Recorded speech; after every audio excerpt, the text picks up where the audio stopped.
Now, we interrupt this broadcast for an urgent news update. At approximately 6:15 this morning, a severe collapse occurred at Bridge No. 2 of the Cross River Bridge, located in the city center. At the time of the incident, a wedding car and 5 buses filled with male relatives plunged into the river. As of now, rescue personnel have yet to discover any survivors, and the rescue efforts are still underway. Inside a makeshift meeting room constructed from shipping containers, Su Jingyang, seated among the crowd at the back, suddenly jolted, gasping for breath as he looked around in terror. In an instant, all eyes in the meeting room were fixed upon Su Jingyang. A young man sitting to Su Jingyang's right elbowed him in the chest, then inquired, "What's wrong, brother?" Su Jingyang ignored the young man's question, gently caressing his chest as he gradually recovered from the suffocating sensation reminiscent of near drowning. To his astonishment, he realized he was in a strange room, surrounded by unfamiliar faces that never appeared in his memories. The pain in his chest, caused by the young man's elbow, assured him this was not merely a dream. He couldn't help but murmur to himself, "Could it be that I have traveled to another world?" As soon as he uttered those words, his mind erupted with a sudden clarity. The moment he mentioned traveling, the memories of the original owner surged forth. In just 2.5 seconds, Su Jingyang grasped his current predicament. He had indeed traversed to a world engulfed in a bizarre, apocalyptic crisis. The original owner bore an uncanny resemblance to him, sharing the same name, akin to a parallel universe version of Su Jingyang. Now, Su Jingyang found himself attending a training conference for ghost tamers, alongside those newly selected by the world from the first safety zone. A cacophony of chaotic information overwhelmed Su Jingyang's mind, leaving him momentarily bewildered. Had he truly traveled and become some sort of ghost tamer? What about his wedding? His wedding proceedings were far from over. Despite his inner grievances, Su Jingyang quickly adjusted his demeanor. When it comes to traversing worlds, clarity may take time, and there was no way to check on his loved ones to see if they were in danger. For now, Su Jingyang had to blend into this new world. He had no choice. The timing of his arrival was peculiar, and numerous eyes were eagerly watching him. Moreover, according to the original owner's memories, his current identity as a ghost tamer appeared to be quite special. With this thought, Su Jingyang smiled and waved his hand dismissively. Nothing to worry about, just dozed off, haha. Strangely enough, being the center of attention upon his arrival was somewhat embarrassing. Seeing Su Jingyang's cheerful demeanor, the others quickly turned their heads back. Rather than focusing on one person's antics, they were more eager to learn from the seasoned ghost tamer standing at the front of the room. Su Jingyang also turned his gaze to the middle-aged man addressing the crowd. "Ahem, let us commence the lesson." The middle-aged man cleared his throat, then pulled out a small blackboard from beneath the conference table. "First, I would like to congratulate you all on becoming ghost tamers. From this moment on, you will possess the ability to combat the supernatural." The man's words ignited excitement on everyone's faces. Being a ghost tamer does not imply that you can command spirits. Rather, it allows you to utilize certain supernatural tools. As he spoke, the middle-aged man retrieved a stack of dark gray paper from his pocket. For instance, ghost money. When ordinary individuals come into contact with it, they are eroded by its ominous energy, gradually succumbing to death, while ghost tamers can handle and use it without any adverse effects. Su Jingyang squinted at the ghost money in the man's hands.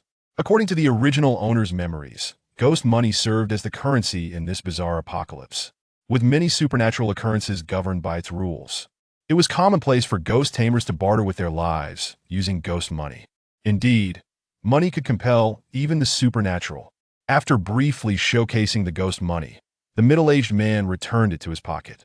"Secondly, I must regrettably inform you that from the moment you became ghost tamers, your lives are at constant risk."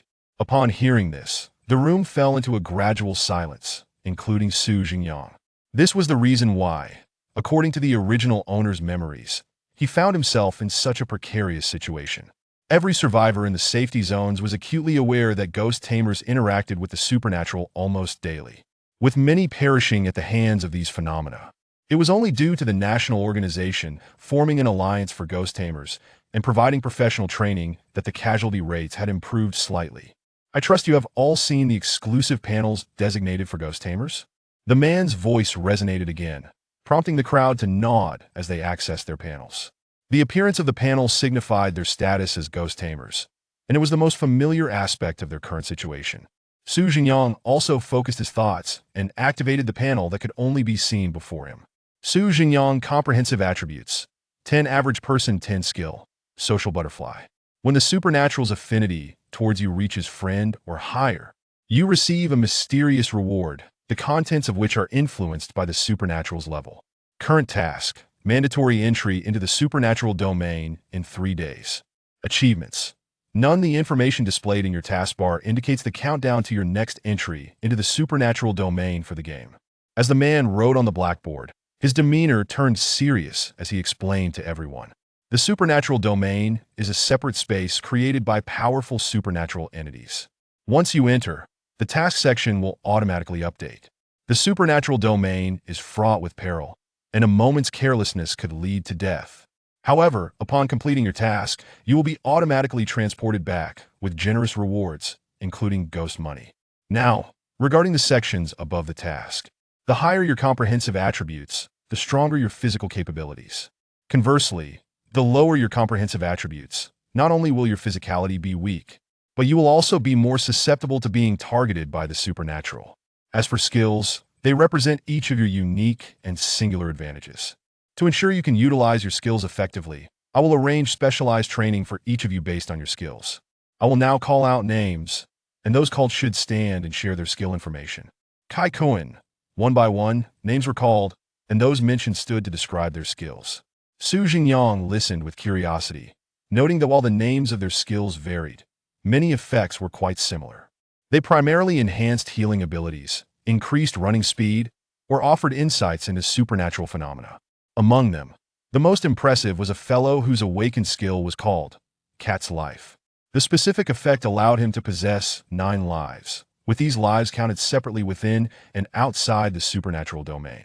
This meant that every time he entered the supernatural domain, he would automatically refresh his 9 lives. Su Jingyang couldn't help but feel a twinge of envy. 9 lives, he could act recklessly as he pleased. The middle-aged man, pleased by the skill, scrutinized the individual with the Cat's Life ability. Excellent. This skill is incredibly useful. You will surely become a cornerstone of the ghost tamers. Next, Su Jingyang. It's my turn. Su Jingyang quickly stood up and described his skill, Social Butterfly. Upon hearing Su Jingyang's description, the crowd fell into a stunned silence. Beat out friend with the supernatural? Someone exclaimed incredulously. The crowd began to murmur about Su Jingyang's skill. Are you out of your mind? Befriend the supernatural? Exactly. Who doesn't know that the supernatural despises humans? Befriend them? Dream on. Let's not be too harsh. I've heard some spirits can purchase friendship with ghost money. But what's the point? I see this skill as a way to mess with people's minds. Listening to the chatter around him, Su Jingyang felt a pang of discomfort. It was said that after traversing worlds, one would possess remarkable advantages. Yet everyone had a similar panel, and his unique skill was so underwhelming. What was the point of this? At that moment, Su Jingyang found himself contemplating giving up entirely. Ring, ring, ring. Ring, ring, ring. Suddenly, a sharp and resonant ringtone drew everyone's attention to the middle-aged man at the front. Who could that be? The middle-aged man furrowed his brow as he pulled out his phone from his pocket, muttering to himself. I don't know, I'm in a meeting. Just as he was halfway through his sentence, his voice abruptly halted, because the screen displayed the incoming call number. 4444. 444. 4444. Chapter 2. The eerie ringing ring, ring, ring. The incessant ringing of the mobile phone grew louder and louder, reverberating to such an extent that the middle-aged man holding it was left with a ringing in his ears.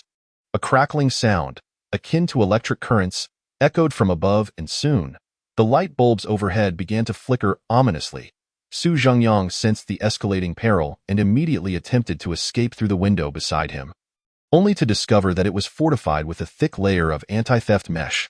With no alternative, the man, seated in the back row, could only jostle with the others towards the small door at the front of the conference room. He realized that he was ensnared in something bizarre, something distinctly terrifying. Damn it, how could this thing manifest here? Get out quickly, he shouted desperately to the crowd within the conference room, urging them to evacuate. Yet he remained rooted to the spot, unwilling or unable to move. He was the first to be targeted. It was too late for him to flee. This was a horror-level anomaly, the eerie ringing. This phenomenon would propagate within a certain radius. Stay away from me, or you'll be ensnared as well. His words trailed off abruptly. He had spoken too late. Before the crowd could exit the conference room, another chime resounded sharply. Ding dong, ding dong. The ringing ceased almost as soon as it began, for the owner of the phone had hung up. The speed of their action was such that my dear brother, my younger sibling, how I've missed you dearly. Chapter 3. Is the eerie sound of bells my good elder brother?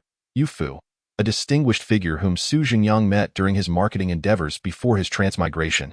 Su Zhengyang belongs to a type of young affluent individual who possesses some family assets yet is reluctant to inherit his father's business in a muddled manner. Thus, prior to his transmigration, Su Zhengyang engaged in numerous occupations. After graduating from university, he joined the marketing department of a building materials company, aspiring to ascend the corporate ladder through his own capabilities. Yu Fu was Su Zhengyang's roommate in the company dormitory. Hailing from northeast China, Yu Fu is a remarkably chatty elder brother, and coincidentally, Su Zhengyang shares a passion for making friends. Consequently, after several rounds of crawfish barbecue and light beers, Su Zhengyang forged a close friendship with this older brother, who is nearly a decade his senior and serves as the manager of the investment department. Unfortunately, things did not unfold as hoped. The building materials company had a penchant for delaying salaries, and its management structure was characterized by a rigid lower tier and a transient leadership. After careful consideration, Su Zhengyang concluded that there was little prospect for advancement within the company and resolutely chose to resign and seek new opportunities. It soon proved that Su Zhengyang's decision was indeed wise. Barely 2 weeks after his departure, Yu Fu sent Su Zhengyang a message. Chaos had erupted within the company, and all employees were randomly reassigned to new positions. The elder brother, who had held the position of investment manager for 5 years, found himself relegated to a small sales role within the store.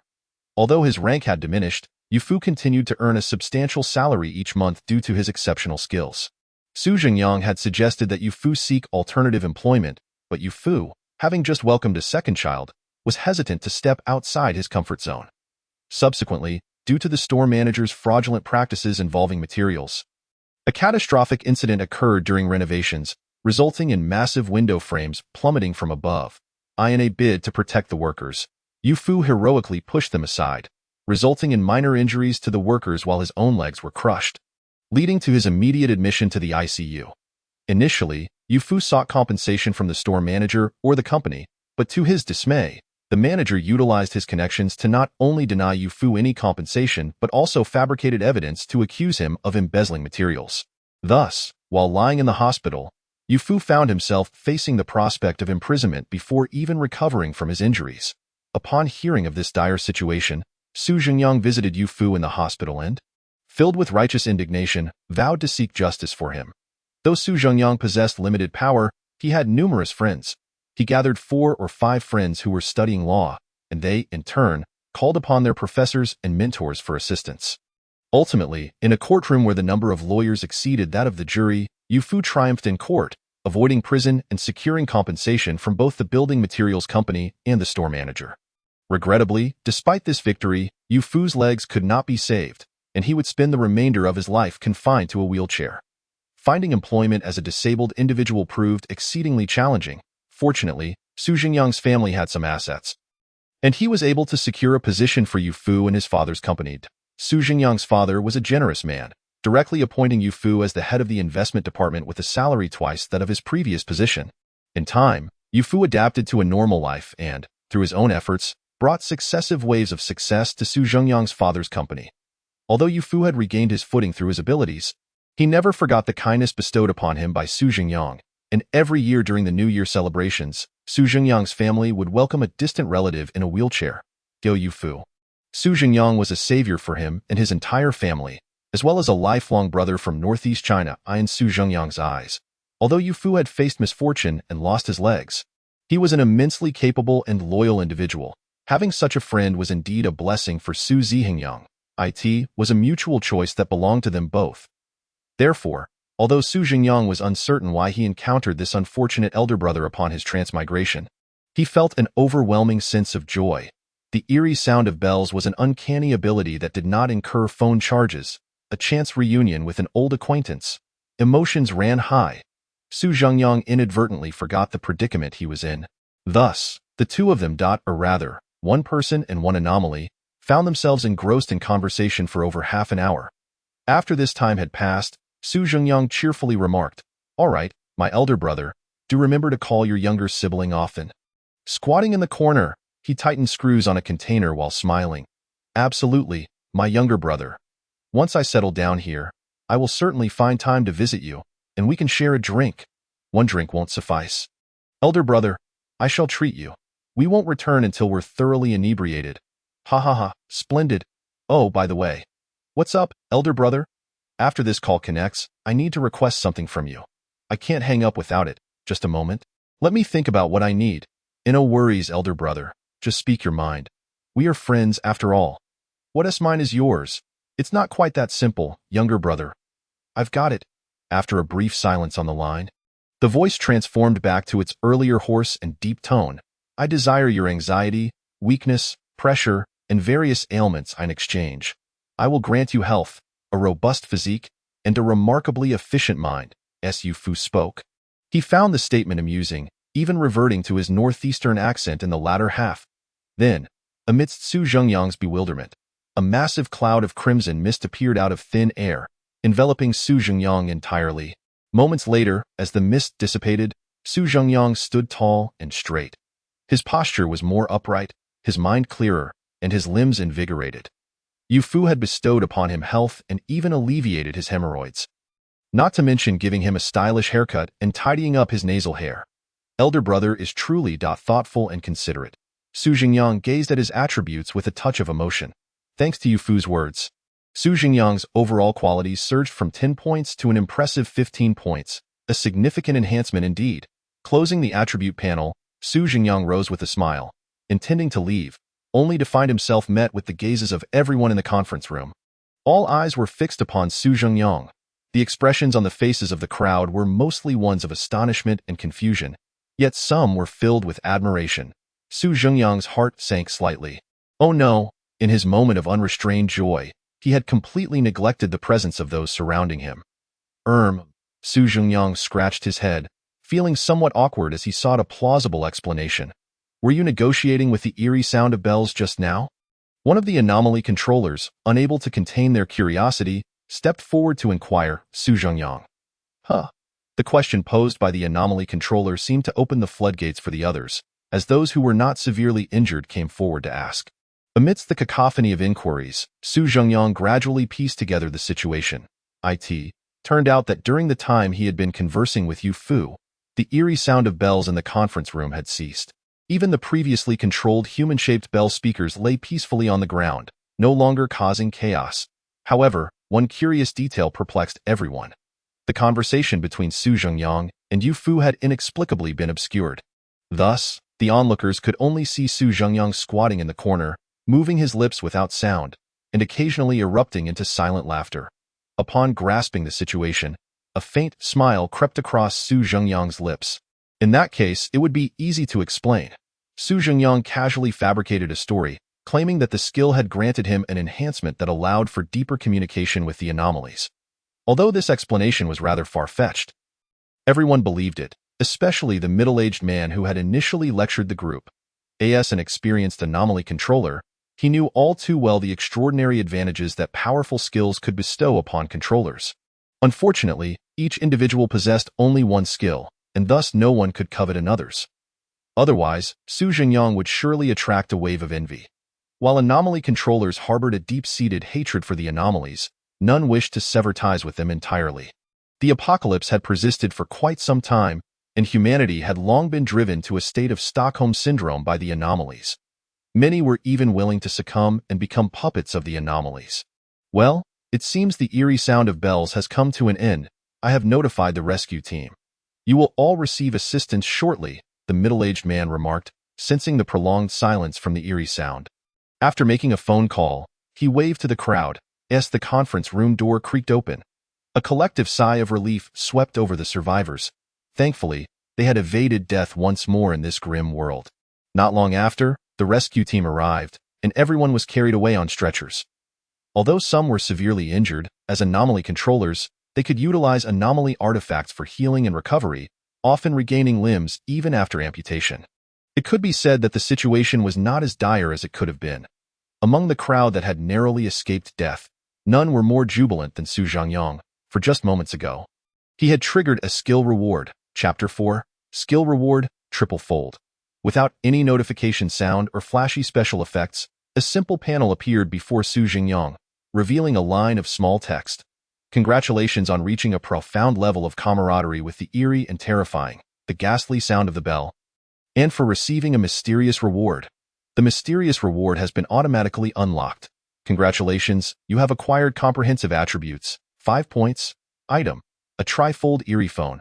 Spirit currency, 50,000 yuan. In the briefest moment of distraction, Su Zhengyang found the reward already credited to him. In the next instant, a red and black mobile phone unexpectedly appeared in his hand. The screen seemed to delight in Su Zhengyang's attention, once again springing forth to elucidate the functions of the eerie phone. Trifold eerie phone, a formidable device that combines both assistance and combat capabilities. You can store spirit currency, items, and various eerie data within the phone's electronic space.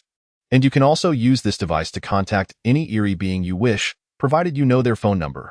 Furthermore, this phone is equipped with blood fingerprint, half-finger recognition, non-eye facial, and skinless facial recognition features, allowing you to unlock your phone at any moment in various scenarios. Most importantly, this phone boasts an all-encompassing, seamless trifold function. If you desire, you can connect the phone in an upright position and wield it as a weapon, though it is not recommended to confront physically formidable or other extremely hard eerie items head-on. The trifold, however you fold it. Su Zhengyang disregarded the final promotional spiel. Setting aside the convoluted unlocking features, he felt a surge of excitement upon learning about the eerie phone's myriad functions. Not solely because it could serve as a weapon or a storage space, but primarily because this device allowed Su Zhengyang to call Yu Fu whenever he wished. When he previously conversed with Yu Gu had explicitly stated that it was exceedingly difficult for humans to contact eerie beings, even for one like Yu Gu, whose abilities revolved around making calls. Yu Ji's phone number was a special sequence, and if a regular phone were to dial it, the only response one would receive is that the number is not in service. Sorry, unless one dialed at a specific moment or persistently tried several times a day. Reaching him was nearly impossible. However, such cumbersome methods were far less convenient than the eerie phone that could directly connect calls. Su Zhengyang activated the screen, set up his fingerprint and facial recognition, and soon received a message indicating a deposit of 50,000 spirit currency. He could distinctly feel his connection to that sum, as he could effortlessly extract it from the phone screen at will. What if the screen was too small? Just unfold the trifold. Remarkably, it seemed quite practical. Rounding it off, this could indeed be considered mobile payment, couldn't it? Su Zhengyang chuckled to himself, then silently stepped away from the crowd, dialing Yu Gu's number with his newly acquired phone. After briefly explaining his situation and urging to keep in touch, Su Zhengyang contentedly tucked the phone back into his pocket and rejoined the main group. The newcomer training had yet to conclude, and Su Zhengyang needed to inquire with the seasoned exorcists about the timing of his next class. There was no time to waste as they were set to enter the ghost domain in 3 days, and he needed to learn how to confront the eerie beings swiftly. Class? The middle-aged man, upon hearing Su Zhengyang's question, appeared momentarily dazed, standing still for a few seconds. He glanced at the new recruits who were sprawled on stretchers, wailing in anguish, then turned to survey the remaining 5 uninjured individuals, including Su Zhengyang, alongside the nearly fully mobilized exorcists who had come to their aid in such circumstances, who would even consider holding a class? Was there truly a need for such an intense competition, young man? Nevertheless, despite his internal grumbling, the middle-aged man proceeded to follow protocol, eventually assigning each of the newcomers a seasoned exorcist who was available for one-on-one instruction after some deliberation. The first safety zone was expansive, and the veteran exorcists needed to spread out across various locations to patrol. Thus, armed with the location details of his new mentor, Su Zhengyang set off to find him. The location was indeed quite distant. Su Zhengyang scrutinized the safety zone map in his hand, muttering to himself as he walked. Were it not for his enhanced attributes now being double that of an average person, traversing this stretch alone would have left him in a state of disarray. As he strolled, Su Zhengyang observed this novel world around him. The more he looked, the more he began to admire those who initially established the safety zone. The eerie apocalypse differed significantly from the zombie apocalypse or the extreme cold apocalypse. Makeshift shelters or underground bunkers offered little utility. Even if one constructed a dwelling with steel plates a meter thick, it would not deter those eerie beings who could teleport and strike from behind at any moment. Thus, the first safety zone was merely cordoned off symbolically with warning tape. The zone's greatest strength lay in its location. It was situated in a partially developed area, with only a few small factories scattered about, leaving vast expanses of wasteland. Before becoming a development zone, this barren land was essentially uninhabited, with few individuals residing or moving through it. It is well known that most eerie beings are transformed from humans, and those who have become eerie usually linger in the places where they lived before their death. With no inhabitants in the development zone, there are no dead, and without the dead, there are no eerie beings. Aside from the occasional wandering travel eerie or the morning run eerie, the interior of the safety zone generally remained free from disturbances. Of course, this excluded the eerie beings with abilities akin to the Grim Reaper's summons. In order to make the wasteland more suitable for human habitation, the exorcists recruited numerous ordinary people as laborers to construct rudimentary rock wool houses. Rock wool tiles are somewhat similar to asbestos tiles, but due to the severe carcinogenic effects of asbestos, rock wool serves as a slightly less hazardous alternative. Although houses constructed from rock wool tiles do pose some harm to the human body, they undeniably meet the survivors' housing needs with remarkable convenience. They are simple to build and provide thermal insulation. Moreover, they sourced photovoltaic cables from nearby factories to fulfill their electricity needs. As he gazed at the rows of small houses, Su Zhengyang couldn't help but comment, "Does this safety zone resemble an impoverished district abroad?" It seems to be a roundabout way of internationalization. It is worth mentioning that the formidable exorcists residing within the first safety zone typically lived in factory buildings, either in employee dormitories or in the duty rooms of workshops, where access to water and electricity was quite convenient. The survivors naturally accepted the special treatment afforded to the exorcists, as they would have to rely on this group for protection in the future. After a vigorous walk of approximately 25 minutes, Su Zhengyang finally arrived at the location of the seasoned exorcist's duty room. It was quite easy to locate the exorcist's duty room. Any rock wool house that was narrow and small, with windows on all four sides, would be the one. Knock, knock, knock. Su Zhengyang approached the door of the duty room and gently rapped on it. Although this action seemed somewhat superfluous, as the windows of the duty room were large, he had already locked eyes with the large face inside from a distance of several meters. The other party seemed bewildered, sitting there motionless, staring at Su Zhengyang through the window, which made Su Zhengyang feel rather awkward. Knock, knock, knock. After realizing that his initial knock had gone unnoticed, Su Zhengyang knocked again. The man inside the duty room responded with a soft grunt, suddenly shivering all over, blinking his eyes. Is someone there? The man stretched, yawning as he spoke to Su Zhengyang. So you were just asleep? Huh. While Su Zhengyang was silently criticizing the unprofessionalism of this seasoned exorcist, on the other side of the first safety zone, another individual was losing his composure. Li Fengya sat in his small room, gritting his teeth, pounding his thigh with his hand, and cursing Su Zhengyang's name under his breath. Damn it, after all my planning. Did you just ruin everything? Li Fengya considered himself a brilliant strategist. He was a member of an anti-human organization, which, to put it bluntly, were the lackeys of the eerie beings.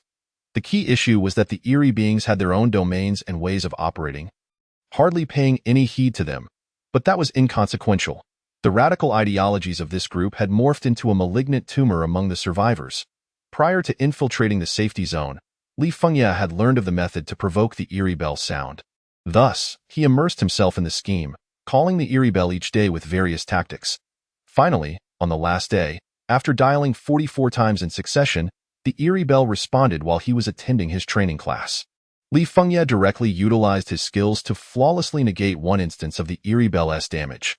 His plan was to harness the panic generated by the eerie bell's radius of 100 meters to instigate chaos, allowing the eerie bell to resonate throughout the entire safety zone. However, just as Li Fengya managed to pry open the conference room window and was about to rush into a crowded area, the eerie bell ceased. He had clearly seen that several other people's phones had yet to ring in the end. Li Fengya pondered deeply, convinced that Su Zhengyang was to blame, thus returning home to incessantly curse his name. After an hour of ranting, Li Fengya retrieved his phone from his pocket once more. Currently, he only understood the triggering method of the eerie bell, and with no other options, he had to start dialing from the beginning again. Chapter 5. Eerie Domain, Zhao Yong, Eerie items. At the edge of the first safety zone in the duty kiosk. Su Jingyang sat side by side with his new mentor, Zhao Yong, on a small bench. Noticing Zhao Yong's silence, seemingly lost in a reverie, Su Jingyang felt a twinge of exasperation within. What if he had fallen asleep during his watch and something bizarre happened? Ultimately, Su Jingyang took the initiative to break the silence. You are the seasoned anomaly manipulator. Stop. Zhao Yong raised his hand to interrupt Su Jingyang's inquiry. Don't call me an anomaly manipulator. It sounds so grandiose. We're merely a group of players chosen by the bizarre world. Nothing more. Just call me Zhao Gu. Su Jingyang chuckled. I didn't expect Zhao Gu to have such profound insights. Profound or not, Zhao Yong replied, gesturing towards his own nose. I just think the term anomaly manipulator is rather juvenile. Those of us selected to enter the bizarre realm are akin to players embarking on a series of game quests, the only difference being that the penalty for failure is death. Su Jingyang nodded in agreement upon hearing Zhao Yong's words. They made sense. When he first crossed over and viewed the interface, he couldn't help but share a similar sentiment. Before he could articulate further, Zhao Yong continued, as players, we aren't particularly powerful. Go put it bluntly, even though I stand guard here daily, how could a mere character like me possibly fend off those formidable anomalies? Take the eerie bell sound you encountered today.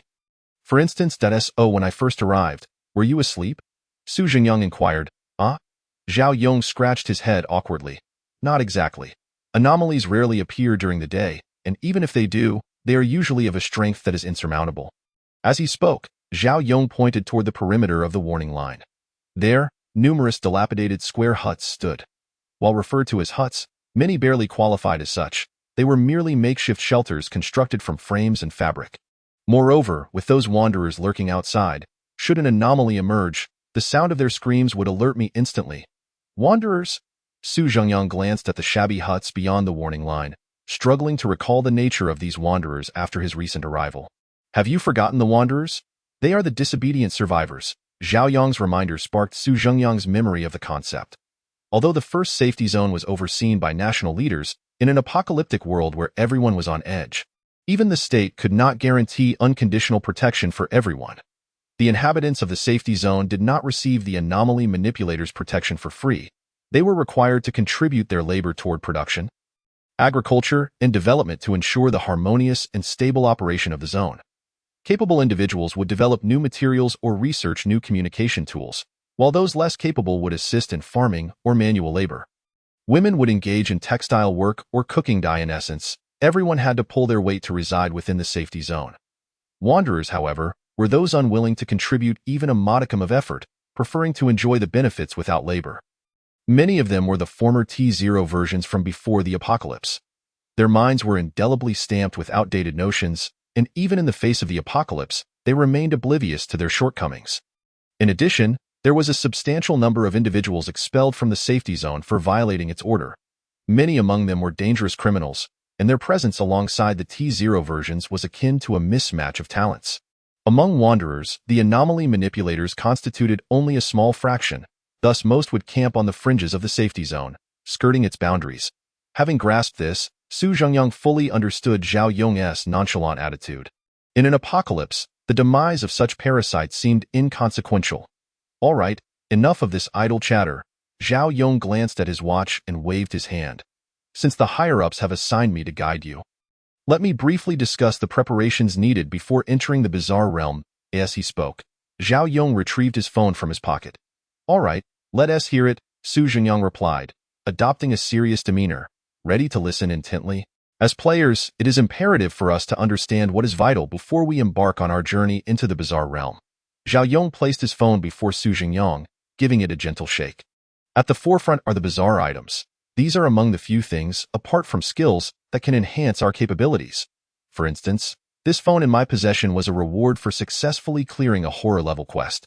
With this phone, I can take photos and videos within the bizarre realm without being affected by its mysterious magnetic fields. While speaking, Zhao Yong gestured with his finger, sliding it across the screen of his phone, which was about the size of an apple. Various eerie scenes flickered across the compact display. Although somewhat blurry, they were still discernible. May I take a closer look at your phone, Zhao Gu? Sure. Zhao Yong generously handed over his phone to Su Jingyang. It wasn't a life-saving item like a talisman, so he had no need to hide it. Although this bizarre item did not enhance his own strength, it could aid the Anomaly Manipulator Alliance in gathering more data, thereby reducing the mortality rate for future players entering the bizarre realm. Currently, there were no more than 10 players in the entire first safety zone possessing such bizarre artifacts. As he spoke, a proud expression crossed Zhao Yong's face. Despite his lack of strength compared to the more astute and daring anomaly manipulators, he was proud of the substantial contributions he had made to the safety zone and the Anomaly Manipulator Alliance. With this thought, Zhao Yong felt an urge to impress the newly minted Anomaly Manipulator. He patted Su Zhengyang on the shoulder, adopting a tone of a seasoned veteran. Hang in there, young brother. Once you fully acclimatize to the terrors of the bizarre realm and become a competent player, you too will have the opportunity to acquire bizarre items akin to mine. What are you doing? Zhao Yong's words were abruptly interrupted by Su Zhengyang's actions. He was seen repeatedly photographing his own bizarre item with a massive red and black phone. Ah, Su Zhengyang snapped back to reality, shaking Zhao Yong's small phone. I just saw numerous maps of the bizarre realm in my album, which seemed quite useful, so I thought I'd take some photos for reference. Taking photos is futile. Ordinary phones will be affected in the bizarre realm. You need to commit them to memory. Zhao Yong's words trailed off. Given his years of experience dealing with the bizarre, he was astonished to discover that the phone in Su Zhengyang's hand, nearly twice the size of his own, emanated a potent aura of the bizarre. It too was a bizarre item. You have one too? Zhao Yong stammered, pointing at the phone in Su Zhengyang's grasp. Yes, Su Zhengyang confirmed with ANOD.ITS, a reward from a skill. This phone seems quite effective. It must be effective. Zhao Yong marveled at the clarity of the images on Su Zhengyang's phone screen, internally lamenting the inferiority of his own. With such a large screen and such clear resolution, it far surpasses my small device. Just as Zhao Yong was about to express his thoughts, Su Zhengyang suddenly furrowed his brow. Squinting as if seeking greater clarity from the screen, click. Su Zhengyang pulled the device apart, transforming it into a tablet-sized apparatus. Zhao Yong exclaimed, "What the? How did it get bigger?" After a moment, Su Zhengyang finished taking his photos and returned Zhao Yong's phone. Zhao Yong silently tucked his small device into his pocket, remaining speechless. The envy he felt made him want to snatch Su Zhengyang's phone, yet the rules of the Anomaly Manipulator Alliance and his own wisdom as a senior held him back. Of course, Su Zhengyang was unafraid of having the device stolen. Feel free to take it. Just try to withstand the call from the Eerie Bell when it rings, and I'll consider you impressive. Having such an item at the onset is advantageous and beneficial for your future. After a prolonged silence, Zhao Yong finally managed to say, however, aside from bizarre items, there are many other things that are also crucial for us. Chapter 6. The astonished Zhao Yong and the anomalous bell sound with nullification rules with the bizarre items overshadowed by Su Zhengyang's. Zhao Yong swiftly shifted the conversation to other important aspects. Indeed, Su Zhengyang retracted his phone and nodded, resuming his attentive posture. For us players, comprehensive attributes are of utmost importance. Though their enhancement does not directly aid us in combating anomalies, they significantly increase our chances of survival in the presence of the bizarre. As he spoke, Zhao Yong turned to scrutinize Su Zhengyang's physique, nodding with satisfaction. Your constitution appears quite commendable. It seems you engage in regular exercise. Based on the collective experiences, it is advisable for first-time entrants into the bizarre realm to have comprehensive attributes above 9. Otherwise, they will struggle to cope with unexpected situations within the bizarre realm. After successfully clearing the mysterious domain dungeon, there is a chance that one may be rewarded with a point of comprehensive attributes. Attributes below 12 points can be enhanced through training, while those exceeding 12 can only be improved through rewards from the dungeon. Thus, before reaching 12 points, acquiring attribute points is indeed a significant loss. However, there is no need for excessive concern. The probability of obtaining comprehensive attributes is exceedingly low. Despite having traversed numerous dungeons, I have only acquired a few points so far. Although his words carried a hint of self-deprecation, Zhao Yong's tone brimmed with pride.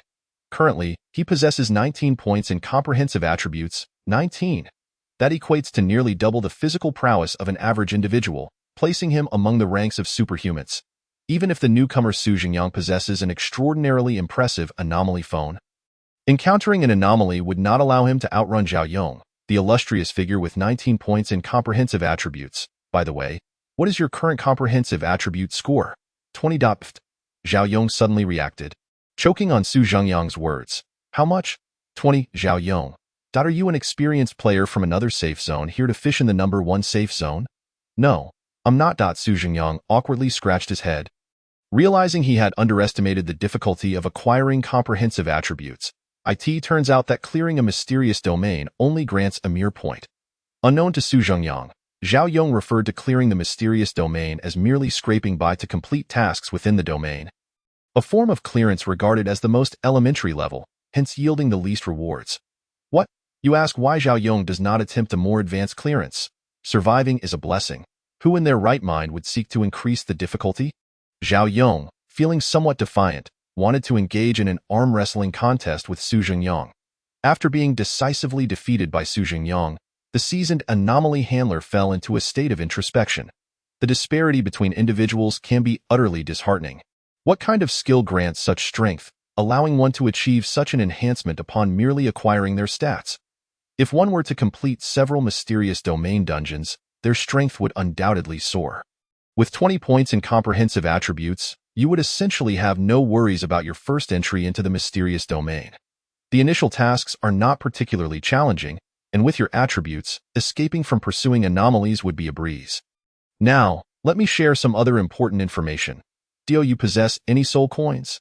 Just as Zhao Yong was about to elaborate on the significance of soul coins, he suddenly felt that this young man before him might once again craft an intangible facade, prompting him to directly inquire, "Have a bit." Not much, around a few hundred. Su Jingyang was aware that he might have been a tad boastful, so he decided to share a seemingly average amount to deflect. A few hundred? Zhao Yong's shocked expression left Su Jingyang utterly speechless. A few hundred seems excessive. Has he never seen money before? To be fair, Zhao Yong genuinely believed that a few hundred was quite a substantial figure. With merely a few dozen coins, one could bribe a minor anomaly to cease its pursuit.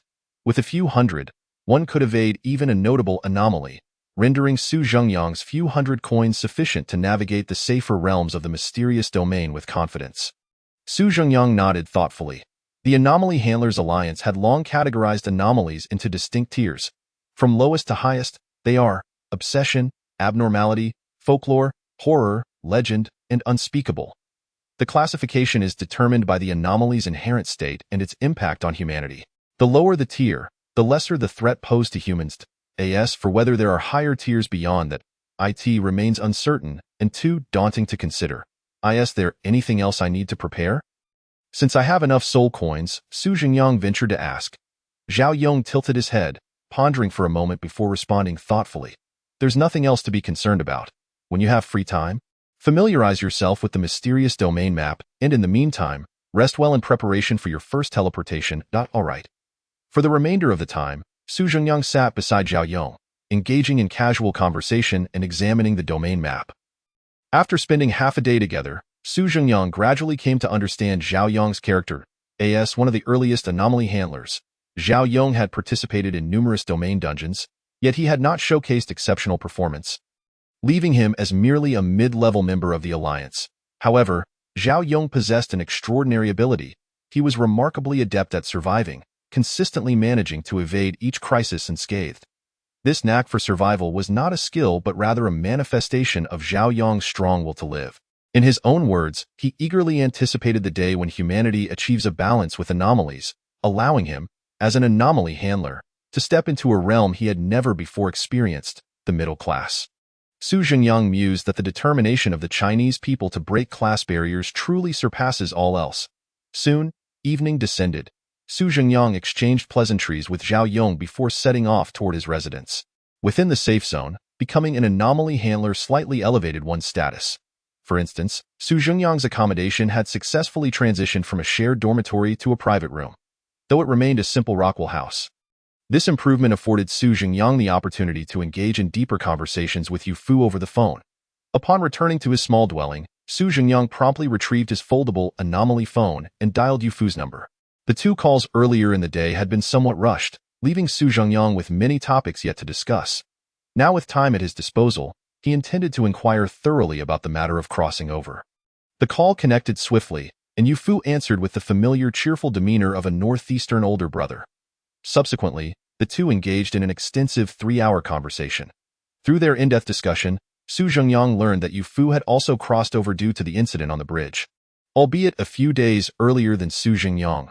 Moreover, upon his arrival, Yu Fu discovered he had transformed into an anomaly.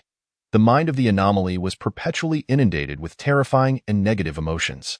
Thus, not long after crossing over, Yu Fu fully became an anomaly, resembling the eerie bell sound he had once been. It was only today, with a greeting from Su Jingyang, who held a significant place in Yu Fu's heart, that Yu Fu's rationality was once again restored. As for whether others had also crossed over to this world, Yu Fu could not ascertain. Bound by the rules of the anomaly world, he rarely had contact with other anomalies, and the humans he did manage to contact were strangers. Although Yu Fu could not guarantee it, Su Jingyang was nearly convinced that the others who suffered misfortune on the bridge had also crossed over. Dio put it bluntly, if Yu Fu, who had little presence among his circle of friends and family, had crossed over, then surely the members of the entourage, and those who shielded him from drinks had as well. With this conclusion, Su Jingyang felt a mix of resignation and joy.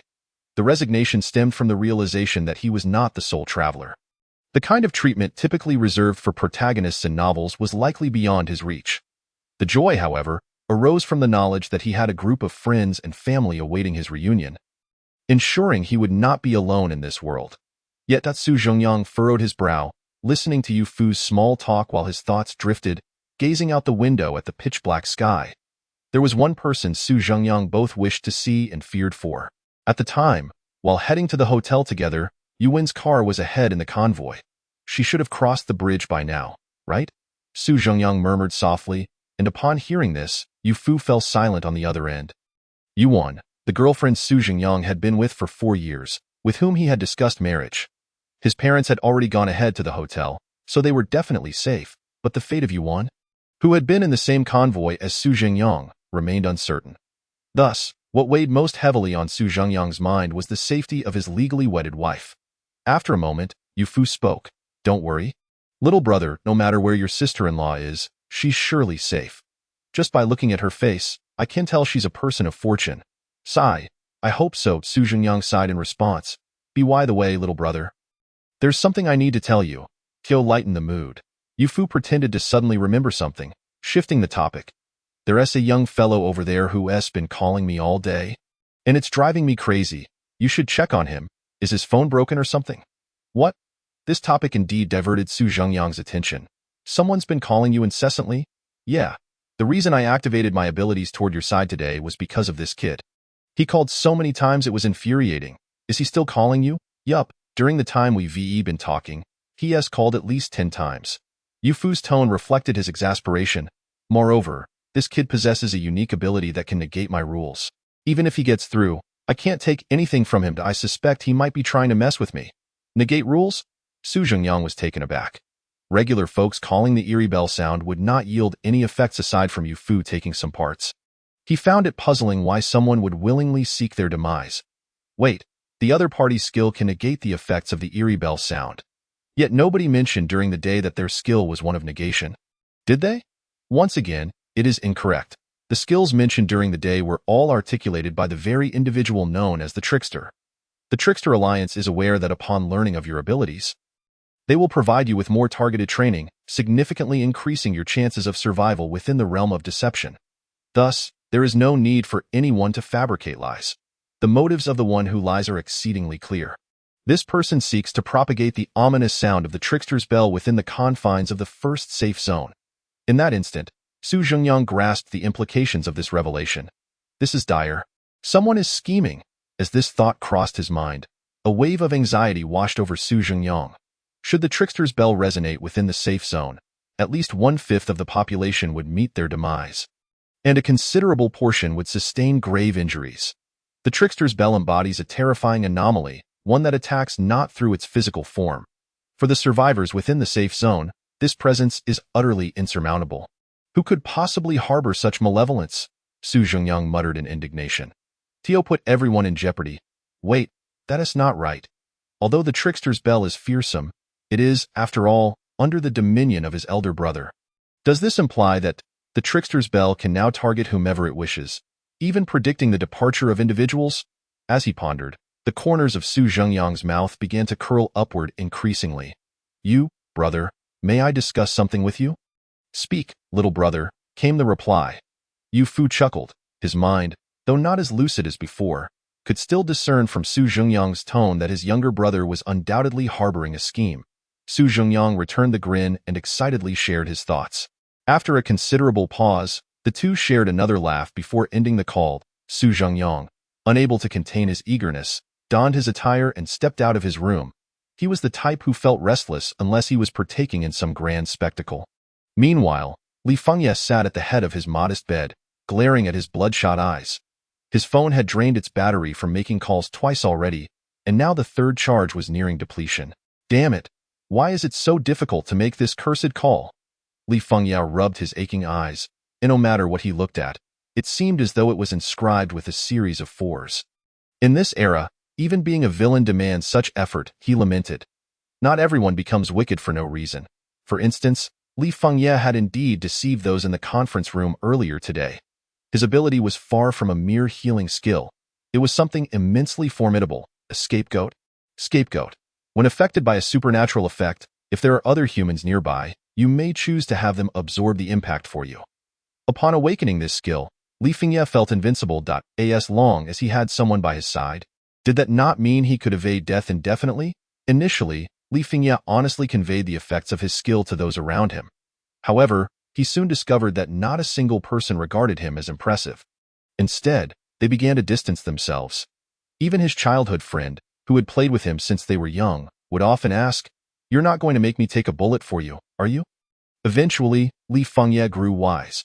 Once he entered the realm of deception, he never mentioned his true abilities again. Yet, in order to survive, he would always have others shield him from danger. The consequence was that once his skills were revealed, Li Fengye would inevitably become the forsaken teammate. Over time, the resentment within him deepened, reaching a profoundly twisted level. He did not blame the injustices of the supernatural world. Rather, he felt gratitude for the power it bestowed upon him. He began to blame humanity, deeming people selfish, malevolent, and devoid of a spirit of risk.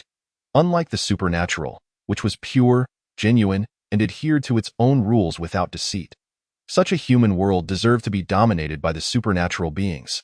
Consequently, Li Fengye resolutely abandoned his former life and joined an anti-human organization. The organization's first task for him was to unleash chaos within the entire first safe zone using the method to trigger the trickster's bell. Damn it, this dead phone. Connect already. Li Fengye glared at his phone screen, the words squeezing out between his clenched teeth. Alas, the phone continued to respond with the same message. "We're sorry, the number you dialed is." "Forget it, it's too exhausting. I shall continue tomorrow." Ultimately, Li Fengye chose to temporarily relinquish his efforts. Just as he placed his phone beside his pillow and closed his eyes to sleep, the trickster's interface abruptly appeared before him. "Do you have been affected by the terrifying anomaly? Trickster's Bell.it has detected other humans nearby. Would you like to activate your skill?" Yes, indeed." Li Fengye leaped from his bed in exhilaration. Hard work pays off. Truly, as long as one is willing to strive, success is inevitable. Despite the exhaustion etched upon his face, Li Fengye remained indefatigable, dancing about in place. After spinning around twice, he hurriedly turned and dashed to the door. For the ominous ringing had already begun to echo from the adjacent room. Next door resided a youth who had recently become a trickster.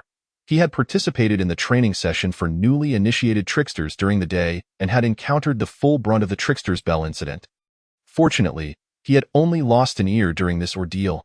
However, now, gazing at the long string of fours displayed on his phone, the boy began to panic. This world is truly a jester, making one feel as though they have narrowly escaped disaster, only to turn around and deliver a swift kick. This was precisely the sentiment the boy harbored. Yet, whether in fear or trepidation, it mattered little now. Having witnessed the power of the trickster's bell earlier, he could only brace himself and answer the call. "Hello?" A crackling sound emanated from the receiver. The brief seconds that followed felt like an eternity to the boy. What will this trickster's bell demand? An eye? A nose? An arm? Or perhaps a heart? "I want your..." The trickster's bell's voice suddenly faltered mid-sentence, as though pondering something. The boy clutched his phone tightly, beads of sweat forming on his forehead from anxiety. And his breath halted with the ominous silence. He understood that the next words of the trickster's bell would determine his fate. "Dandruff? Huh? Your dandruff is excessive. Let me gift you something." Beep. the call ended. A mist of blood enveloped him, and in the next moment, the boy's head was completely shrouded. Seconds later, as the blood mist dissipated, the boy stared in astonishment at his reflection in the mirror. Not only did he retain all his features, but the trickster's bell had even restored his ear. Most significantly, he now possessed a magnificent mane of hair. This hair seemed to have been cultivated through a century's worth of black sesame consumption, glossy and lustrous without a hint of greasiness. Completely devoid of dryness or split ends. "Why hair?" the boy exclaimed, his eyes wide as he gazed into the mirror. "It's real hair." Upon uttering this, the boy suddenly froze, then knelt solemnly, gazing earnestly into the distance. "Thank you, trickster's bell. What on earth?" Li Fengjai, peering into the neighboring room, was momentarily taken aback. The ominous ringing next door had ceased, but instead of screams, an unexpected sound of laughter erupted from the adjacent room. Was the trickster's bell stealing his mind? Why was he laughing? Li Fengjai found this perplexing. Yet another wave of ringing soon diverted his attention. Moments later, a jubilant shout echoed from next door. "I'm cured. My rheumatism is gone. My overall attributes have increased by 2 points." The exuberant laughter spread, echoing through the once quiet night, as those graced by the trickster's bell began to emerge from their rooms, eagerly sharing their astonishing encounters with their fellow tricksters. "The trickster's bell took my baldness. It left me with a full head of hair follicles. The trickster's bell cured my color blindness, granting me vision as sharp as a hawk's. The trickster's bell removed my cavities, leaving me with a golden tooth. The trickster's bell took my golden tooth, replacing it with a perfectly intact one." "Huh? Which brother just said that?" "The trickster's bell cured my AIDS and even gifted me with a firm skin." "The trickster's bell took away my no. What did you just say?" The excited exclamations continued to rise and fall outside. Li Fengjai, eavesdropping from within, wore an expression of bewilderment, questioning his own identity, location, and purpose. "Wait a moment. Didn't I just unleash an insurmountable and terrifying anomaly? I remember this anomaly being notorious for its mercilessness, causing widespread panic everywhere. What is this entity, showering people with benefits as if it were a blessing from a goddess?" Li Fengjai scoffed. Ding ding ding. Just as Li Fengjai was engulfed in confusion, his phone suddenly rang within the room. He approached the bedside and picked up the phone to find the trickster's bell. Chapter 8. The Sinister Ringing. "At last, I've caught you." As was his habit, Li Fengjai would have unhesitatingly activated his sacrificial substitute skill upon encountering the sinister ringing. However, at this moment, he hesitated. The reactions of the exorcists outside indicated that this time, the eerie ringing had not harmed anyone. On the contrary, it had aided many in their enhancement. Generally, it would take an ordinary person a month of intense training to achieve even the slightest improvement in their overall attributes. Yet, Li Fengjai distinctly heard the young man next door receive the favor of the sinister ringing, resulting in a direct increase of 2 points in his overall attributes. Though he was perplexed as to why the eerie ringing had taken such a peculiar turn, Li Fengjai felt compelled to seize this opportunity. He couldn't afford to miss out on potential benefits. With that thought in mind, Li Fengjai decisively answered the call. "Hello?"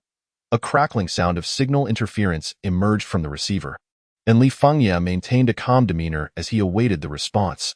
What could the sinister ringing want from me? He pondered. His mental state had been quite poor lately, and lying around in his room had left him slightly malnourished. Perhaps the sinister ringing could take it all away. "I doubt I've finally caught you." Although the voice remained raspy and deep, Li Fengjai could still detect an unmistakable sense of excitement within it. "What?" The words from the other end left him momentarily stunned.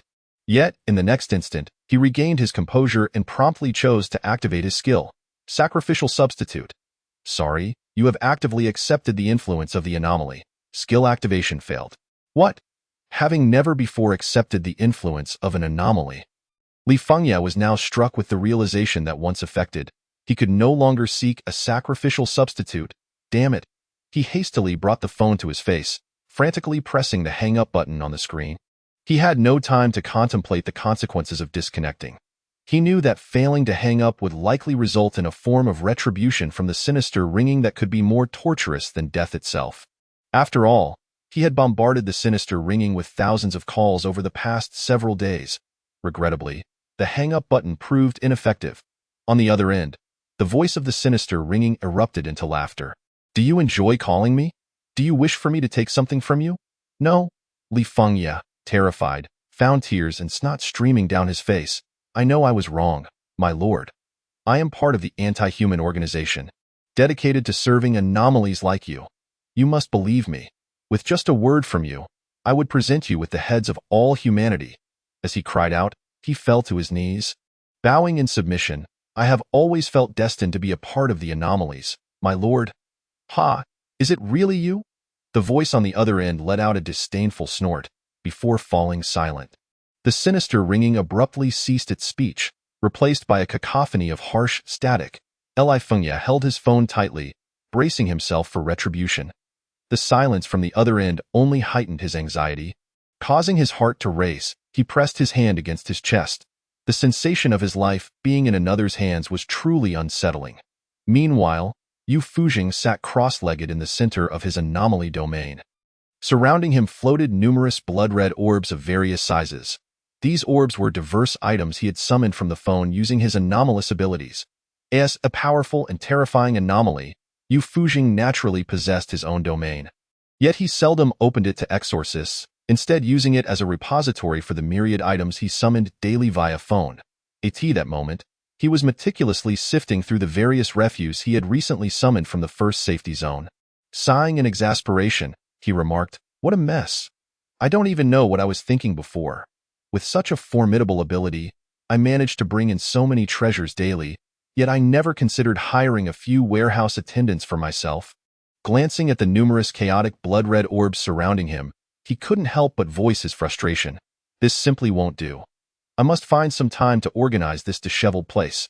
Lost in thought, he began to examine the nearby orbs one by one. After some time, he shook his head in irritation. It's too chaotic. Forget the selection. I'll just recite them all. Thus, Yu Fujing casually grabbed the nearest orb and, with a sharp crack, crushed it. Simultaneously, the terrifying voice of the sinister ringing echoed through Li Fengye's phone.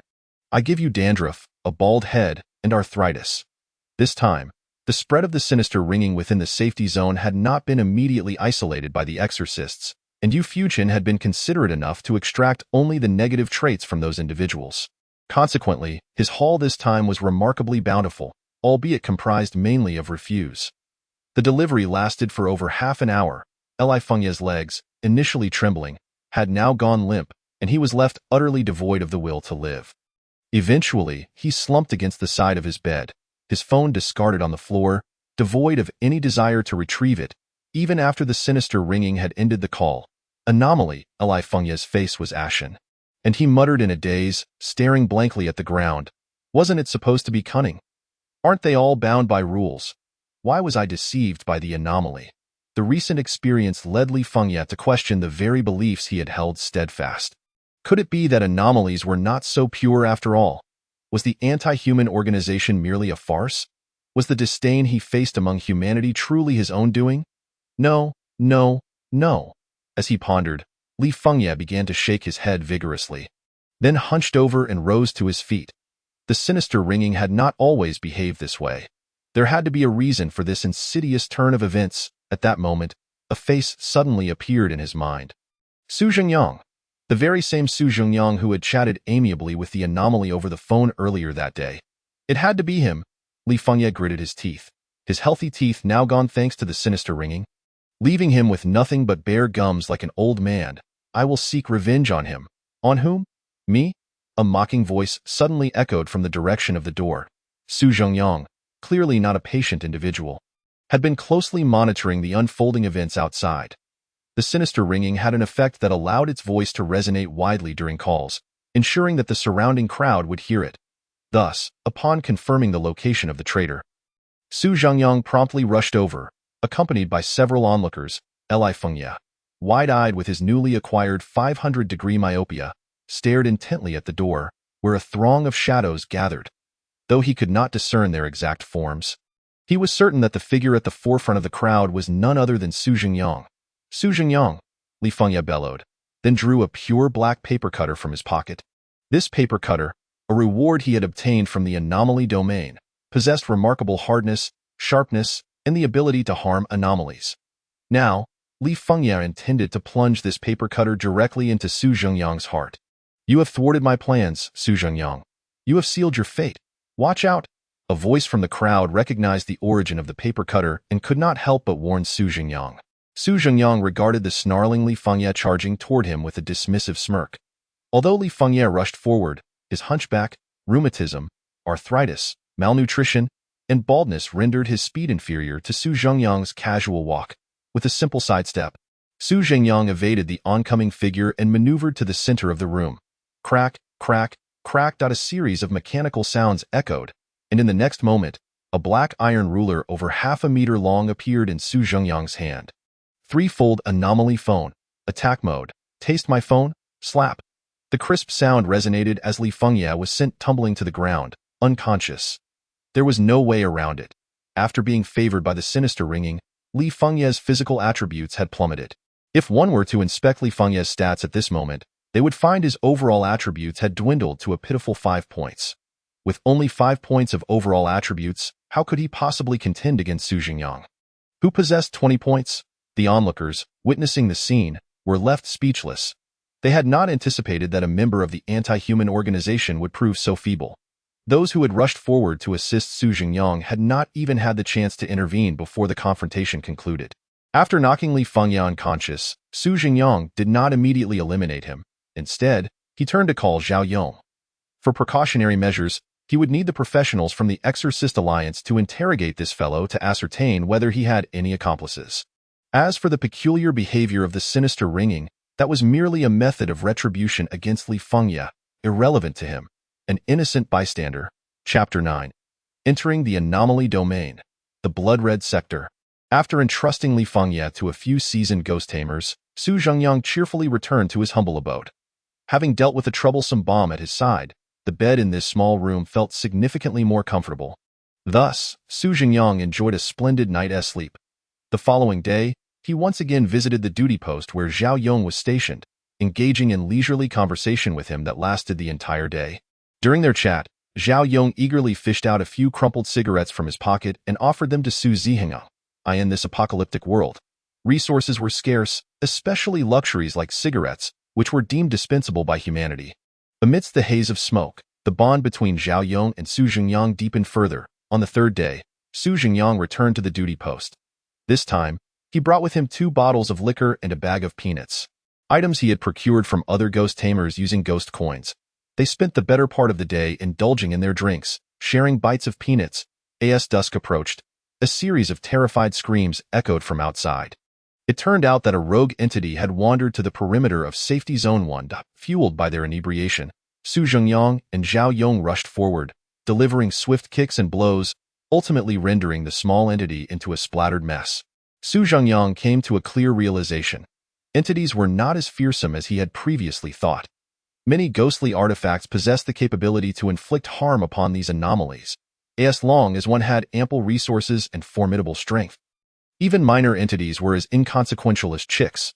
Thus, by the end of the day, Su Zhengyang and Zhao Yong had become inseparable brothers, bound by camaraderie that transcended age. On the 4th day, Su Zhengyang did not return to the duty post, for the countdown on his task panel was nearing its end. He was about to embark on his inaugural journey into the domain of ghosts. Sitting by the edge of his bed, Su Zhengyang recited the map of the ghost realm while keeping a keen eye on the countdown displayed on his panel. The numbers continued to fluctuate. Finally, at 10:30 in the morning, the countdown reached 0. With the completion of the countdown, a line of text suddenly appeared, filling the panel. Ghost Domain. Blood-Red Sector, Teleportation in Preparation. Just as the panel was about to initiate the teleportation for Su Zhengyang, his mobile phone rang unexpectedly. It wasn't the ghost phone, but the one he had used previously. "Hello, who is this? I'm about to start my mission. Let us talk when I return. Hey, Xiao Su." "It's me." The voice of Zhao Yong came through the line. "Zhao Gu, what's the matter? Is your ghost domain the Blood-Red Sector?" "Ah, yes. How did you know?" Su Zhengyang responded, slightly astonished, because I also Zhao Yong's voice abruptly cut off. Su Zhengyang refrained from probing further, as the teleportation for his first ghost domain task had already commenced. A wave of dizziness engulfed Su Zhengyang's mind, and soon after, countless scenes flashed past him. When his consciousness returned, He found himself standing on an empty street. The sky was bright, and the shops lining the street were securely locked. Su Zhengyang glanced around and quickly spotted several others who were similarly surveying their surroundings. 4 men and 1 woman stood at various points along the street, though they were not too far apart. Among them was an unexpected familiar face. "Zhao Ge?" Su Zhengyang exclaimed in surprise, waving at Zhao Yong, who was scrutinizing the area with a furrowed brow. Zhao Yong turned upon hearing Su Zhengyang's call, his face lighting up with a smile. "I just called you to confirm whether we entered the same ghost domain." Zhao Yong approached Su Zhengyang with a grin.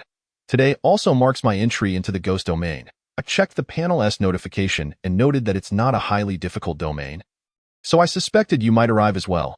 Zhao Yong was more pleased about the fact that he had landed in a beginner S domain than about encountering Su Zhengyang. This indicated that he could easily navigate through this task. The intervals between missions for seasoned ghost tamers were lengthy, sometimes stretching to several months. After this task, Zhao Yong would have ample time to rest. While they conversed, the other 4 ghost tamers approached. 3 men included a middle-aged man in a suit, a bald and rotund gentleman, and a young dashing man clad in a shiny silver jacket. The lone woman sported athletic attire and donned black-framed glasses, exuding an aura of youthful innocence. "Greetings, as far as I know, the maximum number of participants in this ghost domain is 6. Now that we are all gathered, let us introduce ourselves," began the man in the suit. Stepping forward with a pleasant demeanor, "My name is Wang Yaming, and I became a ghost tamer a year ago in Safety Zone 5. With Wang Yaming initiating the introductions, the others followed suit. The bald gentleman spoke. "I am Yang Wei, a ghost tamer from Safety Zone 3, having joined 6 months ago." The young man smiled at the girl, Chen Jun, a newcomer from Safety Zone 7, previously an actor. "I look forward to your guidance, esteemed seniors." The girl added, "My name is Yang Tingting, also a newcomer from Safety Zone 5. As Su Zhengyang listened to the introductions, he nudged Zhao Yong playfully. "Zhao Ge? Is there a specific procedure for this self-introduction?" "It's not quite a formal procedure," Zhao Yong replied quietly. "Generally, in simpler ghost domains, there's little competitive pressure, allowing everyone to get along harmoniously and willing to make friends. Should we encounter each other again later, we can look out for one another. In more challenging domains, however, one might be too busy scheming against each other to bother with introductions. In summary, the simplicity of this ghost domain allowed the seasoned ghost tamers to feel at ease, prompting them to expand their social circles." Zhao Yong continued quietly. "Typically, during introductions, individuals refrain from disclosing their skill effects, as not everyone from the safety zones is as righteous as those from Safety Zone 1. "Oh, I see." Su Zhengyang nodded, realizing the nuances of their interactions. It seemed they all wished to forge friendships while holding back their true intentions. Fade of camaraderie. Thus, Su Zhengyang adopted a standard, formulaic smile. "I am Su Zhengyang, a newcomer from Safety Zone 1, participating in my first ghost domain task and relying on your esteemed support." Upon concluding his introduction, Zhao Yong chimed in. "I am Zhao Yong, from Safety Zone 1, with 2 years of experience." Zhao Yong spoke in a calm, unassuming tone, as if sharing a mundane fact, yet the expressions of the others shifted to astonishment upon hearing his words. 2 years of experience. He belonged to the earliest batch of ghost tamers. Even if his strength was not exceptionally formidable, his understanding of the anomalies alone could elevate the entire group. "Greetings, Zhao Xinbei." Wang Yaming immediately stepped forward, extending his right hand towards Zhao Yong. Yang Wei also approached with a grin. "Brother, it's fate that we meet. Let us exchange contact information later." Zhao Yong, devoid of arrogance, simply smiled in response to their greetings. After a brief 5-minute exchange, a synthesized electronic voice suddenly resonated in everyone's ears. "Ghost Domain. Blood Red Sector task officially commenced. Task description. In this sector, there are 3 real estate agencies. You will be divided into 3 teams and enter the 3 stores to act as real estate agents in the Blood Red Sector. The duration of this task is 7 days. Please complete one of the following 3 tasks within the time frame. Task 1. Survive for 7 days and complete the daily customer reception tasks in the store. Task 2. Rent out 2 properties within the sector in 7 days, earning over 80 of the commission. Task 3. Sell 1 property within the sector in 7 days, earning over 90 of the commission. Upon the conclusion of the time limit, the system will provide a comprehensive evaluation based on your performance and the scores given by the store managers, ultimately determining the task rewards. Chapter 10. Entering the store.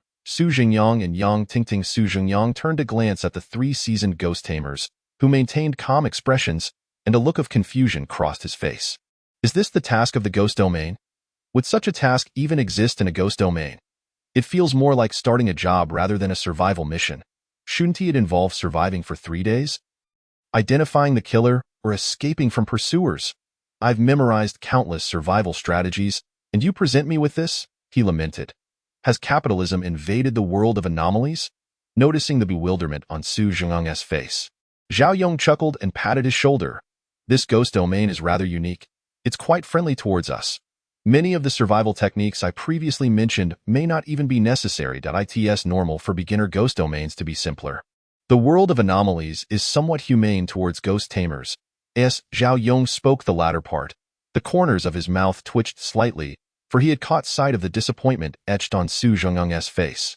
Hey, isn't living a good thing? Why are you looking so disappointed? Task introduction complete. The system will now assign stores for the tasks. You have been assigned to Store 1. Please arrive at your designated task area within 10 minutes. Su Jingyang gazed at the suddenly reappearing panel before him, momentarily taken aback. The assigned store for work determined by the system. He then turned to Zhao Yong. Brother Zhao, you are. I am from Store 2. Zhao Yong stated directly. I am from Store 1. Regrettably, Su Jingyang had hoped to enter the same store as his brother Zhao to provide mutual support. No worries. Once you arrive at the store, just stay put and don't concern yourself with selling or renting properties. We'll meet again in 7 days.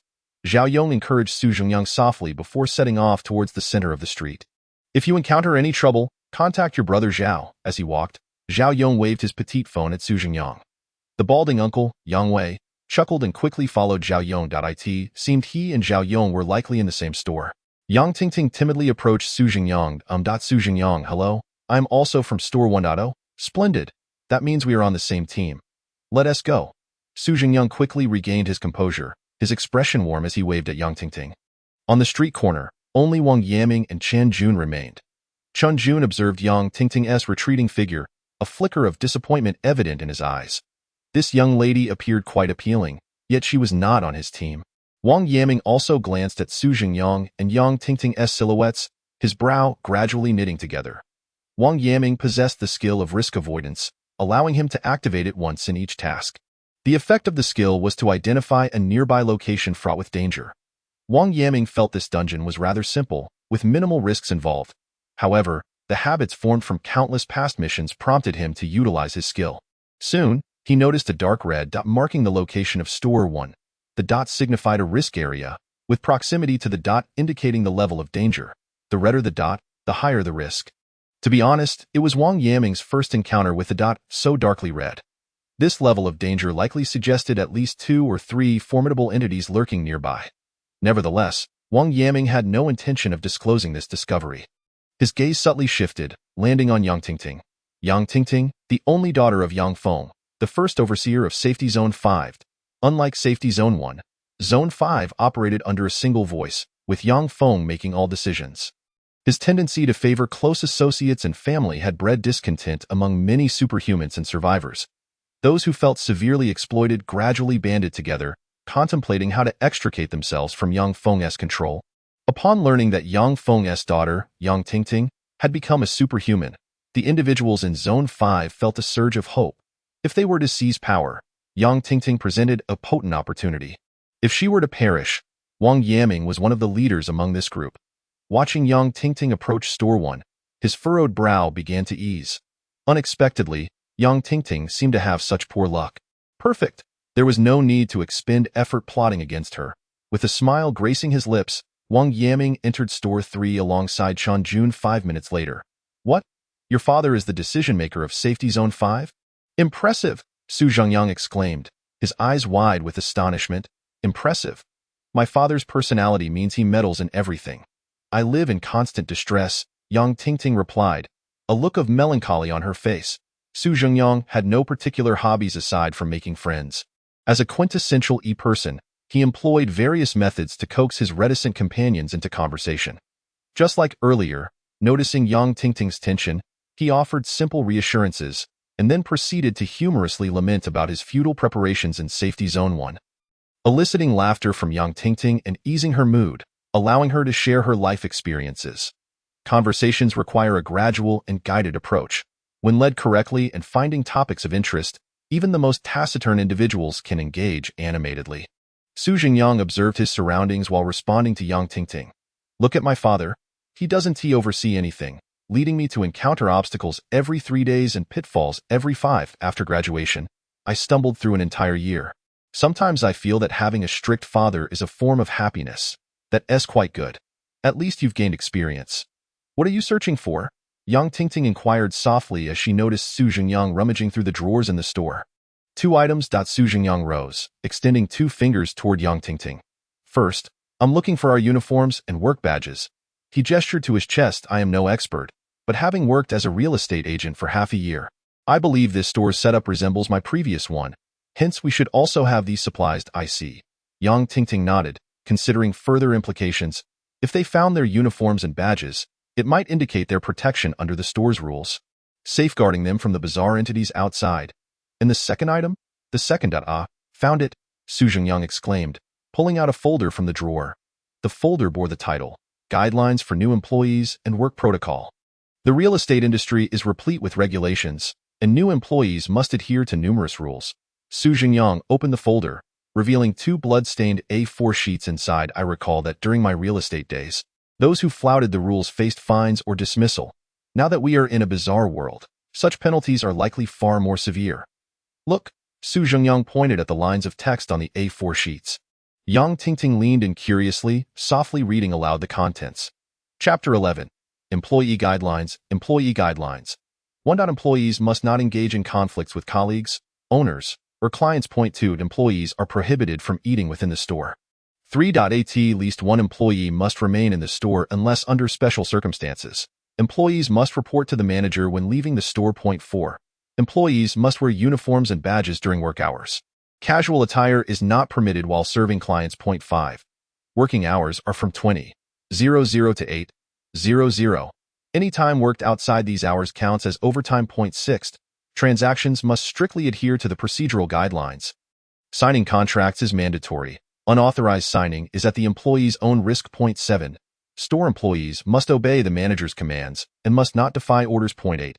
Employees must treat clients, owners, and colleagues with courtesy, offering friendly greetings upon meeting and maintaining a smile while serving clients.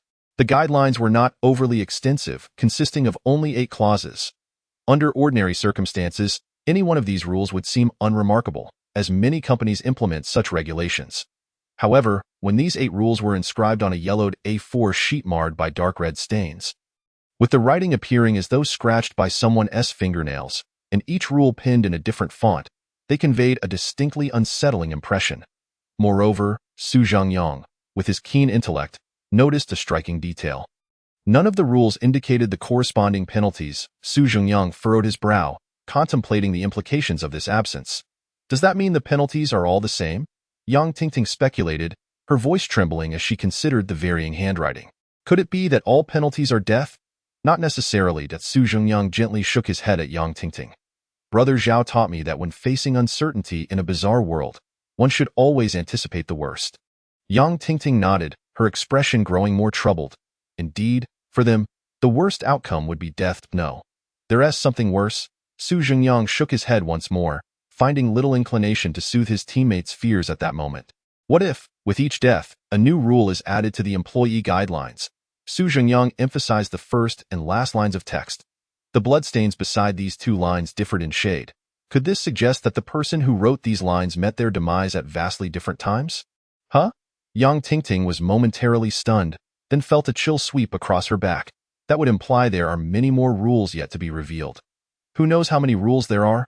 Suddenly, Yang Tingting recognized a discrepancy. Wait, weren't we told this bizarre domain was very simple? Why are there such terrifying rules right from the start? Su Jingyang replied, You're asking me, a novice, this question? Who should I ask?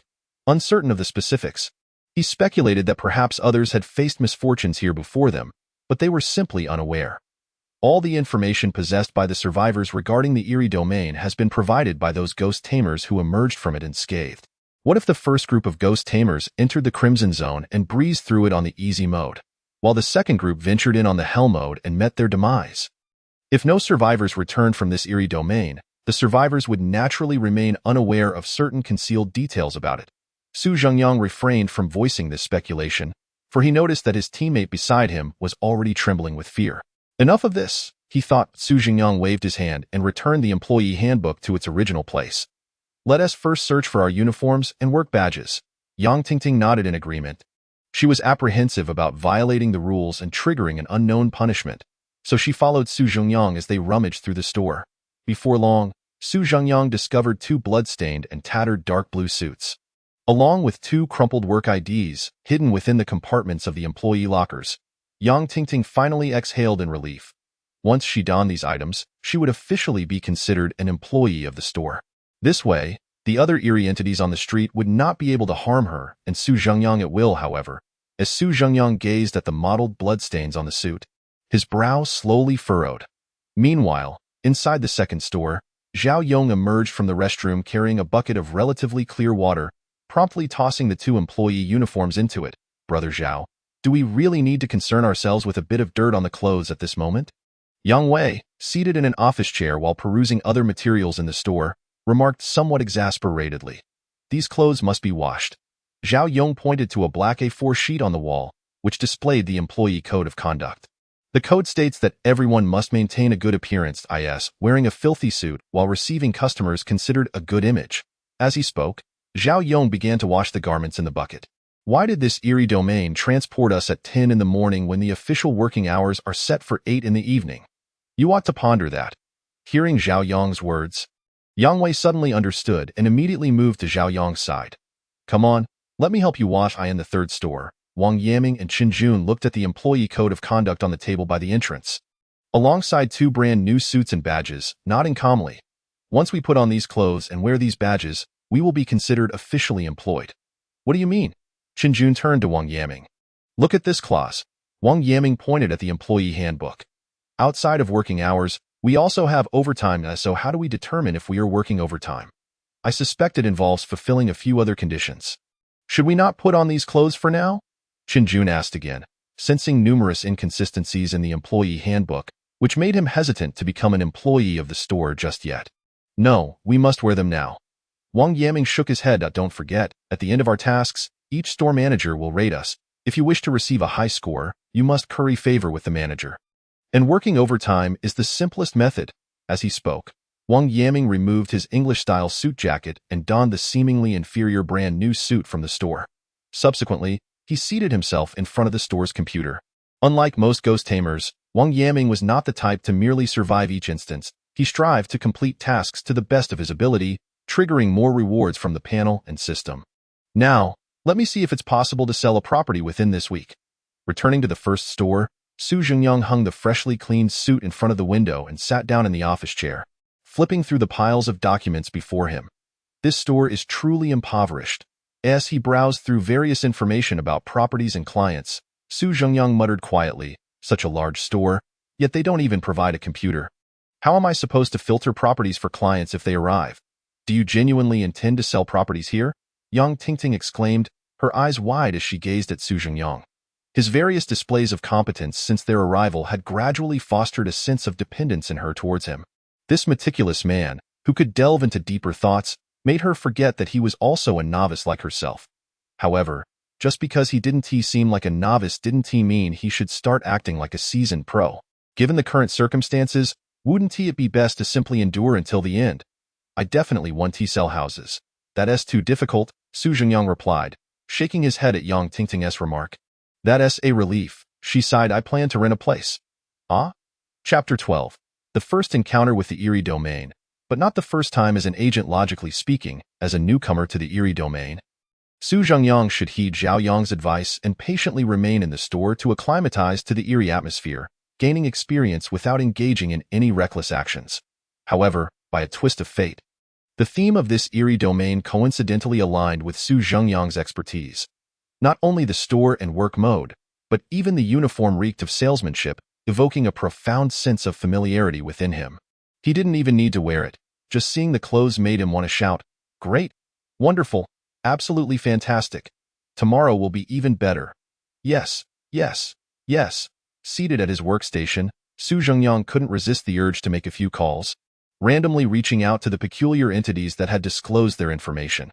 Coupled with the tasks assigned by the panel, Su Zhengyang, filled with energy and ambition, couldn't help but take action.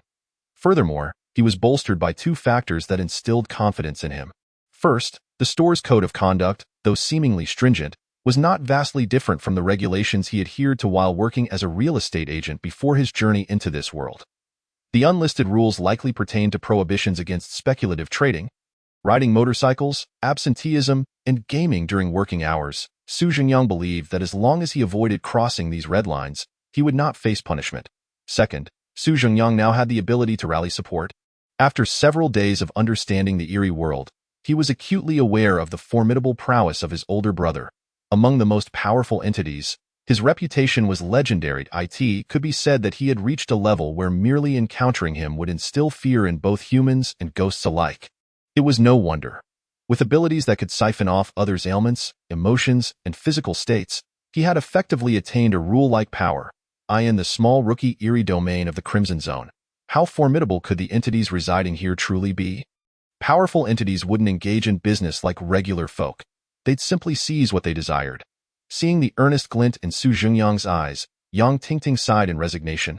Fine, do whatever you wished. Su Zhengyang grinned and approached the window, picking up a suit.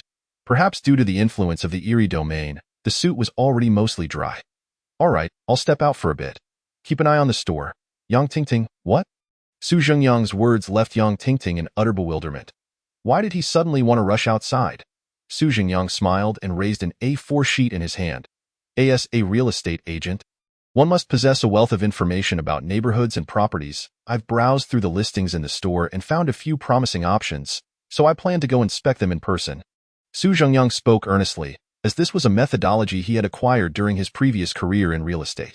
Yang Tingting listened attentively, expecting him to share survival tips for the eerie domain. However, after hearing his words, she was left speechless. Why do you seem unconcerned about the eerie domain but so enamored with the idea of working? You must remember, Su Zhengyang suddenly stated with a serious expression. Yang Tingting snapped back to attention, gazing at him intently. What I'm doing is referred to as empty viewing in this line of work. If there were clients, it would be termed foot surveying. Yang Tingting. All right? What a joke. The outside world is in ruins and you're teaching this? Watching Su Zhengyang leave, she thought to herself, just keep an eye on the store. The properties aren't too far away. I'll be back shortly. As Su Zhengyang turned to exit, he continued, Yang Tingting nodded, somewhat exasperated, and found a relatively safe corner within the store to sit and rest for a moment, preparing for the evening's work.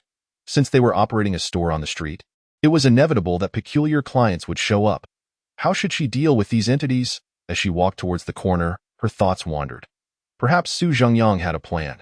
After a moment of reflection, Yang Tingting resolved to lean on Su Zhengyang for support. Unbeknownst to her, in such a short time, she had already come to regard him as her pillar of strength. Just as she reached the corner, she suddenly felt a tightening sensation in her chest. She suddenly recalled something. The employee code clearly stated that employees were not permitted to leave at will, although it was now after work hours. Su Zhengyang had donned his suit and displayed his employee badge within the store, which surely counted as overtime. Did it not? Su Zhengyang, wait. Yang Tingting immediately turned and dashed towards the entrance. However, after only a couple of steps, she halted. She noticed Su Zhengyang facing into the store, engaged in a phone conversation with someone. Upon seeing the flustered Yang Tingting, Su Zhengyang made a gesture for silence, then motioned downwards with his hand, signaling her to remain calm. The sound of dialing resonated from the phone. After 3 rings, the call connected. Hello? A deep and resonant voice emanated from the other end. It was the voice of the store manager. While searching for keys in the key cabinet by the entrance, Su Zhengyang had spotted the manager's number. He thought to himself, although this wasn't precisely regular working hours, if the protocols for overtime were the same as those for regular hours, failing to report might lead to a mistake. Zhao Gu had once said, it is best to avoid actions that could lead to errors, whereas one must absolutely undertake actions that are necessary, regardless of potential mistakes. Thus, Su Zhengyang dialed the manager's number. He had prepared his words in advance. Yet, upon hearing the greeting from the other end, he suddenly paused. This voice, why did it evoke such a sense of familiarity? Regrettably, The manager on the other end did not seem inclined to speak further after his initial greeting. Falling silent instead, Su Zhengyang had no choice but to shake off his thoughts and recite his prepared statement. Manager, I am currently working overtime at the store and plan to take this time to look at nearby properties. Hence I am calling to inform you. After speaking, Su Zhengyang nervously swallowed. There was no immediate response from the other end. Silence enveloped the call for over a minute. Su Zhengyang did not dare to hang up directly, so he anxiously awaited a reply. Finally, after what felt like an eternity of silence, a voice came through. Beep.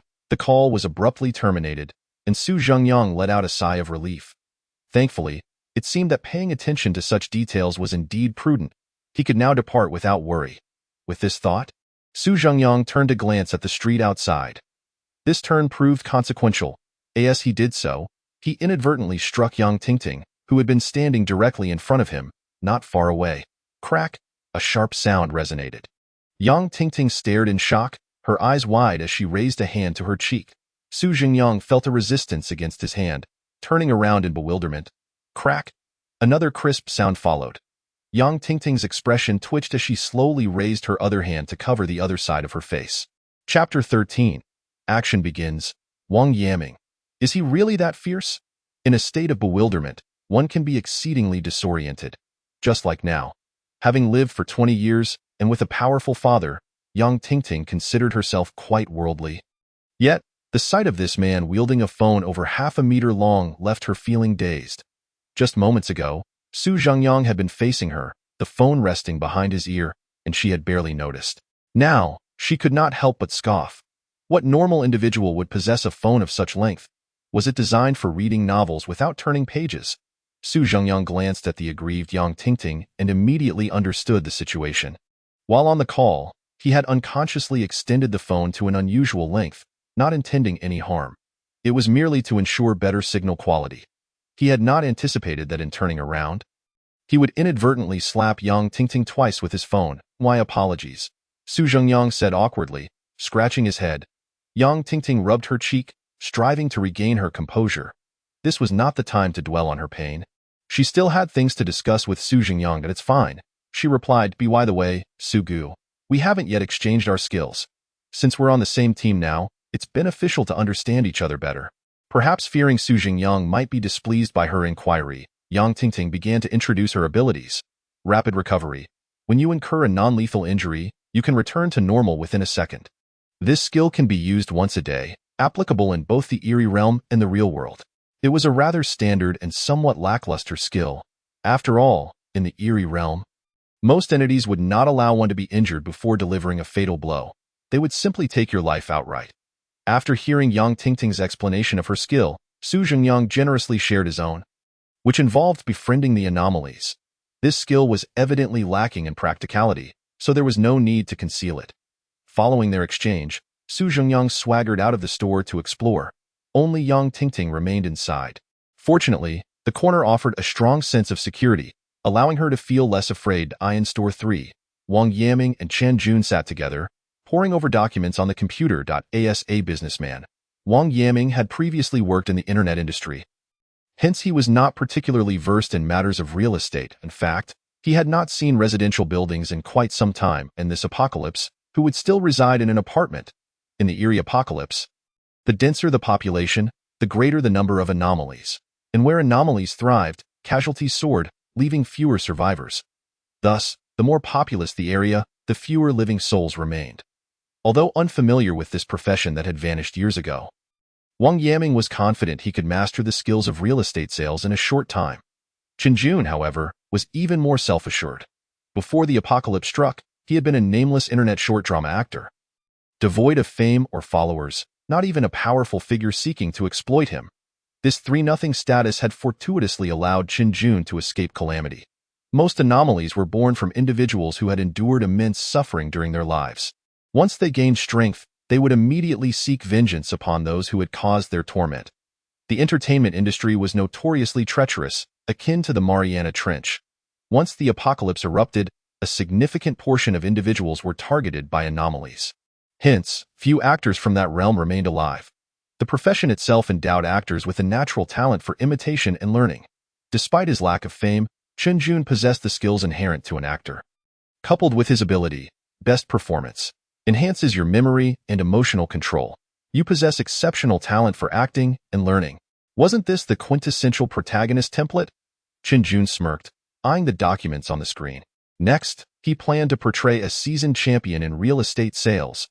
Wang Yaming and Chen Jun were each engrossed in their own thoughts, diligently studying the materials before them, completely oblivious to the figure who had just swaggered into their store. "Hello, gentlemen. Good afternoon." Su Jingyang stepped into the store, greeting the two with a cheerful voice as they leaned over their heads together. "Huh. What the heck? You have computers in your store?" Both Wang Yaming and Chen Jun jumped in surprise at Su Jingyang's sudden greeting. They were not timid individuals. Rather, in the eerie realm, even the slightest abnormality could herald a bloodbath. Su Jingyang paid no heed to their astonishment. He merely fixated on the computer before Wang Yaming and Chen Jun. Envy evident on his face. How can the treatment between people vary so greatly? Aren't we all part of the same company? How come you are here? Wang Yaming was the first to regain his composure. Looking astonished at Su Jingyang, "I came to borrow some keys." Su Jingyang chuckled, then opened the key box at the entrance of Store 3, retrieving 3 keys. Each store was responsible for keys to different complexes. And since Su Jingyang had numerous properties to view, he needed to borrow keys beforehand. "I have too much work today, and I'm a bit overwhelmed, so I won't chat with you for now." After securing the keys, Su Jingyang waved goodbye to the two, turned, and exited the store. Wang Yaming and Chen Jun remained behind, staring dumbfoundedly at the entrance. Wang Gu? Why does he come and go so casually?" After a long pause, Chen Jun finally broke the silence, somewhat perplexed. "I don't know. Perhaps he possesses some formidable skill, or maybe he already has clients." "No way. How can he be so strong, being a newcomer?" Wang Yaming frowned, then shifted his gaze back to the computer screen. "It's just luck. We should work hard too." Wang Yaming uttered half a sentence, the latter half implying, given the situation in their store, it was unlikely this fellow would survive the night. In Store 2, Zhao Yong sat quietly with Yang Wei, awaiting the start of their work shift. "Brother Zhao, do you truly not intend to strive for higher rewards in this eerie realm?" Yang Wei asked Zhao Yong. His tone somewhat mysterious. Zhao Yong remained calm, shaking his head. He sought stability, not rewards. What good were high rewards? Look at those thrill seekers. Which of them has lived long? Do not take unnecessary risks. Let us not allow a mere peculiar domain instance to become our final resting place. Zhao Yong spoke up. Yang Wei nodded, and then a faint smile unexpectedly appeared at the corners of his mouth. "What if my skills are particularly suited for this task?" "Oh?" Zhao Yong raised an eyebrow. "How well suited are they?" Chapter 14. Sudden turn of events, E-Force transaction. You can compel the anomaly to purchase any item you possess. This can be used once each time you enter the peculiar domain, and once every 4 days outside the domain. Note: if the other party is truly unwilling to buy your item, you may very well face their retaliation after the transaction concludes. Yang Wei demonstrated his skill to Zhao Yong, who gazed in envy, his eyes nearly bulging out. Setting aside the fact that Yang Wei's skill was exceptionally fitting for the current peculiar domain task, even in other domains, this ability could yield tremendous benefits for him. Wouldn't that essentially guarantee him a portion of the soul currency rewards every time he entered the domain? "Brother Zhao, do you think we should strive for a higher task reward? Let us observe for now." Zhao Yong refrained from giving an immediate affirmative response. Although he inwardly yearned to agree, his years of experience in peculiar domain instances urged him to remain cautious if it proved too perilous. Then preserving one's life remained the utmost priority. Just as this thought crossed his mind, Zhao Yong's gaze suddenly caught sight of a fleeting figure outside the shop. Zhao Yong's brow arched slightly. Why does that figure seem so familiar? The build. It bears a striking resemblance to that of my dear younger brother. Yang Wei also spotted the fleeting figure outside. With a touch more bravado than Zhao Yong, he boldly leaned out the door. A shocked voice erupted from him. "Brother Zhao, that young boy from your safe zone just ran out." Zhao Yong. "What?" The two of them peered out from the doorway towards Su Jingyang. Unaware of their gaze, Su Jingyang strolled to the street corner and vanished from sight. This Yang Wei stammered. Glancing from the direction Su Jingyang had disappeared to Zhao Yong beside him. One could only say, is it not a testament to the first safe zone? Which newcomer would dare to wander about recklessly? Zhao Yong, observing Su Jingyang on the street, wore an expression of surprise. peering in the direction Su Zhengyang had vanished. He ultimately shook his head in resignation. This is far too reckless, he muttered under his breath as he retrieved his phone from his pocket, intending to call Su Zhengyang. However, before he could dial, he noticed another figure at the shop entrance. An elderly man, swaying with a backpack, approached from a distance.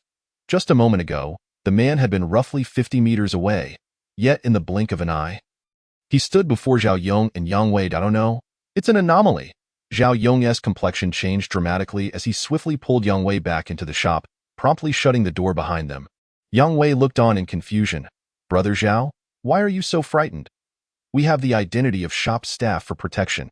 Even if he is an anomaly, he cannot harm us, can he? You are mistaken.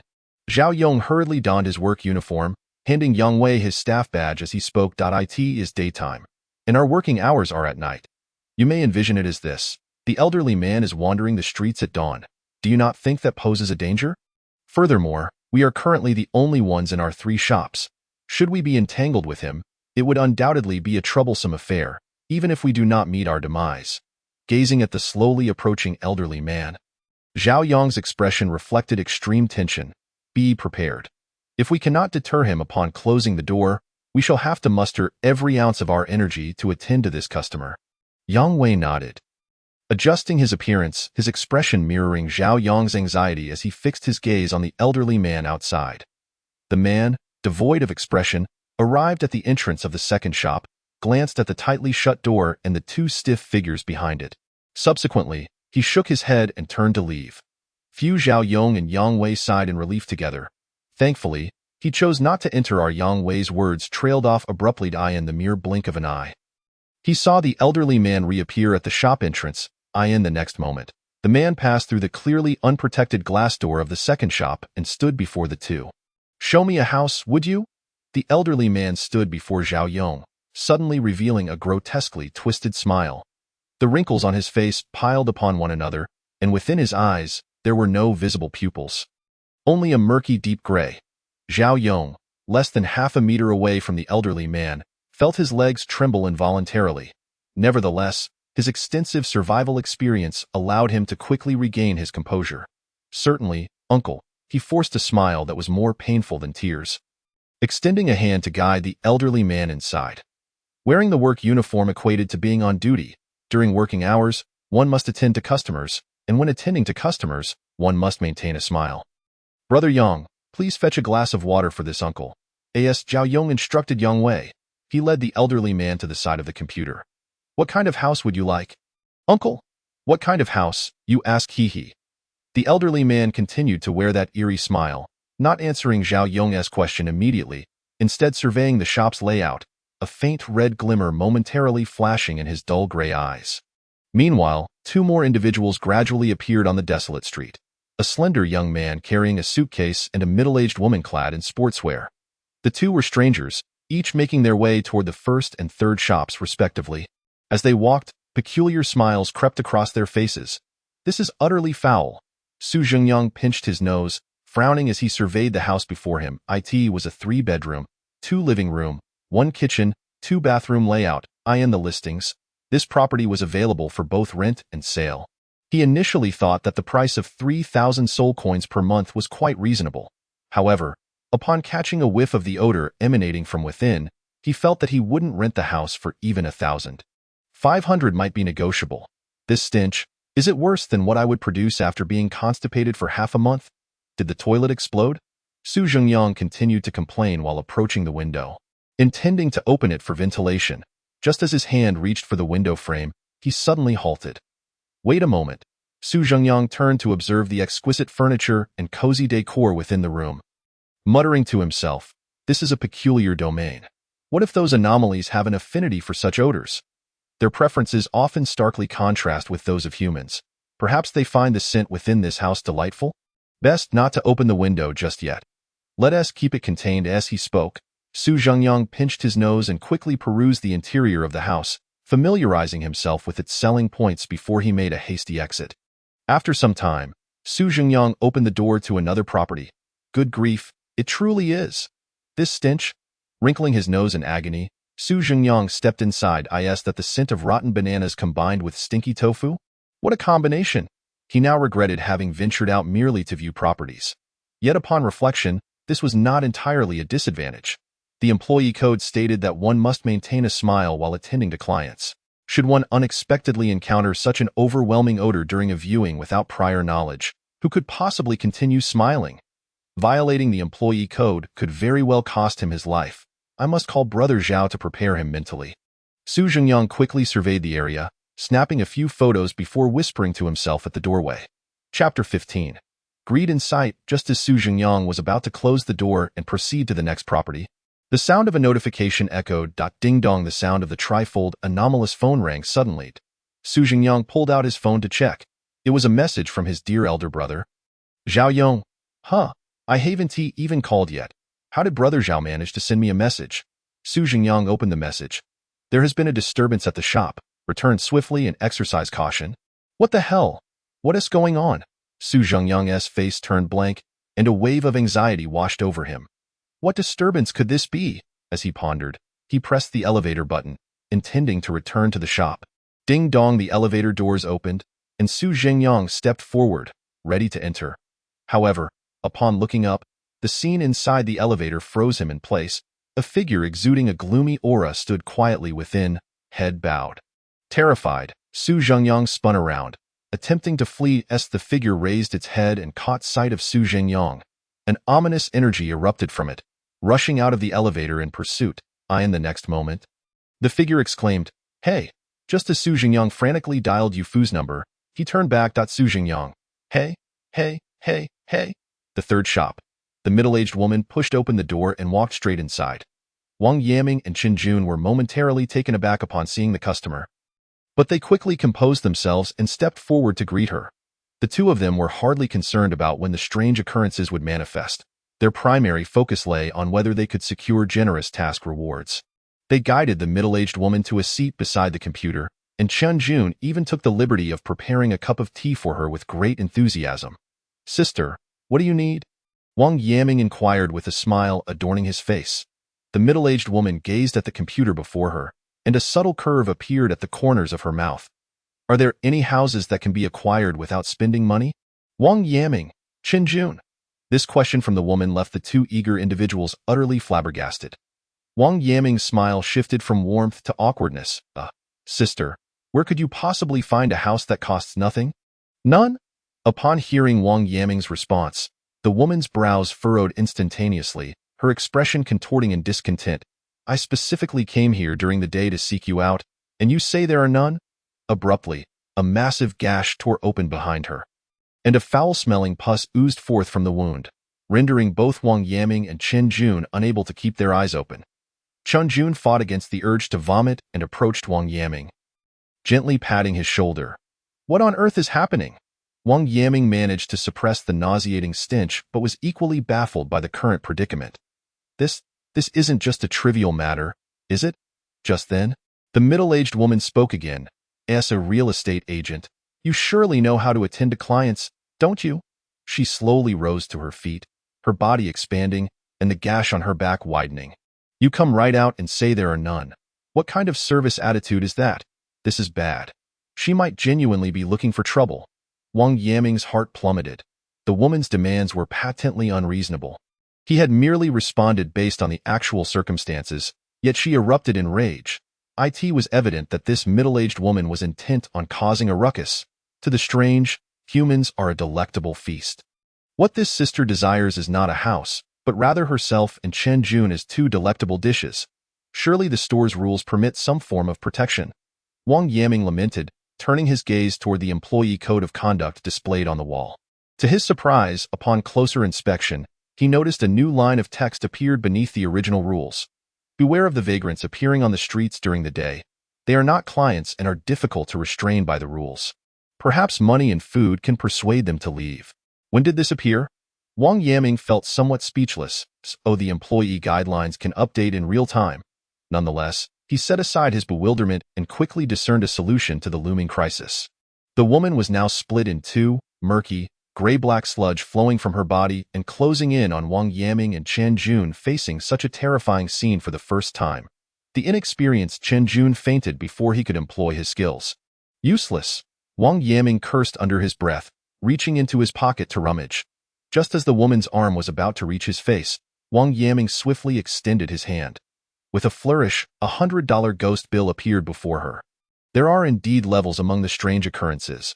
Although this middle-aged woman appeared frightful, she was, in truth, not particularly formidable, merely a level above the ordinary, yet below the realm of horror stories. Having been a ghost controller for some time, Wang Yaming possessed numerous powerful strange artifacts capable of obliterating this anomaly with ease.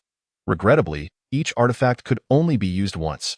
However, if a ghost bill could resolve the issue, then it was merely a minor inconvenience. Wang Yaming was never short on ghost bills. Upon seeing the $100 bill, the middle-aged woman's face lit up with delight. In the next moment, the foul sludge receded entirely, and the fissures in her body began to heal gradually. With a beaming smile, she snatched the ghost bill from Wang Yaming's hand and stuffed it into the gaping wound on her back, which was now nearly closed. The boss is quite generous. Clearly, you're not an ordinary employee, but rather a leader sent down for inspection. The woman's face radiated sincerity as she nodded and bowed to Wang Yaming. By the way, did I just dirty the floor inside the store? Let me clean it for you. With that, she stretched out her sleeve and began to wipe the floor haphazardly. Wang Yaming's lips twitched involuntarily. He had seen many people eager for money, but never one so blatantly avaricious. It seemed that the $100 had been too generous. Yet, it was better to spend money than to suffer. With this thought, a smile once again graced Wang Yaming's face. Thank you, sister, but there's no need for that. It's daylight. You should head back and rest. All right. The woman nodded cheerfully and turned to leave through the door. Having already lost so many ghost bills on the first day, it appeared that this blood-red district was not as simple as it seemed. Wang Yaming's brow furrowed in contemplation. For an experienced player like him, ghost bills were easily accessible. However, this strange realm was a novice domain, and those newly initiated as ghost controllers likely did not possess such currency. If money could distract them, what would food be? Naturally, it was the flesh and blood of humanity. The previous woman walked away with a radiant smile, turning back to laugh thrice, sending a chill down Wang Yaming's spine. Suddenly, an idea struck him. If these vagrant anomalies could be easily appeased with money, could he perhaps pay them to perform other tasks? With this thought, Wang Yaming once again reached into his pocket. Chapter 16. Bribing the Anomalies, the Crisis of Yang Tingting. Within the bizarre apocalypse, a myriad of rules exists. For instance, there are ghost bills. Ghost controllers can earn ghost bills by completing tasks or trading with anomalies. Or they may procure them through their own means within safe zones. However, for the anomalies to acquire ghost bills, they must rely on gifts or trades. Attempting to forcibly seize them would not only yield nothing, but could also incur punitive repercussions from the rules. This regulation appears to be in place to protect humanity. After all, most ghost controllers are incapable of combating anomalies, and without such restrictions, those carrying a wealth of ghost bills would be targeted for robbery as soon as they entered the dungeons. Wang Yaming is, of course, one of those regular individuals shielded by the ghost bill regulations. Without such rules, he would likely find himself the target of numerous anomalies, for he carried ghost bills amounting to several hundred thousand. A portion of these ghost bills served as additional rewards for tasks, while a larger share was amassed from other ghost controllers. While the rules prevent anomalies from robbing humans of their ghost bills, they do not restrict humans from robbing one another. Sister, wait a moment. Wang Yaming called out to the middle-aged woman who had just pushed open the glass door. Boss, is there anything else? The woman turned around and asked. Wang Yaming slowly produced another $100 ghost bill from his pocket. I have a few more ghost bills here. Thank you, boss. The woman's eyes brightened, and she rushed forward, eager to take the bill from Wang Yaming's hand. Wait a moment. Wang Yaming stepped back, narrowing his eyes slightly. This isn't a gift. I have a small favor to ask of you. Speak. The middle-aged woman patted her chest confidently. Whatever you need, I will surely assist. The deal was struck. Moments later, inside the store, a young man carrying a suitcase with a wicked grin looked at Yang Tingting, who was curled up in the corner in his hand. He held the $100 ghost bill that Yang Tingting had just given him.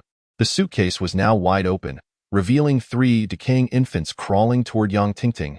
I've given you the money. Now please let me go. Yang Tingting cradled her head, unable to bear the sight before her. Before entering the anomaly realm, her father, Yang Feng, had symbolically given her 100 ghost bills for emergencies. He believed that the first dungeon for novice ghost controllers would pose no real danger. Moreover, he had provided Yang Tingting with a rather powerful strange artifact capable of saving her life in dire situations. However, now, trembling and having surrendered her only 100 ghost bills without securing safety, she shakily retrieved a pin from her pocket. The pin of the spirit.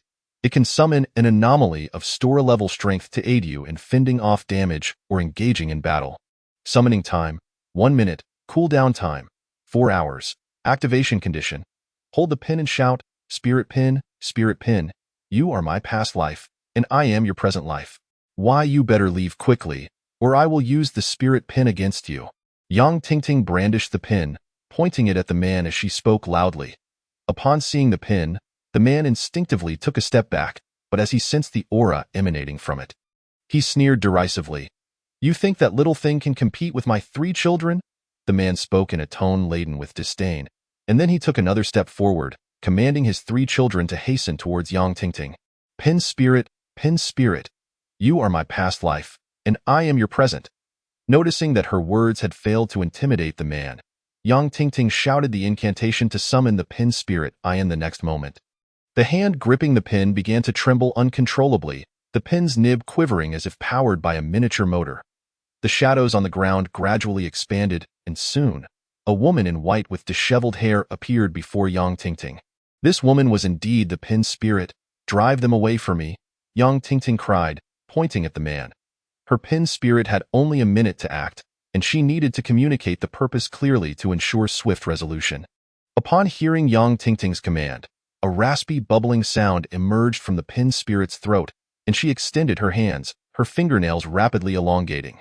The man and his 3 eerie children were not frightened by the sudden appearance of the pin spirit. Rather, they chuckled sinisterly and quickened their pace, their mouths agape as they lunged towards her.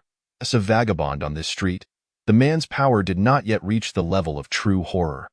In a one-on-one confrontation with the pin spirit, he would undoubtedly falter. However, he had 3 children.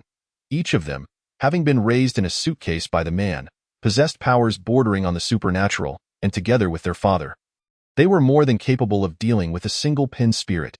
Indeed, they were more than sufficient. The 3 eerie children rendered the pin spirit immobile, allowing the man to turn back towards Yang Tingting. Is this your strategy? Yang Tingting, observing the pin spirit ensnared by the 3 eerie children and the man before her wearing a grotesque grin, felt a wave of despair wash over her.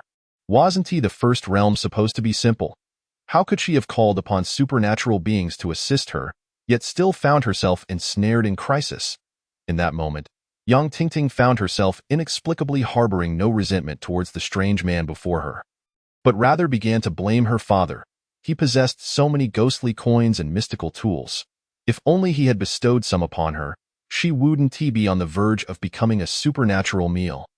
The image of Su Zhengyang gradually resurfaced in her mind. If Su Zhengyang hadn't left, would their combined finances have sufficed? Probably not, as he didn't share her background and might possess no money at all. Suddenly, a sound akin to a bursting balloon resonated through the air. The pin spirit, engaged in a fierce struggle with the 3 eerie children, abruptly vanished. The summoning time had elapsed. The man glanced at the 3 eerie children, who were nearly unscathed, and the smile on his face widened. Now, my children are quite upset, he remarked. I am a man of rules and will not make things difficult for you, my dear employee. Originally, we were 4, and 50 ghostly coins would suffice for each. Now, since my children are in a foul mood, each will require 100 coins, including the 100 you've already given me. You now owe me 300. What? Upon hearing the man's words, Yang Tingting instantly regretted summoning the pin spirit. However, upon reflection, even without summoning the pin spirit, she lacked the ghostly coins to appease the man. I have no money. Not having money is easily resolved. 1 arm costs 100 ghostly coins, and a leg 150. What do you intend to offer? The man assessed Yang Tingting from head to toe. I think you should take 2 arms and 1 leg. Suddenly, a voice echoed from the entrance. All eyes in the shop turned towards the source of the sound. A middle-aged woman entered, wearing a strange smile. This is my territory. The man frowned, visibly displeased. I know. I'm just here to join the fun. I'll simply give you what's needed. The middle-aged woman waved her hand. She was aware of the man's intimidating presence and had thus chosen to forego any demands. Wang Yaming had sent her to ensure the young girl in the shop faced some hardships. There was no need for her to clash with other supernatural beings. The man glared at the middle-aged woman, who returned his gaze with a cheerful smile, remaining silent. After a moment, the man sighed. Very well. He turned around, his smile stretching from ear to ear. Now, it's time for you to pay. He seized Yang Tingting by the arm and began to pull. Ah! A tremendous force surged through her shoulder, causing Yang Tingting to scream and clutch herself in terror, struggling fiercely. Yet, the man's grip slackened, and after half a minute of her frantic cries, he made no further move towards her. Just as Yang Tingting began to wonder what was happening, another man's voice rang out, "Damn it! Who gave you the audacity to beg so shamelessly?" Chapter 17 Su Jingyang. You filthy beggar. This melodious, delightful and charming male voice, so akin in handsomeness to our dear readers, could belong to none other than Su Jingyang himself. Yang Tingting lifted her gaze towards the entrance, and indeed, Su Jingyang stood there, hands on his hips, pointing at the man and the middle-aged woman within the shop, berating them. Look at you all, with arms and legs, coming here to beg, fixated on harassing a young girl alone. Can't you show some decency? Su Jingyang's outburst left everyone in the shop in stunned silence. The most bewildered was undoubtedly Yang Tingting. She had envisioned Su Jingyang arriving to rescue her. Yet she had not anticipated his fierce demeanor, ready to confront the supernatural beings without hesitation. His voice was so loud that it even reached the nearby third shop. Wang Yaming, who had been observing from the entrance, nearly stumbled in shock. In a wonder from the first safety zone, he muttered, steadying himself against the door handle. When it comes to handling matters, he either acts with the steadiness of an old dog or the frenzy of a mad dog. Why does it always have to be about dogs? Qinjun asked, perplexed. Wang Yaming replied, Why don't you go play over there? Back at the first shop, moments later, everyone regained their composure. The man in the center of the shop scrutinized Su Jingyang's attire, recognizing it as the uniform of a shop employee, and his brow furrowed deeply. He could not fathom why this seemingly ordinary human would act so brazenly. At that moment, memories from the past surfaced, reminding him that when humans behaved so confidently in the face of the supernatural, it often indicated that they had some hidden advantage. With this thought, the man's gaze fixated on the phone tucked away in Su Jingyang's pocket. This phone was a supernatural artifact. Though it appeared harmless, the man had noticed nothing else of note about Su Jingyang. Could it be that the phone was the source of his confidence? Consequently, the man refrained from treating Su Jingyang as he had Yang Tingting. After all, Su Jingyang exuded a confidence that suggested he had a powerful backing. Using ghostly coins or flesh to send us vagabonds away is the rule here. The man narrowed his eyes and stated, while simultaneously directing his 3 eerie children to stealthily approach Su Jingyang from 3 different angles. I understand. Su Jingyang had yet to step fully into the shop when he received a second message from Zhao Yong. This good brother, while dealing with the troubles in his store, had not forgotten to lend Su Jingyang a helping hand. He stepped forward, pulling out a stack of ghostly coins from his supernatural phone. I have ghostly coins. A collective gasp erupted from the 3 individuals capable of speech within the shop. The man's eyes widened in disbelief. In a wonder, the phone had given him confidence. It contained a substantial amount of ghostly coins. Yang Tingting breathed a sigh of relief. In a wonder Su Jingyang was so bold. It turned out he had plenty of money. A casual pull revealed thousands of coins. However, upon further reflection, Yang Tingting felt a twinge of confusion. Wasn't he a newcomer? Where had he procured such wealth? She glanced at the middle-aged woman, who suddenly appeared captivated, her face betraying a greedy expression. It was her first time encountering such an abundance of ghostly coins. If she could claim them, not only could she escape her life as a vagabond, but she might even ascend to the level of true horror. With this thought, the middle-aged woman reached out to snatch the ghostly coins from Su Jingyang's grasp. Just as Su Jingyang intended to retreat, he noticed the middle-aged woman being stopped by the sinister man. You shouldn't be here at all. He glared at her with cold eyes. The 3 eerie children, who had been surrounding Su Jingyang, shifted their focus towards the middle-aged woman. Indeed, when money was involved, the supernatural beings easily redirected their attention. The middle-aged woman trembled under the man's gaze. She could not hope to contend with him, especially with 3 eerie children of equal strength at his side. Then I'll leave. The middle-aged woman cast a lingering glance at the ghostly coins in Su Jingyang's hand before turning to exit the shop, completely abandoning the task Wang Yaming had entrusted to her. With so many ghostly coins in hand and the rules in place, no matter how bold she was, she could not harm the two individuals within the shop. Who knows? As the middle-aged woman took 2 more steps, Su Jingyang suddenly stepped forward, blocking her path. Hey, hey, hey, who gave you permission to walk? The middle-aged woman, somewhat bewildered, responded. I don't want money. Are you not going to let me pass? What do you mean? Su Jingyang furrowed his brows.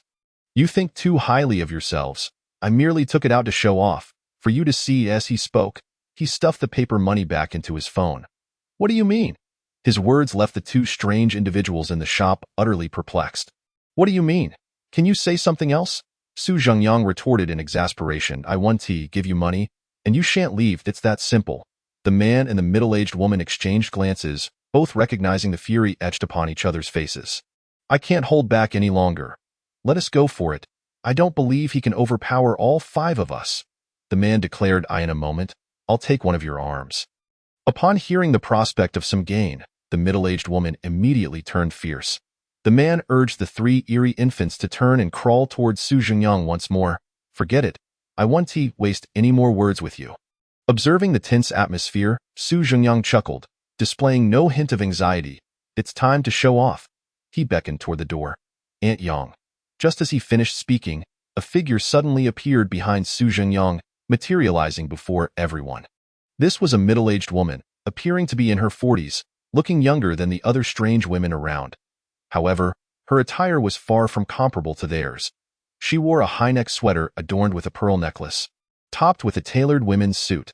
Her lower half was draped in a black fishtail gown, and she stood poised in exquisite high-heeled leather shoes, coupled with her elegantly styled hair and meticulous makeup. She embodied the essence of a noblewoman. One must note, however, that perhaps due to the influence of the bizarre world, her makeup leaned toward a darker aesthetic, with even her lipstick being black. This inadvertently reminded Su Jingyang of an organization from a game. The Black Silk Rose. Was it called Black Silk Rose or Black Rose? Returning to the main point, the moment the noblewoman materialized behind Su Jingyang, the atmosphere in the shop grew oppressive. The air felt as though it had solidified, causing Yang Tingting, positioned at the back, to struggle for breath. What a powerful supernatural presence, the man murmured, clutching his chest. The strength of supernatural beings varies even within the same level. If one were to divide a tier into 100 levels, the spirit of the pencil ghost could be considered a mere 1 to 5, whereas this lady was at a staggering 99. An entity that 10 men could not contend with. The suppression among supernatural beings was far more pronounced than that between supernatural beings and humans, as evident in the pained expressions on the faces of the man and the middle-aged woman. Even the 3 mute infants began to wail uncontrollably. You blind fools dare to cause trouble in my nephew's shop? The noblewoman gazed calmly at the bizarre entities in the store. No, we wouldn't dare, the man stammered, mustering the courage to apologize as he lifted his head, only to be met by the horrifying expression on the noblewoman's face. Her lips slowly stretched into a sinister grin, extending from her mouth to her ears, while simultaneously, her mouth began to open.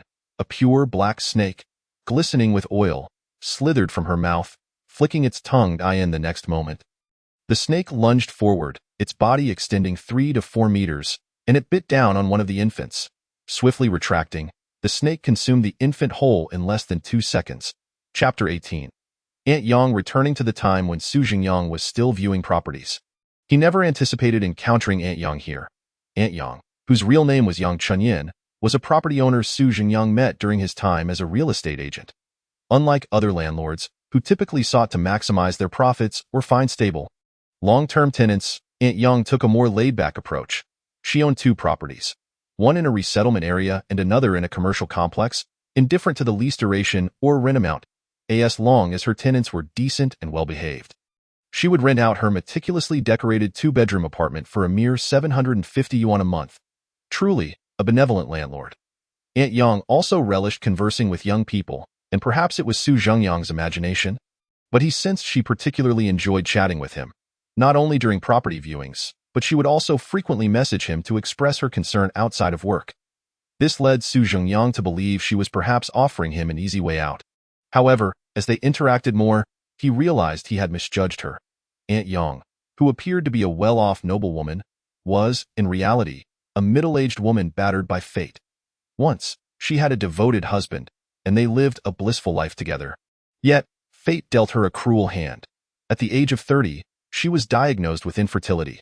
Following this, she faced the deep-seated hostility of everyone in her husband's family, except for him. Her husband, who loved and protected her, eventually succumbed to a heart disease caused by the immense psychological pressure of mediating between his parents and his wife. The loss of her husband exacerbated the rift between Aunt Yang and her in-laws. And during that era, her own family failed to support her. Fortunately, Aunt Yang had a nephew who, unlike other relatives, embraced her as if she were his own mother. He would often visit her for meals, do homework, and watch television. As he grew older, he would occasionally buy her gifts and visit during holidays, allowing Aunt Yang to feel the warmth of family once more. She treated him like her own son. Alas, fate was unkind. Her husband's heart condition was hereditary, and Aunt Yang's nephew tragically passed away from the same ailment in an accident. Just as Aunt Yang had shifted her focus from her husband to her nephew, she found herself alone once more in their conversations. She once confided in Su Zhengyang that her laid-back approach to finding tenants was her way of seeking a good young person to whom she could bequeath her 2 properties. After gifting the houses, Aunt Yang intended to find a place to reunite with her husband and nephew. This revelation alarmed Su Zhengyang, prompting him to abandon his work and rush to Aunt Yang's home to dissuade her from such thoughts. However, before he could persuade her, she had already reconsidered her intentions. What was the reason? She had encountered someone who bore an uncanny resemblance to her nephew, sharing the same speaking style and attitude toward life. Who was this person? Clever readers may have guessed. It was none other than Su Zhengyang. He was taken aback. Initially, he found it hard to believe he resembled Aunt Yang's nephew until he saw a photo of him, which made Su Zhengyang feel as if he were gazing upon a version of himself from a parallel universe. Perhaps it was mere coincidence, or perhaps a twist of fate. Just as Aunt Yang was on the brink of giving up on life, she encountered a reflection of her nephew once more. Yet, Su Zhengyang was Su Zhengyang, and her nephew was her nephew. There were still differences between them, at the very least. There was no familial relationship between Su Zhengyang and Aunt Yang. She did not propose that he acknowledge her as a godmother, nor did he bring it up. However, afterward, Su Zhengyang would occasionally visit this lonely elder with gifts in hand. His intentions were not driven by greed for her properties. He had no need for the money. Rather, it stemmed from an instinctive kindness, a subconscious desire to offer companionship to this elder who had faced life's disappointments. Thus, Aunt Yang, who had lost all hope, once again felt the warmth of family. While they never explicitly addressed their bond, Aunt Yang instinctively referred to Su Zhengyang as her nephew, and he did not correct her, responding with a smile instead. Later, when Su Zhengyang began dating, he brought his girlfriend, Yuan, to Aunt Yang's home for dinner. Aunt Yang joyfully gifted Yuan a substantial red envelope containing 6,600 yuan, leading Yuan to believe for quite some time that Aunt Yang was secretly seeking a young partner for Su Zhengyang. These were merely small anecdotes. Eventually, Su Zhengyang left the real estate business, but his connection with Aunt Yang remained intact. Aunt Yang inherited a considerable fortune from her husband, and one day, she decided to embark on a new venture. Consequently, Su Zhengyang leveraged his connections to help her secure a stake in a large supermarket. He even invited a few of his friends who studied finance to assist her. Thus, this nearly 50-year-old woman embraced the dawn of a new chapter in her life. Subsequently, with the assistance of Su Zhengyang's girlfriend, Yuan, Aunt Yang established an organization aimed at aiding women who had suffered under the oppressive weight of feudal ideologies, as well as those who had lost their will to live due to the death of their husbands or children. Su Zhengyang humorously dubbed it the Auntie No Longer Wishes to Strive organization. Thus, she could be regarded as a successful entrepreneur and philanthropist. Ultimately, just before his time travel, Su Zhengyang sent Aunt Yang an invitation card for his wedding. The card did not address her as Aunt Yang Chunyan, but rather as Aunt Yang Chunyan. At that moment, this middle-aged woman, who had traversed a life of hardship, finally found fulfillment. Fulfillment, indeed. Su Zhengyang felt a twinge of helplessness. Had that bridge not collapsed, then true completeness could have been claimed in this world. Aunt Yang, who had crossed over alongside Su Zhengyang, had transformed into a terrifying enigma. The scene shifted back to the present. Within a shop, a man and a middle-aged woman leaned against the wall, huddled in the corner where Yang Tingting had recently crouched. Both bore peculiar expressions of distress. The man was tormented by the fact that all 3 of his children had been devoured by Aunt Yang. and his own arms had been stripped of a significant portion of flesh. The middle-aged woman, on the other hand, was bound by a length of iron wire, procured from an unknown source by Aunt Yang, which had been fastened tightly to her back. The wire exuded an eerie aura, and any attempt to struggle would cause it to hiss ominously against her skin. At tea that moment, Aunt Yang sat at a tea table in the shop, savoring the red tea that Su Zhengyang had brewed for her. Meanwhile, Su Zhengyang stood alongside Yang Tingting before the two peculiar figures, hands on hips, legs trembling. My friend has been frightened by you too, Su Zhengyang pointed out, gesturing toward Yang Tingting, whose cheeks were still stained with tears. You owe her compensation, don't you? The two peculiar figures responded. Huh? What do you mean? Su Zhengyang shot them a glare. Moreover, I was quite agitated by you just now. Shouldn't the price of your lives be raised? The man mused. This sentiment feels oddly familiar. Chapter 19. Aunt Yang's strange hobby. In the end, the two vagabond enigmas emptied their pockets, revealing all their ghostly currency, a total of $362.50. But that was not all. Su Zhengyang also produced supplies from the shop and, under Aunt Yang's pressure, had the two enigmas sign a 7-day part-time contract. Within this week, they were obliged to assist Su Zhengyang and Yang Tingting in developing clientele, managing the shop and gathering housing resources, all without pay. This was one of the advantages of the enigmatic realm. There were no labor boards to file complaints with. Thus, the two vagabond enigmas, Zheng Hai and Li Yin, officially became extrinsic employees of the shop. Once everything was settled, Su Zhengyang sent the two newcomers off to survey housing options. The shop was left with Su Zhengyang, Yang Tingting, and Aunt Yang, along with one peculiar entity. Aunt Yang set down her teacup, casting a glance at the now-vanished Zheng Hai and Li Yin, her previously icy demeanor abruptly softening like a gentle breeze caressing a verdant meadow. The once formidable enigma transformed in an instant into a warm and affable elder. Zhengyang, Aunt Yang beckoned, waving her hand toward him. What is it, Aunt Yang? Su Zhengyang replied, I've been feeling a bit muddled these past few days, but upon seeing you today, I was reminded of certain matters. Do you think we might? Hey, Aunt Yang. Su Zhengyang quickly interrupted, gesturing discreetly toward Yang Tingting standing nearby, implying that they should refrain from discussing time travel in her presence. Aunt Yang glanced at Yang Tingting and immediately grasped Su Zhengyang's intention. However, after observing Yang Tingting for a moment longer, her gaze lingered as she scrutinized the young girl, seemingly attempting to see through her. Yang Tingting felt a chill under that gaze and instinctively stepped back, retreating behind Su Zhengyang. When she had first met Aunt Yang, she found it somewhat puzzling why Su Zhengyang shared such a close bond with this powerful enigma. Yet, it seemed she had gleaned that Aunt Yang was somehow related to Su Zhengyang. Hello, Aunt Yang. Yang Tingting greeted softly. Zhengyang, it's been a while since we last met. I see you've. Aunt Yang's expression turned somewhat serious as she pointed at Yang Tingting, turning to Su Zhengyang and asking, Is this young lady your new partner? Su Zhengyang responded, Huh? Yang Tingting was momentarily taken aback by the question, yet she did not outright deny it, instead lowering her head in embarrassment. Although their acquaintance had been brief, Su Zhengyang's admirable qualities and his timely intervention to rescue her had already captured her heart.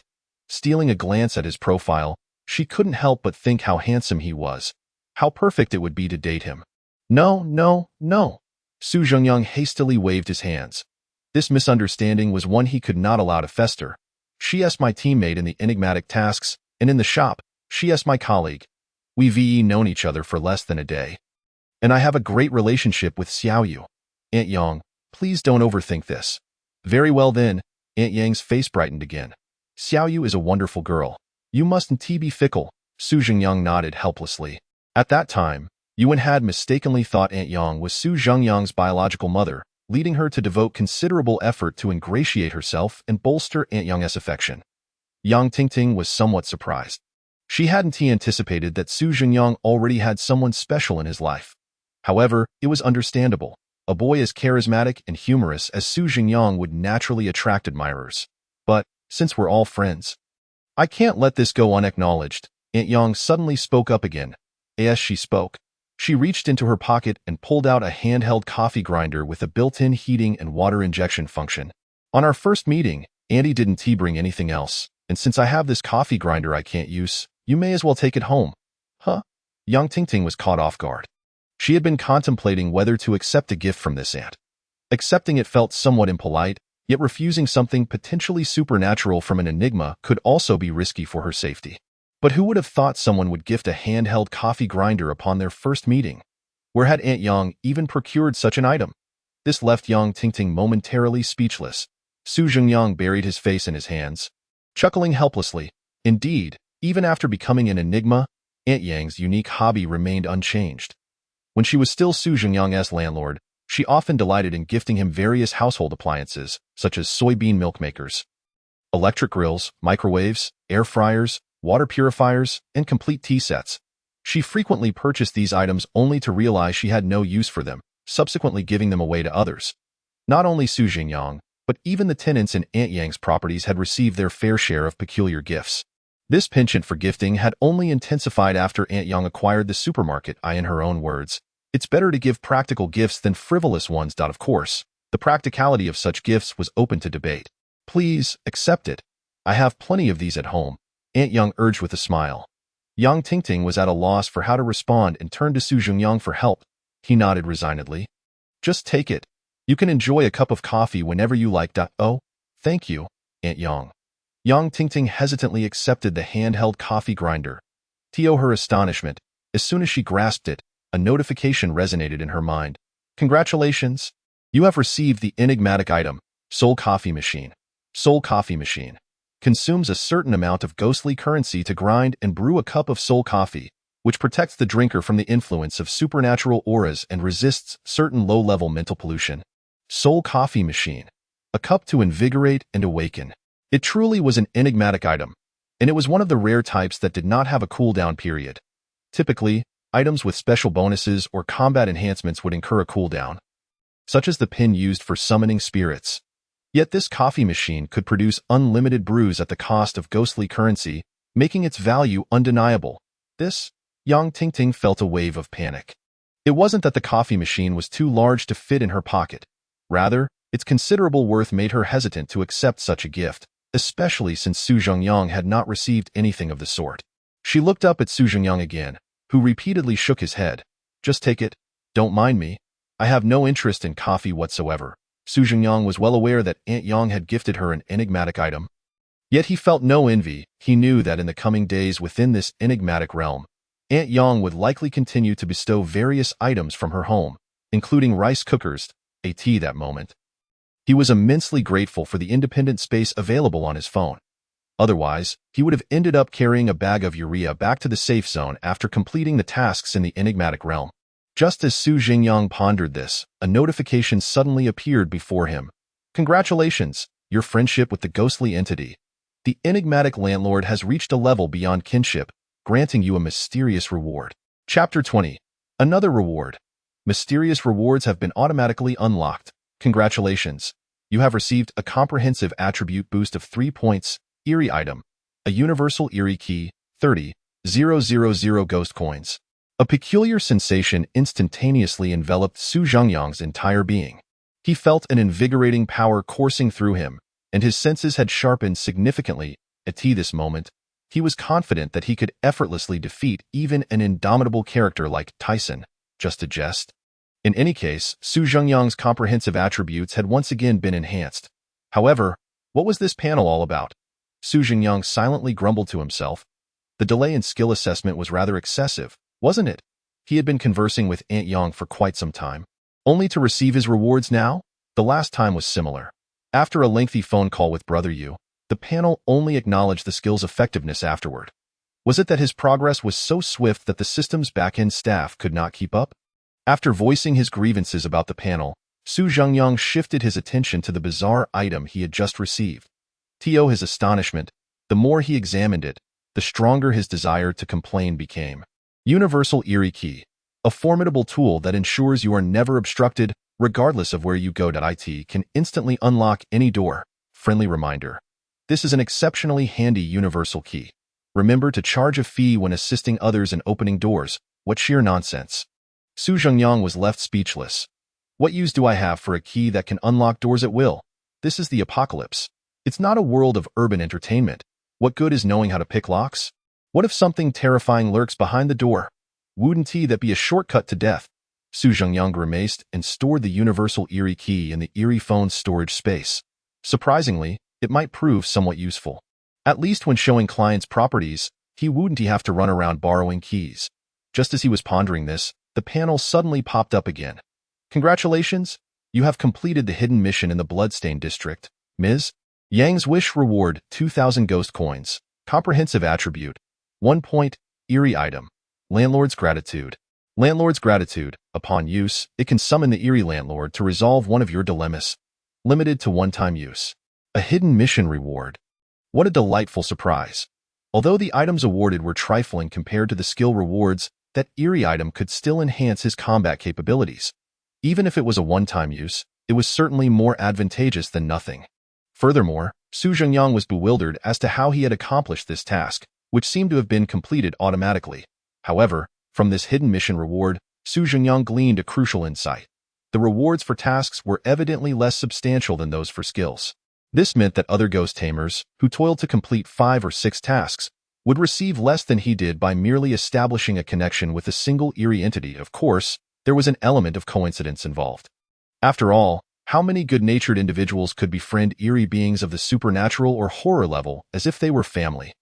This indicated that his skill had become extraordinarily potent solely due to his friends and family accompanying him through this journey. As this epiphany struck him, Su Zhengyang suddenly understood why Golden Finger is the friends who traveled with me. He mused inwardly while casting a glance at Aunt Yang, who was enjoying tea with Yang Tingting. On his wedding day, surrounded by so many friends and family, he couldn't help but wonder which of his friends had transformed into eerie entities. The scene shifted to outside a store. On the streets of the Bloodstained District, the contracts in this eerie world were akin to slave agreements. Once signed, under the oppressive rules, Zhang Hai and Li Yin felt utterly powerless to resist. Not to mention, both of them were parasites within this eerie domain, bound by the rules set forth by its master. If they angered the master of the eerie realm, they could be torn apart in the blink of an eye. Zhang Hai clutched the property details in his hand, exhaling a sigh of resignation. He was the most unfortunate, as all 3 of his children had become nourishment for others. Although those children hadn't come from a righteous path either. No more sighing. Li Yin scratched her back, where a wire was poking her, and with a grimace, she remarked, "At least they've given us a chance. We earn 50 ghost coins for each client we show a property." Li Yin pointed to the fine print on the contract. "If we work hard over the next few days, we might just earn a few thousand out. You're dreaming." Zhang Hai crushed Li Yin's aspirations mercilessly. This is the heart of the eerie realm. Property prices are exorbitant, and rent is steep. When do you ever see eerie beings coming to buy houses? Those who accidentally intrude or seek refuge with that master will surely opt for properties on the outskirts. Upon hearing Zhang Hai's words, Li Yin fell silent. He was right. The Bloodstained District was divided into 3 sections, each housing 3 real estate offices. They were currently positioned in the central area, surrounded by the other 2 sections. Rarely did any outsiders venture into this place, which is why all 3 offices struggled to attract business. The master behind this eerie realm had expressed his dissatisfaction with the situation, leading the store managers to vent their frustration on the human staff who had been transported here. This allowed them, the wanderers, to dare to seek employment during daylight. Individuals already facing oppression would hardly be noticed, even if stepped upon repeatedly. Li Yin sighed again. If only she had known better than to join this chaotic scene today. Huh. Zhang Hai suddenly seemed to have an epiphany. I'm curious. You were about to receive money, so why did you come to stir trouble with me? Oh, don't mention it. It's that 3rd store. Yes, Li Yin suddenly realized. Without the guidance of that man in the 3rd store, how would she have ended up in the 1st store? How would she have lost all her ghost coins and become a slave? Working for others? Thus, the true culprit behind it all was that man in the 3rd store. Li Yin's expression was filled with resentment. No, I must seek revenge, she shouted and swiftly made her way toward the 3rd store. Meanwhile, Wang Yaming, who had been peeking through the door, was puzzled about what transpired inside the 1st store. Before Su Zhengyang called out to Aunt Yang, she had been in a concealed state, and the moment she revealed herself, her eerie aura enveloped the entire store. Therefore, Wang Yaming had not seen Aunt Yang. He only noticed 2 wanderers stepping towards Su Zhengyang, followed by an intense fog that shrouded the whole establishment. Moments later, 2 eerie figures emerged from the 1st store, heads bowed. Could it be that those 2 wanderers had dealt with Yang Tingting and Su Zhengyang? Wang Yaming stroked his chin, pondering.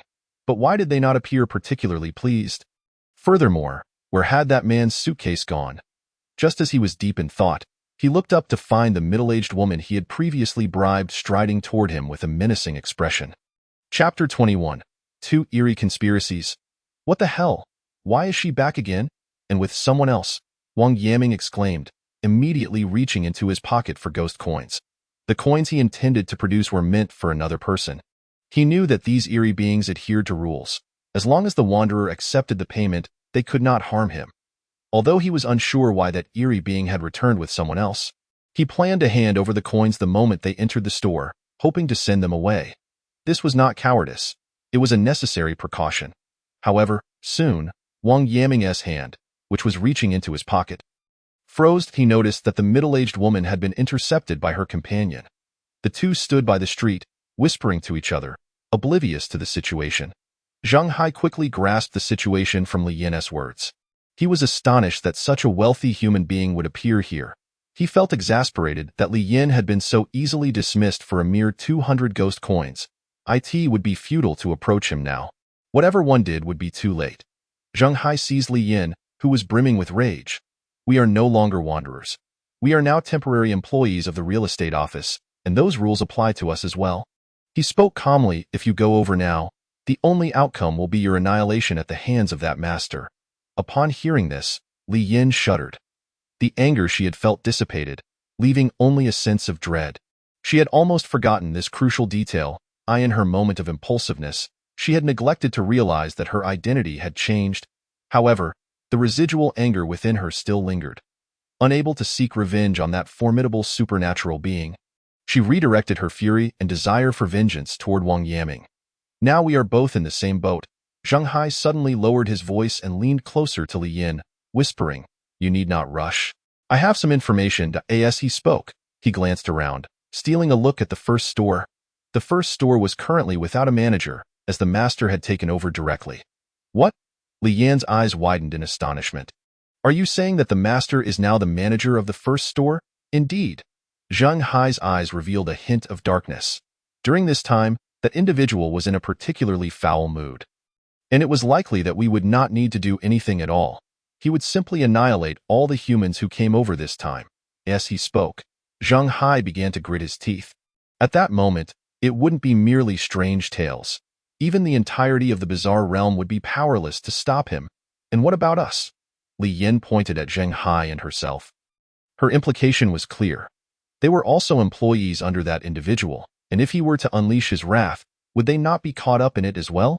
There was no need for concern. That individual rarely directed his fury toward the bizarre entities. The previous store manager's fate was purely accidental.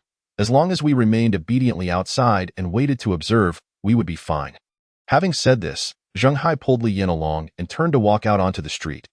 Now that we are employees, are we not free to enter any of these houses?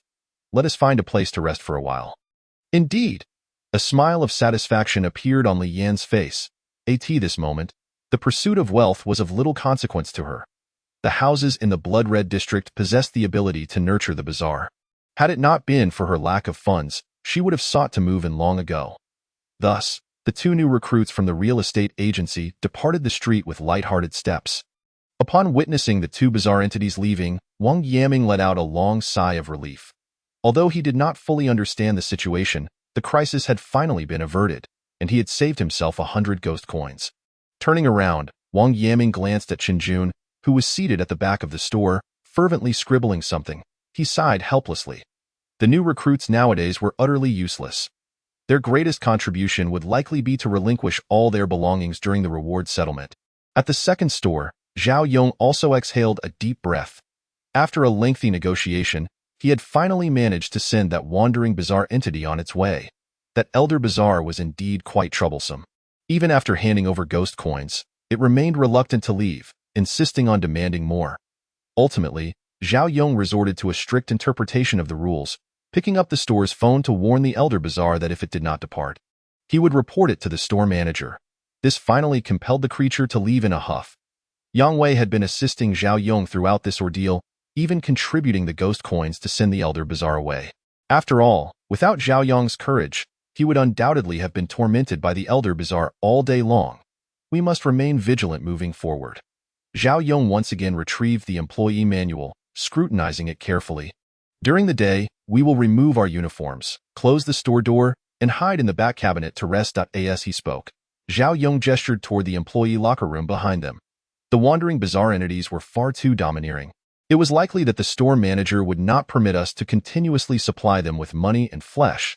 I observed that this cabinet effectively isolates human presence, so by hiding inside during the day, we can create the illusion that the store is unoccupied, thus evading the wandering bizarre's entanglement. Although the ghost coins this time were not from Zhao Yong's own pocket, he still felt a pang of regret. If that old man were to come once a day, it would accumulate to 350 ghost coins in 7 days. With such funds, one could secure several lives in other bizarre realms. It was precisely for this reason that Zhao Yong sought a method of evading the wanderer. Now, back in the safety of the store, Zhao Yong promptly took out his phone and dialed Su Jingyang's number. He knew Su Jingyang had money, and the wandering bizarre would pose no threat to him. However, out of brotherly concern, he still wished to inquire about the situation there. Fortunately, Su Jingyang quickly answered the call and informed him that everything was normal. Zhao Yong reiterated his advice for Su Jingyang to stay cautious and safe, then shared his discovery of how to evade the wandering bizarre. Suddenly, Zhao Yong heard something that his current mental faculties struggled to comprehend. Rest assured, Brother Zhao, today 2 wandering bizarre entities came into the store, and I had my friends teach them a lesson. Now those 2 fellows are working temporarily at the store. 2 bizarre entities, taught a lesson by friends. Working temporarily at the store? Zhao Yong was taken aback. Friends? Where did those come from? In this bizarre realm, was he not the only friend? And what was this about signing a contract for them to work as temporary employees? In an instant, this seasoned exorcist felt as though he had transformed into a naive novice. After pondering for quite some time without arriving at an understanding, Zhao Yong found the absurdity of Su Jingyang's statements bewildering. However, the outcome was favorable. The people were safe, and that was what mattered. Zhao Yong planned to wait until the mission's conclusion to seek Su Jingyang for further clarification. What? You ask why he does not inquire now? They were currently in the bizarre realm. Zhao Yong had to maintain a heightened state of vigilance. He had already devised a plan. Throughout the 7 days of the mission, he would remain holed up in the store, not stepping outside even once. As for Yang Wei's extraordinarily powerful skill, Zhao Yong had explicitly discussed it with him. They would observe the customers over these days, and if any suitable bizarre entities appeared, they would subtly encourage Yang Wei to utilize that skill. If not, then it would be left at that. Zhao Yong was not considering Yang Wei's interests. He merely feared that the bizarre entities might unleash their wrath and target both him and Yang Wei for retribution. Chapter 22. What did I eat? What did you eat? After the wandering entities caused a ruckus, no other anomalies had arisen among the 3 stores. The 3 groups thus awaited the evening in a rather uneventful manner. Dinner time. Outside the second store, Zhao Yong produced the long-prepared compressed biscuits. Eating was prohibited inside the store. Everyone was having their dinner at the entrance. When exorcists are transported into the bizarre realm, their belongings also come along. Thus, Zhao Yong had developed the habit of carrying ample supplies on his person. This was an essential lesson for all new exorcists in the first safety zone. Although the safety zone where Yang Wei was located did not have new recruit training, his 6 months of experience in the bizarre realm had also instilled in him the habit of bringing some food along. Therefore, the 2 seasoned exorcists sat at the store entrance, munching on compressed biscuits. These biscuits were not the savory snacks of a pre-apocalyptic world adorned with pepper or onion flavors. They were genuine emergency rations made from compressed grains. Their texture was exceedingly mediocre, and their flavor was equally unremarkable. Their primary function was merely to prevent the consumer from starving. Thus, Zhao Yong and Yang Wei consumed them with a mix of flavors. Although unpalatable, at least the 2 of them would not go hungry. Unlike the newly initiated exorcists, at the second store, Wang Yaming retrieved 2 sausage sticks and 2 pieces of chocolate from his pocket. As a highly regarded exorcist, he had considered human tastes in his supplies. He placed half of his food on Chen Jun's table and coldly stated, "The sausages cost 50, and the chocolates 100. You can settle it with your ghost coins after the mission concludes." He certainly would not allow Chen Jun, merely because he was his teammate, to take advantage of him for free, especially not someone who was both timid and unhelpful. Chen Jun frowned as he regarded the 2 items before him. The combined value of the sausage sticks and chocolate outside would not exceed 50, and that was in ordinary currency. Wang Yaming was indeed being excessively greedy. The malevolent capitalist, always seeking to profit from others. At that moment, Chunjun truly wished to stand up and deliver a solid punch to Wang Yaming's face. However, he knew he could not possibly overpower him. The other's overall attributes might be more than double his own. Ultimately, Chunjun had no choice but to muster up the courage to speak. Then I want 4 sausage sticks, in a way. Wang Yaming coldly shook his head with a sneer. The sausage sticks and chocolates must be purchased together. Otherwise, forget about it. But there are still 6 days left. This little bit will be consumed in a day. Buy more for me after you run out. And what if I don't have enough money afterward? Not enough money? A cunning glint appeared in Wang Yaming's eyes, as if he had been anticipating Chunjun to ask that very question. If you lack funds, then sign a contract with me to work for me, and you can repay me once you have money later. By the way, you can use this for the contract. Wang Yaming produced a rusty steel pin from his pocket. Bizarre item. Contract pin. A contract signed with this pin will bind both parties to the bizarre rules of the contract.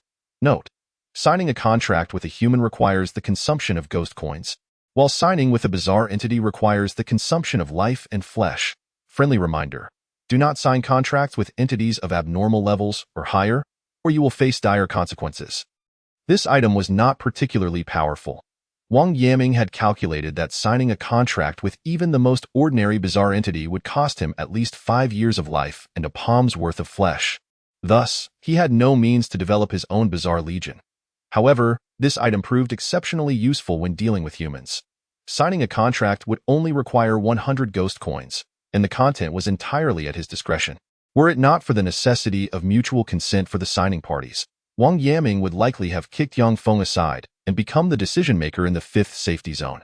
Turning back to Chunjun, he found his expression utterly wretched, as if he had just tasted something foul. Although Chunjun could not see the specific functions of the contract pin, he was no fool. He could easily deduce that this was a contract that would render him Wang Yaming's slave. Chunjun did not respond to Wang Yaming. Instead, he silently placed the sausage and chocolate into his pocket. A fleeting glimmer of an imperceptible ferocity passed through his eyes. The atmosphere in the shop had plummeted to an icy silence. Wang Yaming had no intention of engaging further with Chunjun and turned to the door, savoring the sausage with delight. Indeed, within the realm of the supernatural, even the most mundane food could taste extraordinarily delectable. The primal instinct for survival compelled one to seek nourishment instinctively. Today's sausage was far more flavorful than usual, even carrying a hint of the taste of sauerkraut fish. Wait, sauerkraut fish? How could a sausage possibly taste like sauerkraut fish? It took Wang Yaming quite some time to realize that the flavor wafting through the air was not emanating from the sausage, but rather drifting in from across the street. He was not alone. Chunjun, who had chosen to endure hunger to save money, also caught a whiff of that enticing aroma. Who could be feasting on sauerkraut fish? Chunjun had initially managed to resist the temptation through sheer willpower. However, the rich fragrance of the dish that suddenly wafted in from outside struck his senses like a heavy hammer, repeatedly assaulting his taste buds and mind. His mouth watered uncontrollably. He clung to the doorframe, greedily inhaling the aromatic essence of the dish as if he were smoking. Sauerkraut fish, a delicacy rarely found even in the safe zones. Chunjun squinted his eyes and lamented. Thus, it is, commented Wang Yaming with a sneer, standing beside Chunjun. If such delicacies are unattainable in the human realm, how could they possibly be found in the bizarre world? This must surely be some nefarious trap. As he spoke, he stuffed the remaining sausage into his mouth and retreated back into the shop. The moment you venture out in search of food, you may very well fall into that trap. It is the first store enjoying sauerkraut fish. Chunjun's exclamation interrupted Wang Yaming's self-satisfied musings. What? Wang Yaming paused, then raised his voice, the food in his mouth nearly spewing forth onto the table. That Yang Tingting and Su Zhengyang, and an old lady. Chunjun pointed towards the door. They are all sitting outside the shop, having a meal. Inside the store, there was a regulation forbidding employees from eating. Thus, Su Zhengyang had moved a table to the entrance. This way, it was neither considered leaving the store nor eating inside. This was a common tactic in real estate shops, hardly a flaw. The sauerkraut fish had been specially prepared by Aunt Yang, delivered after being cooked at home, using ingredients and seasonings entirely suitable for human consumption. Aunt Yang's culinary skills were not exceptional, certainly not rivaling those of renowned chefs in 5-star establishments. Yet, Her dishes carried a motherly essence that made them irresistibly fragrant. At that moment, the two were blissfully gathered around a small table, each holding a bowl of rice. Yang Tingting felt a lingering sense of unreality. She touched the scattered compressed biscuits in her pocket and glanced at the large bowl of sauerkraut fish before her. A wave of disparity washed over her heart. Was this truly the treatment humans could expect in the realm of the bizarre? Given the current circumstances, such a feast would be difficult to experience even in the human world. Was this right? She stole a glance at Su Zhengyang, who was animatedly conversing with Aunt Yang. Su Zhengyang had confided in her earlier that his excellent rapport with the bizarre entities stemmed largely from his unique abilities. This made Yang Tingting envious. She too wished for a powerful ally from the bizarre realm. While Yang Tingting was lost in her thoughts, Aunt Yang continued to admonish Su Zhengyang at the table. You must be cautious in the realm of the bizarre. Although I rarely engage with those entities, I can sense their considerable malice towards humans. I've heard that the master of this domain is a rather terrifying figure. Therefore, during your night shifts, speak what must be spoken, but be careful not to utter anything foolish. As she spoke, Aunt Yang began to digress, providing Su Zhengyang with examples, and before long, her ramblings had stretched on for half an hour. Aunt Yang, capable of crafting dishes imbued with a mother's flavor, sometimes exuded a maternal aura. Chapter 23. Speculations of Transmigration. The angry Wang Yaming Su Zhengyang longed to extract some information about the blood-red district from Aunt Yang. However, much to his dismay, she, like the previous Yu Gu, had been in a foggy state prior to meeting him. Furthermore, she too had traversed into this world just last week. She could hardly recall the details of the bizarre realm, let alone the circumstances that had brought her here. This left Su Zhengyang pondering deeply. Yu Gu was a terregrade entity capable of remembering his past deeds, yet he had been unable to control himself before encountering Su Zhengyang due to certain influences. Aunt Yang's abilities were slightly inferior to Yu Ji's, but her situation was somewhat better. While she still lacked full control, she could unconsciously gravitate towards her pre-transmigration preferences, such as leisurely strolling outside during her free time. Overall, both Aunt Yang and Yu Gu had been forced to accept their bizarre nature before meeting Su Zhengyang, and they were quickly influenced by the aura of the bizarre, transforming into entities that harbored a loathing for humans. Prone to devouring both people and other bizarre beings, upon encountering Su Zhengyang, this state vanished as if they had abruptly awakened from a dream. It was as though they had become entirely different individuals. However, one thing Su Zhengyang was certain of was that the souls housed within the bodies of these two bizarre entities were undoubtedly from the other world, for they both retained vivid memories of their bond with Su Zhengyang. If this realm were indeed a parallel world, could the uncontrollable behavior exhibited by Aunt Yang and Yu Gu after their transmigration be related to their transformation into bizarre entities? Su Zhengyang pondered silently. If we are to consider this as soul transmigration, then my transition into a human would imply the expulsion of the soul of the original Su Zhengyang from this world.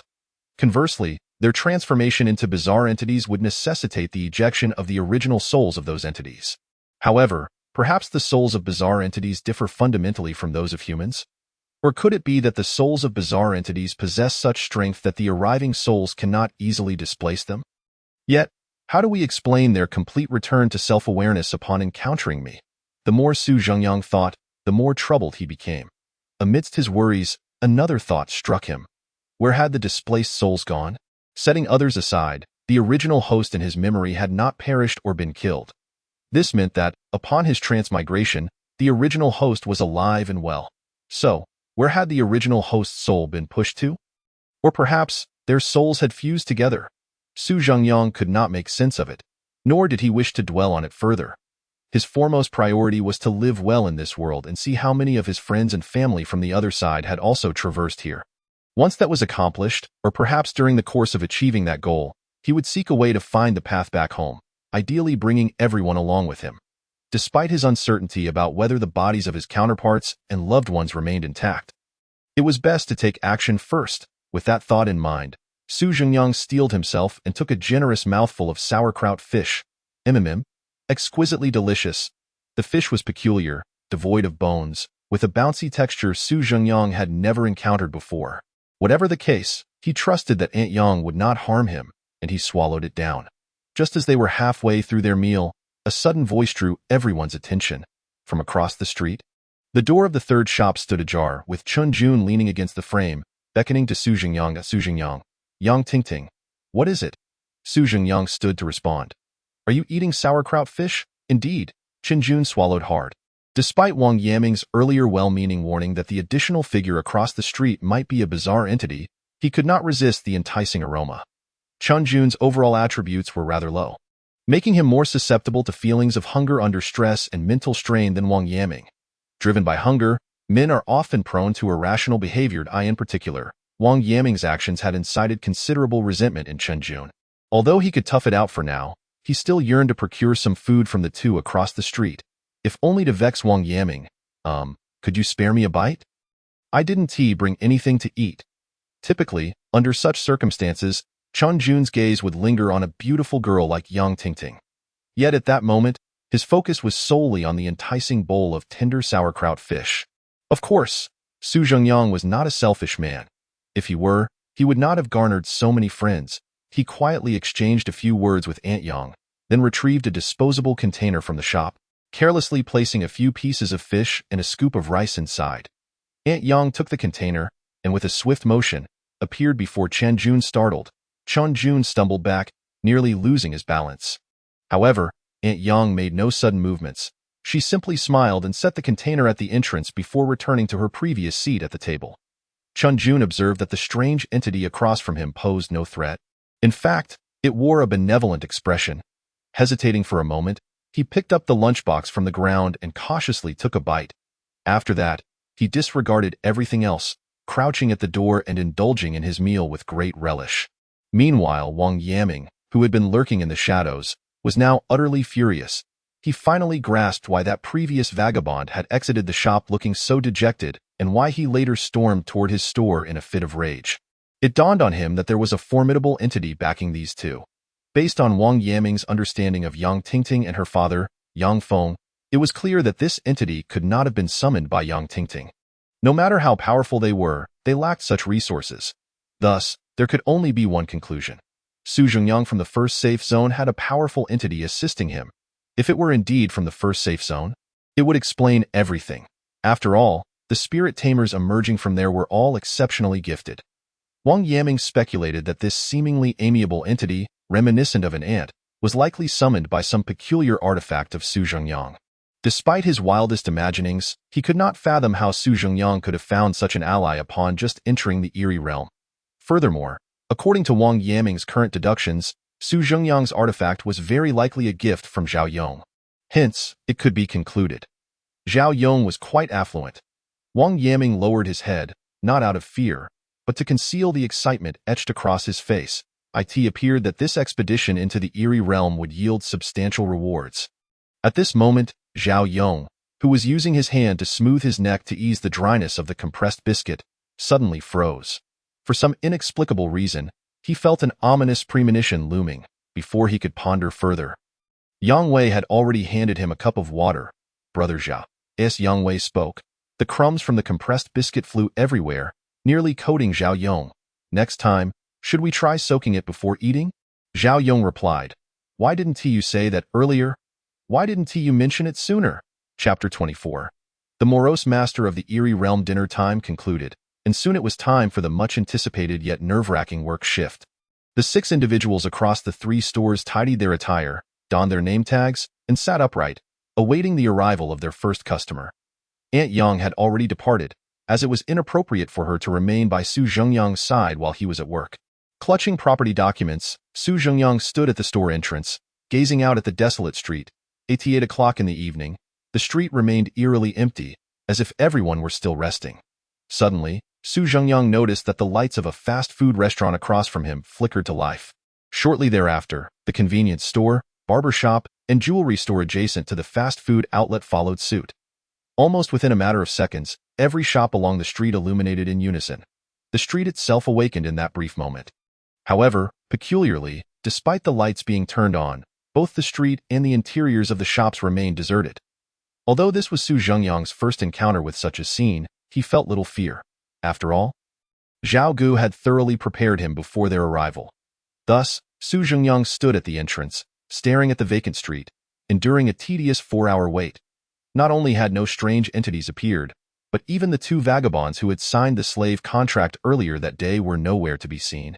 Su Jingyang regretted allowing them to venture out to attract customers. Had they been present, they could have drawn in potential clientele from the street.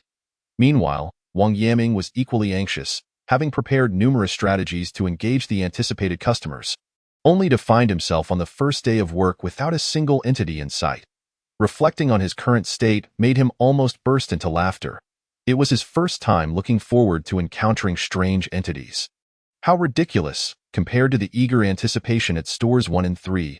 The two individuals in Store 2 appeared remarkably relaxed. Perfect. Just like this, not a soul in sight. Zhao Yong gazed out at the empty street.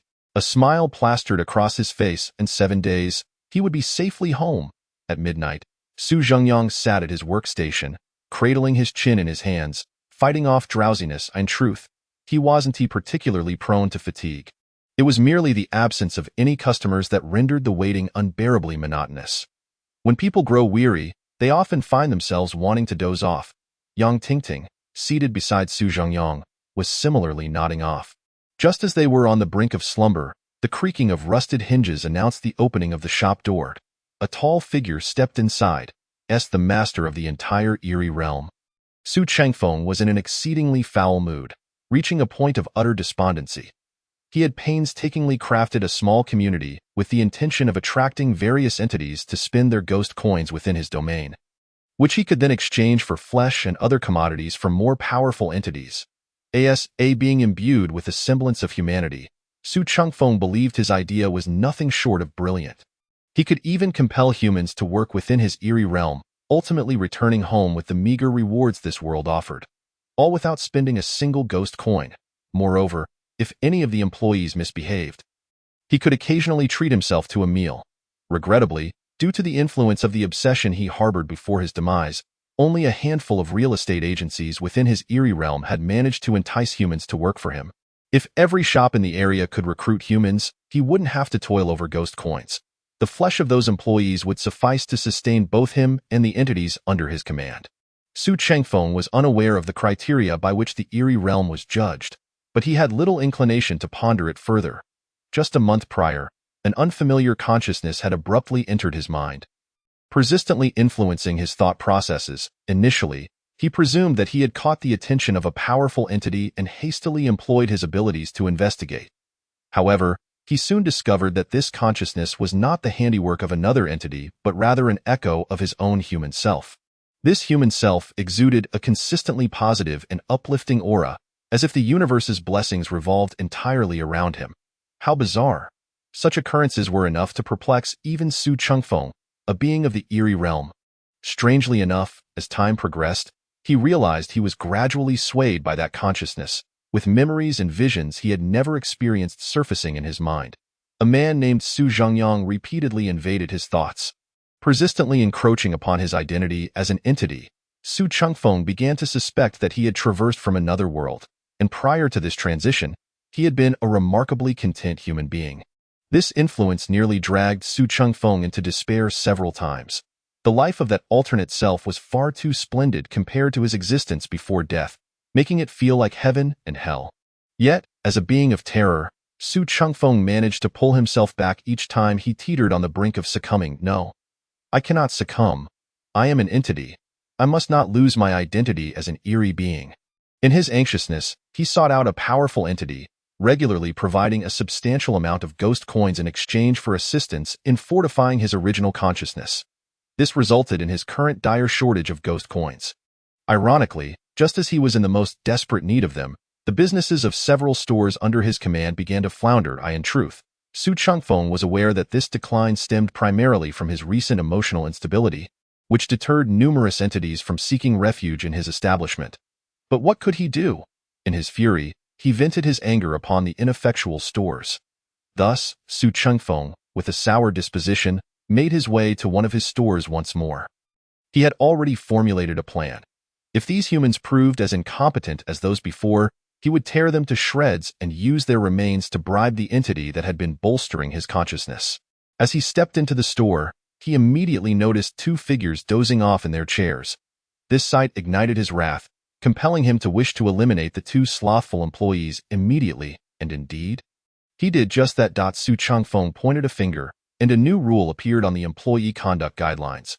No sleeping during work hours. Su Changfeng's expression twisted into a grimace, as waves of dark energy emanated from his shadow, flooding every corner of the store. Those who violate the rules shall perish. Huh? Su Zhengyang, upon hearing the door creak open, instantly lifted his head. Before he could clearly discern the figure before him, he noticed the newly added line on the employee conduct guidelines. A chill ran down his spine as he realized the gravity of the situation. Who could have anticipated that these rules could be whimsically altered by the store manager's mood? With this thought in mind, Su Zhengyang promptly retrieved his phone and dialed the eerie ringtone's number. "You go, help me?" Huh? Just as he began to plead for help, Su Zhengyang froze. He and Su Changfeng shared the same moment of bewilderment, their eyes reflecting mutual astonishment, particularly in Su Changfeng's gaze. Upon first laying eyes on Su Zhengyang, the tormenting consciousness that had plagued him for a month could no longer be subdued, surging forth like a tsunami to completely envelop his original awareness. The perseverance of a month shattered entirely at the sight of this individual. Su Dian, Xiao Su, Su Dian, Xiao Su, Su, Xiao, Dian, Su. Chapter 25. Su Changfeng Yang Tingting found herself in a state of utter bewilderment. Moments ago, she had drifted into a drowsy slumber, only to be abruptly awakened by an inexplicable chill. As she stirred from her dreams, she beheld Su Zhengyang warmly shaking hands with a man clad in a gray striped suit. His hair a disheveled mess. As they exchanged greetings, they called out to each other, "Su Dian, Xiao Su."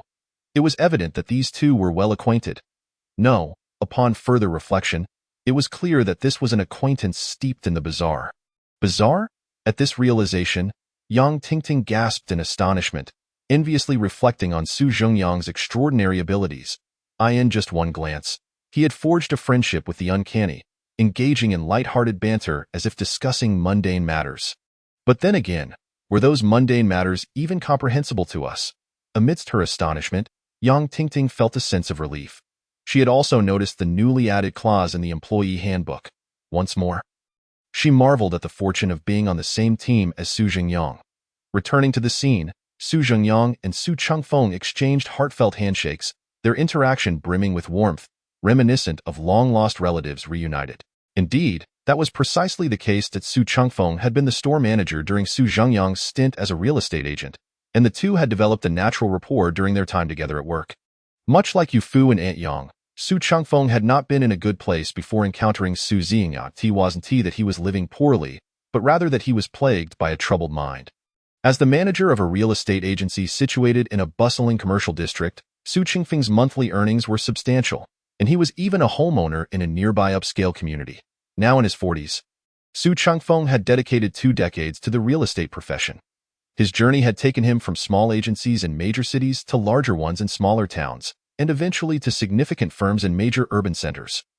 With his skills continually sharpening, initially shy in conversations, he had evolved to effortlessly engage in dialogues that flowed seamlessly.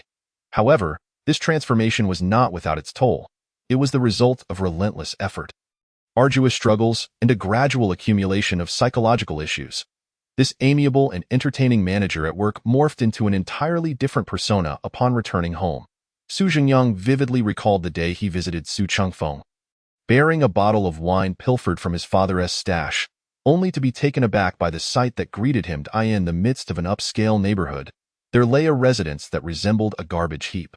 There was Su Changfeng, the seemingly affable manager, nestled within the chaos, cradling an expensive speaker while listening to jazz that starkly clashed with his surroundings. Su Zhengyang nearly believed that his superior had been possessed by some unknown force. He had no time to set down the wine before contemplating summoning a master to perform an exorcism. Su Changfeng, however, stopped him, revealing his true predicament to his subordinate, who was nearly 2 decades younger.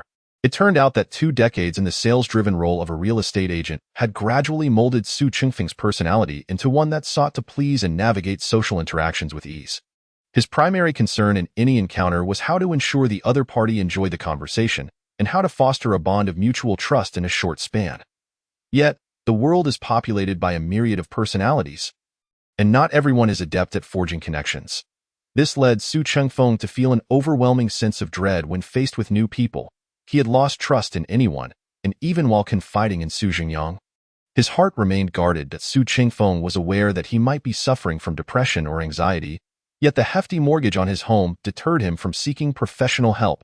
The thought of losing his job, and consequently his financial stability, loomed over him like a dark cloud, further exacerbating his plight. Thus, by day, he donned the mask of a competent manager, only to return home at night to grapple with the crushing weight of solitude. His psychological struggles had left him devoid of companionship for 20 long years. After hearing Su Chengfeng's revelations, Su Zhengyang felt a deep empathy for him.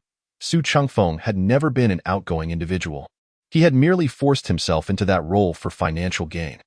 Every individual has an intrinsic essence, and when one loses touch with their true self, becoming ensnared in a fabricated persona for too long, it becomes exceedingly difficult to break free.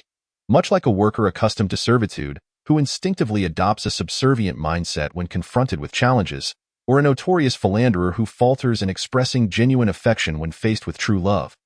Su Chengfeng found himself ensnared in a similar predicament. He had been entrenched in the role of a subservient agent for so long that he had unwittingly become one. When he yearned to break free, he discovered that he had lost control over his own being. Fortunately, Su Zhengyang possessed the ability to intervene. With a naturally compassionate disposition, Su Zhengyang could not bear to witness such a good person suffer due to fear of social interactions. Therefore, he enlisted the help of a friend who was a psychologist, who in turn brought along his in-laws to form a supportive trio. Through medication and various therapeutic measures, Su Chengfeng finally began to see improvement. At the very least, he was no longer consumed by an intense distrust when engaging with ordinary individuals. In that moment, Su Zhengyang administered a bold remedy. He took Su Chengfeng to his hometown to arrange a blind date with a cousin of his who, at 38, had yet to marry. This cousin, too, grappled with her own psychological issues. A high-achieving student, she had faced relentless criticism from her parents, teachers, and peers, leading to a profound lack of self-confidence. This struggle culminated in her dropping out of her doctoral studies. Retreating into seclusion and battling her own demons, it was only through a casual mention of Su Chengfeng's situation to his father that Su Zhengyang learned of his cousin's true circumstances. Otherwise, he would have remained oblivious, thinking she was studying abroad. Wasn't he at a twist of fate? His cousin was exceptionally talented but lacked confidence, while Su Chengfeng was a master of flattery, yet yearned to break free from his subservient role. In their therapeutic journey, both sought a partner with whom they could engage as equals. Thus, with the assistance of Su Jingyang and his father, the two individuals met. After just a few hours of conversation, his cousin's face lit up with smiles, her eyes sparkling with admiration when she looked at Su Chengfeng. Subsequently, the two entered into a romantic relationship, which eventually led to their engagement and cohabitation. Before their wedding, Su Jingyang, accompanied by Yuan, paid another visit to Su Chengfeng's home. The residence had been exquisitely decorated, adorned with flowers on the balcony, and the living room displayed portraits painted by his cousin. Su Chengfeng had shed his anxiety. Each day began with a radiant demeanor. Even without engaging in conversation, simply standing beside him would envelop one in his warm, positive aura. Through their discussions, Su Zhengyang learned that Su Chengfeng had left the real estate profession behind. The couple had opened a folk music bar, where they enjoyed socializing and immersing themselves in a life of artistic expression. Thus, encountering the right person can indeed transform one's life. For Su Chengfeng and his cousin, their meeting represented a mutual act of salvation. However, it was clear that without Su Zhengyang's intervention, such a transformation would not have been possible. Therefore, on the day of Su Zhengyang's wedding, Su Chengfeng, despite initial opposition, ultimately emerged as the eldest among the groomsmen. Returning to the present, Su Zhengyang scrutinized the figure of his future uncle-in-law, noting the remarkable resemblance to their initial encounter. Su Dian, and more calling you Su Dian? It's uncle. Su Chengfeng shot a glance at Su Zhengyang, exclaiming, "Ha ha ha, all right then, uncle." Standing to the side, Yang Tingting pondered, "So, this gentleman is Aunt Yang's husband?" No wonder Su Zhengyang seemed so familiar with him upon their first meeting. Chapter 26. Yang Tingting's Resolve. Su Chengfeng clarifies doubts. How are you? The anxious voice of Yu Fu echoed from Su Zhengyang's phone. It was then that Su Zhengyang recalled the desperate call he had made to Yu Go.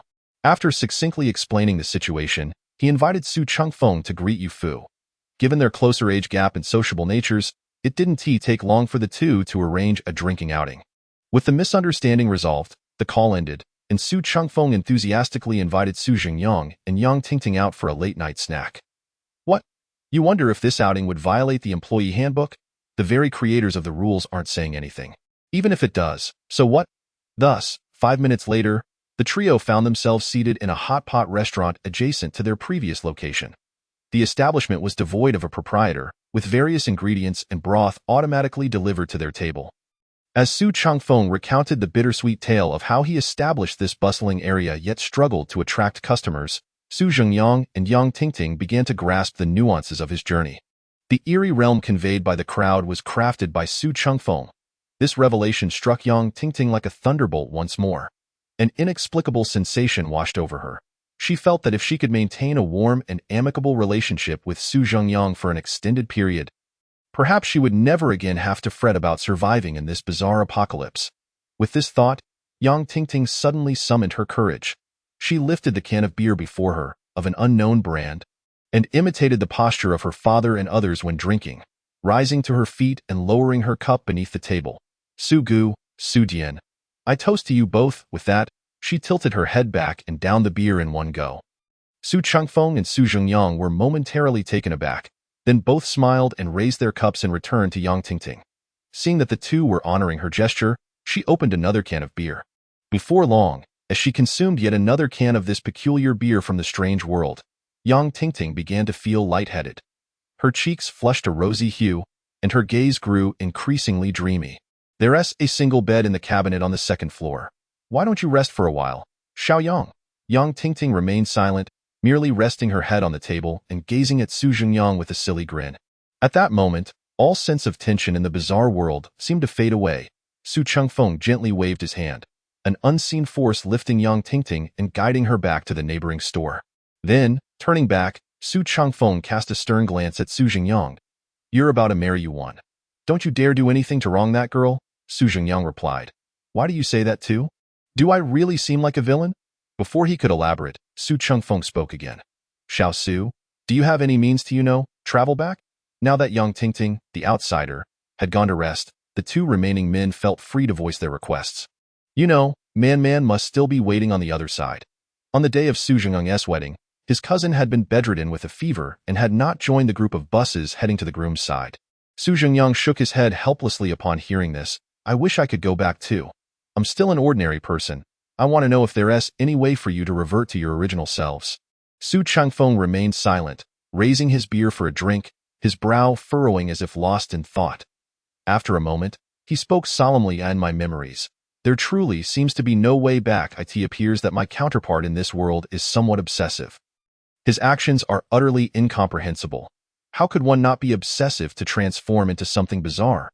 Especially someone as terrifying as you, Su Jingyang began but abruptly halted mid-sentence, realizing a grave issue. Su Changfeng possessed memories from this world?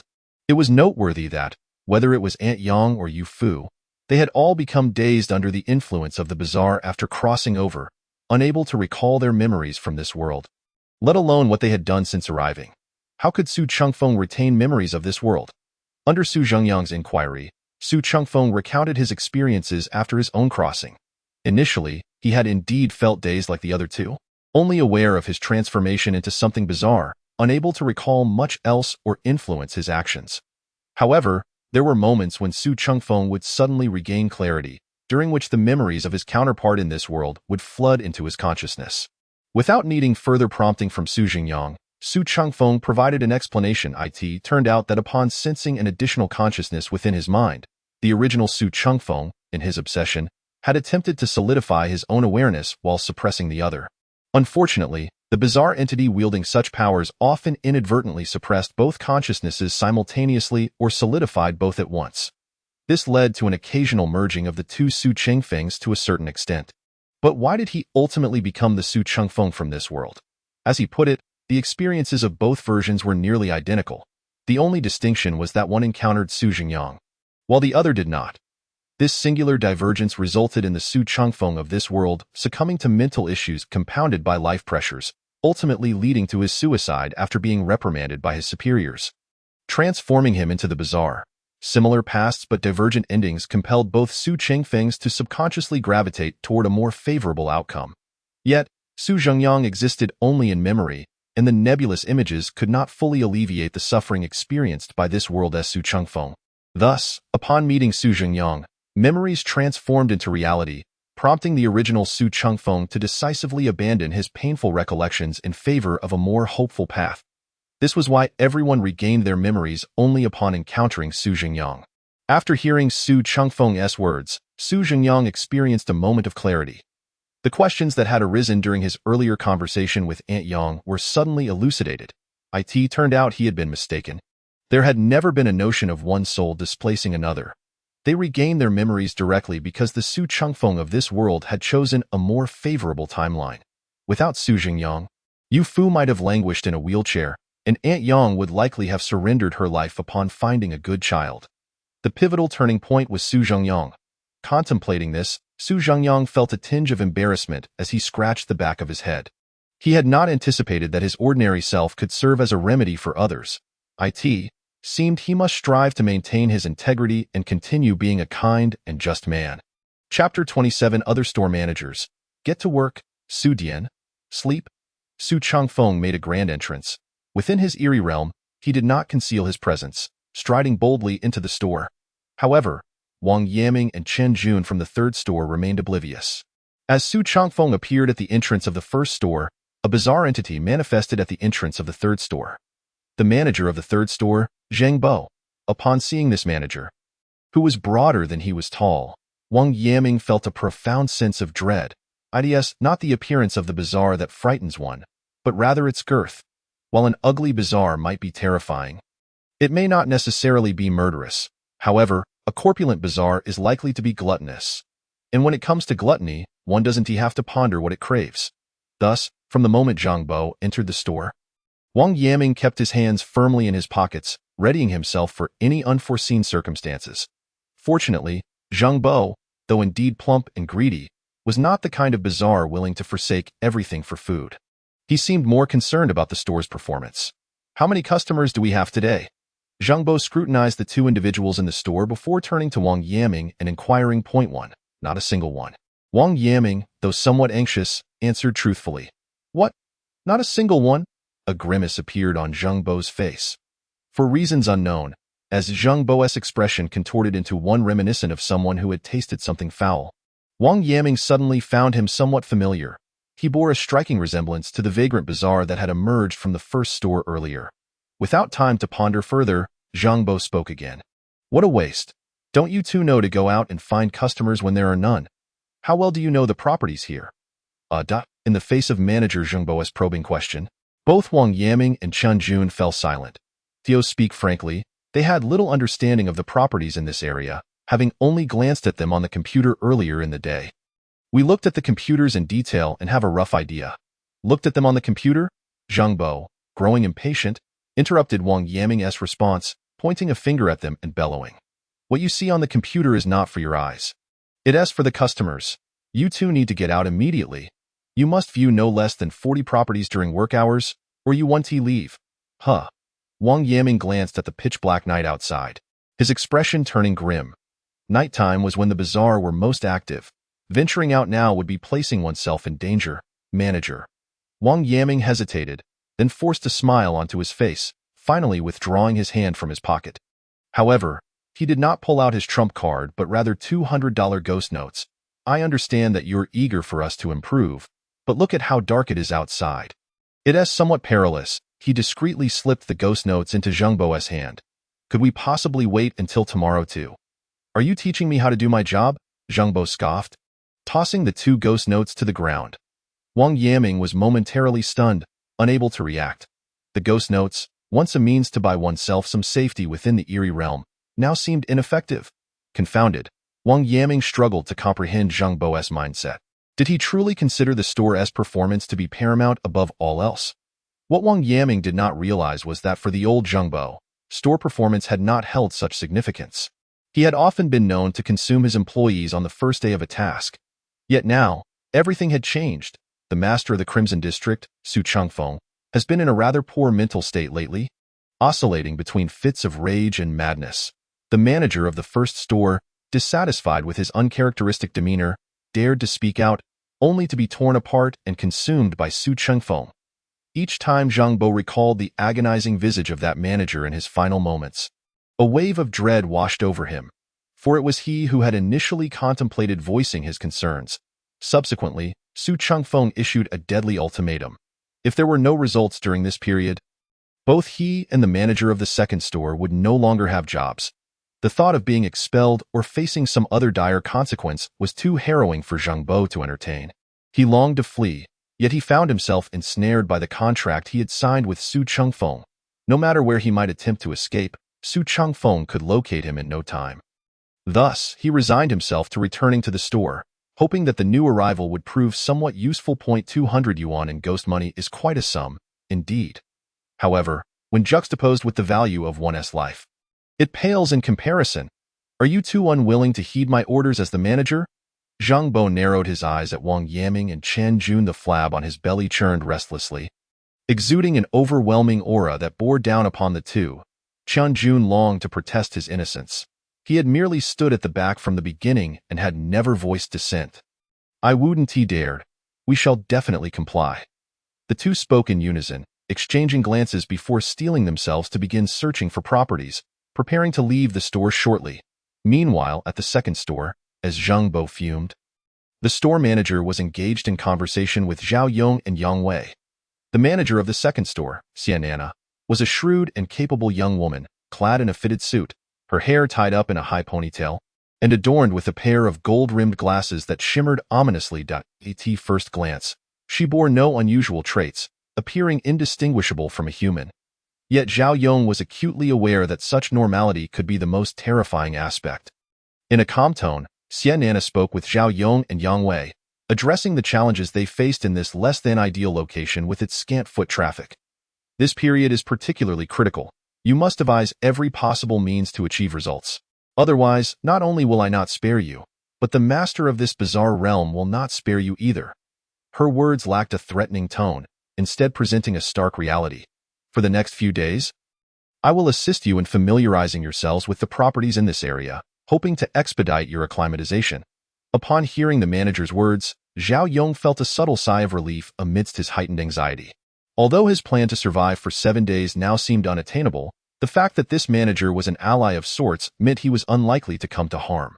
Moreover, her promise to guide him and Yang Wei indicated that she would protect them should danger arise. This led Zhao Yong to ponder the significance of performance within the store. Why was it so crucial for these entities to sell the properties? Prepare yourselves. We shall soon venture out to view the properties. Xian Nana remarked, glancing at the wall clock. Understood. Despite his intense reluctance to leave, Zhao Yong and Yang Wei agreed without hesitation, aware that the employee code forbade defiance of the manager's orders. After a hearty meal, Su Chengfeng led Su Zhengyang back to the first store. You two shall rest well here for the next few days. Do not concern yourselves with achieving any results. The outside is relatively safe during the day. Feel free to wander and simply sleep in the store at night. Okay. Okay. Su Zhengyang replied cheerfully. Chapter 28. The deed of the bazaar residents. The following morning, Zhang Bo and Xian Anna departed the store. Their destination unknown. The three store managers adhered to a peculiar schedule, appearing at midnight and departing by 8 in the morning, a routine set by Su Chengfeng. Unlike humans, the entities do not burden themselves with overtime, except for Su Chengfeng. Su Zhengyang could only remain in this bizarre realm for 7 days, which was hardly sufficient for Su Chengfeng to reconnect with his nephew. Thus, he resolved to remain in the store to accompany his young relative until his rest was complete. During the day, Aunt Yang visited twice to deliver meals. Su Chengfeng and Aunt Yang, having known each other in another realm, exchanged pleasantries for an extended period. The group meandered through the Crimson District for half a day, and upon Aunt Yang's return from her home, she presented Su Chengfeng with 2 water purifiers. Su Zhengyang found it perplexing that these entities required purified water, yet seeing Su Chengfeng's delight in receiving the gifts, he refrained from questioning further. Before 7 in the morning, Yang Tingting awoke, surprisingly free of the usual post-binge symptoms. Not only that, but she discovered her overall attributes had increased by 2 points, though she kept this to herself. Her determination to ingratiate herself with Su Zhengyang intensified. As the day wore on, the pair from the first store engaged in mere leisure, enjoying their time with the manager. while the second and third stores were not so fortunate. Wang Yaming, Zhao Yong, and their companions took advantage of the daytime lull to diligently familiarize themselves with their responsibilities. Their manager had issued directives prior to her departure, and assessments awaited their return that night. Notably, neither the first nor third store had faced disturbances from the wanderer entities the following day, while the old man returned to the second store. Enraged, Zhao Yong flung 50 yuan at him, urging him to leave. "We're busy here. Why do you keep causing trouble? Is this reasonable?" As night fell, once again, the store remained devoid of customers. The two managers entered the store punctually. "Have you memorized the locations? What's the use of merely knowing where they are? Today, we continue. Remember the dimensions of those houses. How many rooms, how many halls, and what their decor entails." Zheng Bo bellowed at Wang Yaming and Chen Jun, who seemed perpetually in a state of fury since his arrival. "Keep your eyes peeled on the street. If you see anyone, don't hesitate. Approach them immediately, using whatever means necessary to lure them into the store."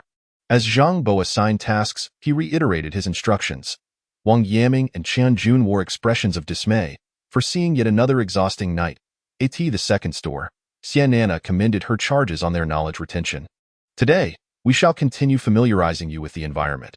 You must ensure that when I return tomorrow, you have thoroughly grasped what I need you to know." As she spoke, she helped Zhao Yong and Yang Wei select the properties they needed to learn about. After a grueling day and night of intensive work, both were utterly fatigued. Zhao Yong, still relatively young and possessing higher attributes, managed to endure, while Yang Wei, a middle-aged man, found it increasingly arduous. However, they had no choice. The manager's orders were absolute, and Yang Wei had his own life to consider. Thus, they pushed through their exhaustion and followed Xianana out of the store. The first store, Su Chengfeng. Holding a guitar he had procured from an unknown source, perched on the desk, grinning at Su Zhengyang and Yang Tingting. "What is the point of understanding those dilapidated houses? Come, come, let me sing you a folk song I co-wrote with Man. Su Zhengyang sighed in exasperation. Since the manager's recovery, he had exhibited an excessively cheerful demeanor, as if he believed no distress could ever befall anyone. Had it not been for the absence of Su Chengfeng's fiancée, which left him a tad melancholic, Su Zhengyang might have thought that Su Chengfeng intended to treat this place as his original home, living joyfully and unburdened. "More beautiful than beauty is how I perceive you, more loving than love is the heart that longs to see you. The withered world breathes anew, even the sunlight is filled with a sweet fragrance." Su Chengfeng's voice, tinged with magnetism, captivated Yang Tingting. Perhaps the formidable nature of the entities contributed to the experience. The already sweet and sunny folk song, once sung by Su Chengfeng, became even more delightful. Not only was Yang Tingting enchanted, but Su Zhengyang found himself smiling, envisioning the sweet days ahead with Yuan, rendering all difficulties trivial. As he listened to the song, Su Zhengyang glanced at the item in his hand. Bizarre item, deed of the Bazaar residence. By signing the deed, you shall be teleported directly into the Bazaar residence, acquiring a complete set of the property. Your residence will be shielded by the rules of the Bazaar world. Without your consent, no one or entity may enter. However, items originally present in the residence remain beyond your control. Congratulations on acquiring your first property in the Bazaar world, though it may be located in a remote rural area. Its expansive grounds will surely provide you with a comfortable and secure living space. A gentle reminder, the teleportation is unidirectional. Please contemplate your return beforehand. The skill reward materialized after he had fallen asleep the previous night. Su Zhengyang, drowsily accepting the reward, promptly returned to slumber. It was only today that he realized. In addition to 5 overall attributes and 50,000 yuan in ghost money, he had been granted a Bazaar residence. Yet, what use would a Bazaar residence serve him? The properties within this Bazaar world, no matter how gloriously they are advertised, remain ensconced in an eerie realm, even if the assurances of safety are steadfast. What shall Su Zhengyang do when he requires sustenance? What if he yearns for companionship? Stepping outside merely plunges him into the uncanny world. Thus, the strange residence cannot truly be regarded as a home. It is, at best, a refuge. Compared to the warm camaraderie found in a secure zone where people gather joyously, it falls woefully short. Su Zhengyang refrained from immediately signing the deed. According to the description provided by the interface, he perceived this deed as a potential teleportation talisman, offering an escape in times of peril. Another trump card for survival. 1. With a cheerful demeanor, Su Zhengyang tucked the deed back into his phone. To speak candidly, in the alternate world, he had tirelessly labored with a singular goal: to purchase a home solely through his own efforts, without relying on his parents. Little did he expect that a goal unfulfilled there would come to fruition in less than half a month after his transmutation. Meanwhile, within the cheerful confines of a shop, two shadowy figures, having lurked outside for 2 days, stealthily approached. None other than Zhang Hai and Li Yin. Chapter 29. Two good-for-nothings? Wrong. Two talents. Are we arriving too early? Li Yin expressed her mild discontent regarding Zhang Hai's actions. She had reclined in the luxurious eerie residence for nearly 2 days, and the otherworldly aura within her had markedly intensified. She was convinced that if she lingered for another week, her prowess would undoubtedly advance further. Although it would still not reach the level of a supernatural horror, it would still be commendable. With this thought, Li Yin tugged at Zhang Hai beside her. Shall we return for a while longer, waiting until the contract's deadline before venturing out again? You are dreaming. Zhang Hai scoffed, dismissing Li Yan's suggestion with bluntness. Haven't you noticed that there have been people wandering about the community these past 2 nights? And so? Zhang Hai appeared at a loss for words. This evening, I witnessed the manager of the second shop accompanied by her 2 employees, inspecting houses one by one. Had I not hurried to bring you out, we would have been caught by her tonight. Upon hearing Zhang Hai's words, Li Yin recalled the scene from earlier that evening. As she brushed past Xianana and others, she hadn't paid heed. But now it struck her that the manager's next destination was precisely the building where she and Zhang Hai had been staying. Zhang Hai could only shake his head at the folly of this sister. Were it not for being tethered by a rope and lacking other teammates, he would never have agreed to team up with Li Yan. It had been 2 days, and from the news I received, it seems the 2 in the first shop have likely been torn to shreds. As Zhang Hai walked forward, he turned to Li Yin and said, "We are temporary workers. While we remain unnoticed by her, we can freely enter and exit the empty stores. Thus, it would be wise to take this opportunity to return and check. Perhaps the manager has not yet disposed of those 2 bodies, and we might find some remnants." The more Zhang Hai spoke, the more exhilarated he became. As a survivor navigating the cracks of the bazaar, he had long been deprived of the taste of human flesh. Just the thought made his saliva begin to flow uncontrollably. However, it was not feasible. If he failed to memorize everything in the notebook, tonight, the store manager, Zhang Bo, would likely erupt in fury and impose severe punishments upon them. With this thought in mind, Wang Yaming couldn't help but glance at Chen Jun. He wondered whether this young man was exceptionally gifted or simply possessed a sharp mind. The intricate property information seemed to be effortlessly retained by Chen Jun after merely a cursory glance, which filled Wang Yaming with envy and further solidified his intention to employ certain tactics to make Chen Jun his subordinate. Chen Jun, in turn, cast a sidelong glance at Wang Yaming. After several days of interaction, he had seen through his teammate's true nature, a thoroughgoing egoist, relentless in pursuit of his goals, and willing to undermine others for his own benefit. Just like the previous night, when Wang Yaming had deliberately set a trap for Chen Jun, leaving him alone in a pitch-black neighborhood, resulting in Chen Jun being targeted by several nefarious individuals. Had he not been swift, he might have met his demise that very night. Yet, this incident had revealed to Chen Jun a rather peculiar aspect. "So, you wish to deceive me, do you?" Chen Jun mused inwardly. "Just wait and see how I turn the tables tonight." As the 2 men engaged in their subtle games of wits within the 3rd store, Su Zhengyang was seated in the 2nd store, sipping tea. Zhao Yong and Yang Wei were sitting opposite him, each cradling a lunchbox filled with exquisite food. After reminiscing with Su Chengfeng for a few days, and with Su Chengfeng assuring him that he could turn a blind eye to this mission, Su Zhengyang recalled the elder brother he had met shortly after his arrival in this realm. Given that the perilous elements had dissipated in the eerie domain, there was no longer a need for his good friend to remain in a constant state of tension. Despite Zhao Yong's exhaustion over the past few days, he still took the time to message him, reminding him to stay safe while out, and to seek him out immediately if any issues arose. Su Zhengyang was genuinely touched, prompting him to persuade Su Chengfeng to secure some employee benefits for his elder brother. For instance, violations of the employee code would not incur punishment, and he would receive a slight share of the achievements garnered by Li Yin and Zhang Hai. Su Zhengyang was not the type to be overly benevolent to everyone. Zhao Yong always considered his well-being, inquiring about his condition during dangerous situations, which led Su Zhengyang to contemplate alleviating some of Zhao Yong's burdens. Yang Wei was Zhao Yong's teammate, though Su Jingyang was somewhat reluctant to assist him. He granted him a modicum of convenience, considering their shared predicament. As for the two individuals within the third store, Su Jingyang had no intention of intervening.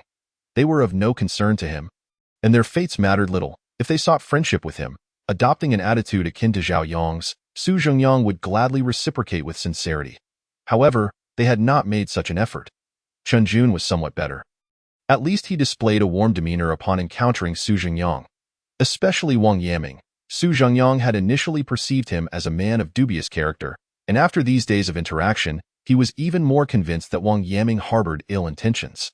Nevertheless, considering that he had not directly harmed Su Jingyang's interests and was a prominent member of the human faction, Su Jingyang refrained from instructing Su Chengfeng to eliminate him. This was also why Li Yin had refrained from mentioning Wang Yaming's attempts to bribe her into troubling young Tingting. Fearing the consequences, had Su Jingyang learned of this, he would have undoubtedly sent Aunt Yang, Su Chengfeng, and brother Yofu to confront him in succession. Time swiftly passed, and midnight arrived once more. Zheng Bo and Xian Nana reappeared within the third and second stores. Zheng Bo declared, "Today, you will spend half your time viewing properties, and the other half, I want you to go to the outskirts of the Erie domain to attract clients." Xian Nana added, "What? That person actually suggested you take a break? Well, even if we rest, we still need to accomplish our tasks. I'll take you both to the outskirts later to see if we can find any clients." Xian Nana was a competent store manager. Although she was unsure why that individual had granted leniency to these two employees, she remained resolute in her intent to drive performance. Su Chengfeng chimed in, "Exactly. Do you still want to continue?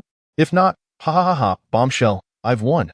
Su Jingyang countered, "Su, aren't you concerned about Li Yin and Zheng Hai's performance?" Su Chengfeng shrugged. "What do they matter? They're busy right now. They'll come back to report later. Come, let us have another round." Su Jingyang remained silent.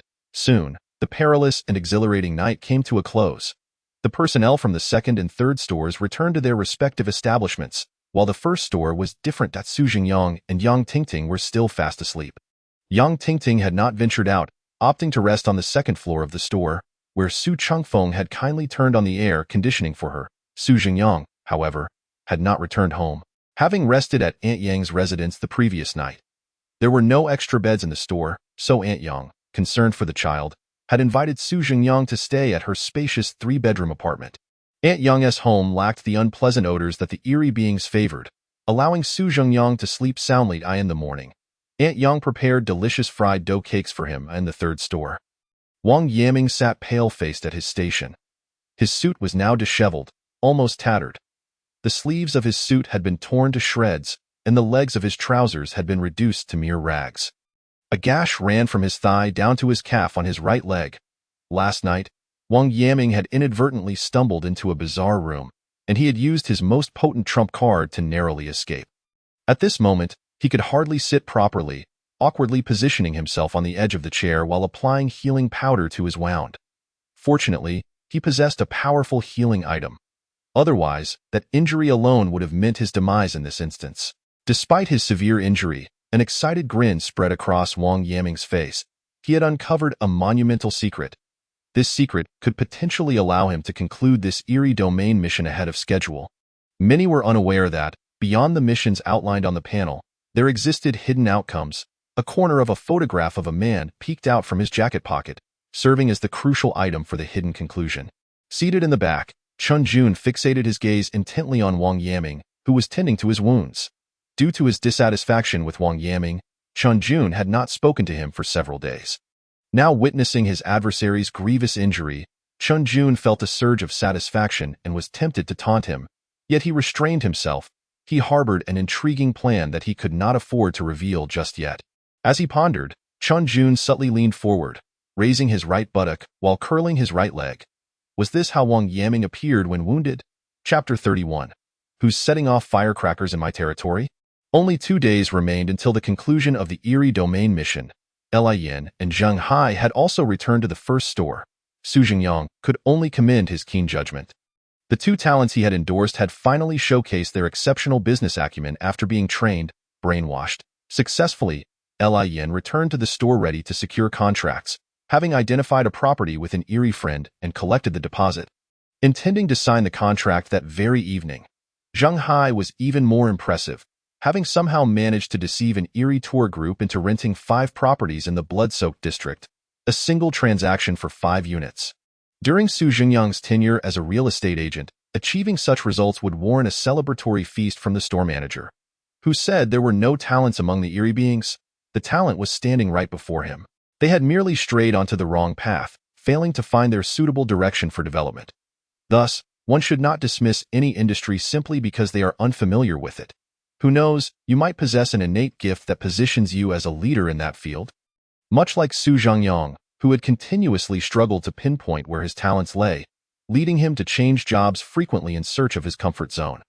Although he ultimately found little in the way of comfort and instead amassed a plethora of friends, at least he had made the effort. While Su Changfeng may have been somewhat less attentive to his store, he felt a wave of happiness upon hearing about the two's performances. After all, these 2 eerie beings had contributed to his earnings. Consequently, Su Changfeng generously awarded each of them 2,000 ghost dollars as a bonus. This delighted Li Yin, who, after expressing her gratitude to Su Changfeng, hurriedly left the store with the contract in hand, eager to find a client to sign. That day, the first store was filled with laughter and joy. Soon, however, as night fell, the mood shifted dramatically. Wang Yaming began to make his move. He limped onto the street, heading straight for the second store where Zhao Yong was located. In Wang Yaming's mind, Zhao Yong undoubtedly possessed countless valuable items. It was thanks to Zhao Yong's support that Su Jingyang thrived in the first store. Unlike the overly verbose villains, Wang Yaming arrived at the third store's entrance without uttering a word, immediately producing the photograph he had obtained the previous night. In the photograph, there stands a man of slightly portly stature, clad in the uniform of a real estate agency. With his arms crossed over his chest, he gazes at the camera with a smile that exudes the air of a societal elite. Upon closer inspection, one might discern that this man bears a striking resemblance to Zheng Bo, the manager of the third store, and also shares notable similarities with the enigmatic drifter Zhang Hai. This revelation, unearthed by Wang Yaming, unveils the startling truth. His manager, Zheng Bo, is not a complete entity of the mysterious. The photograph is a peculiar prop of the supernatural. Supernatural prop, the memories of the peculiar manager. A one-time use item. Upon selecting the memories of the peculiar manager, the rotund manager of the blood-red area will merge with his other half, gaining power several times greater than before. Following the fusion, the peculiar manager will unleash a bloodbath upon everyone around him, save for you.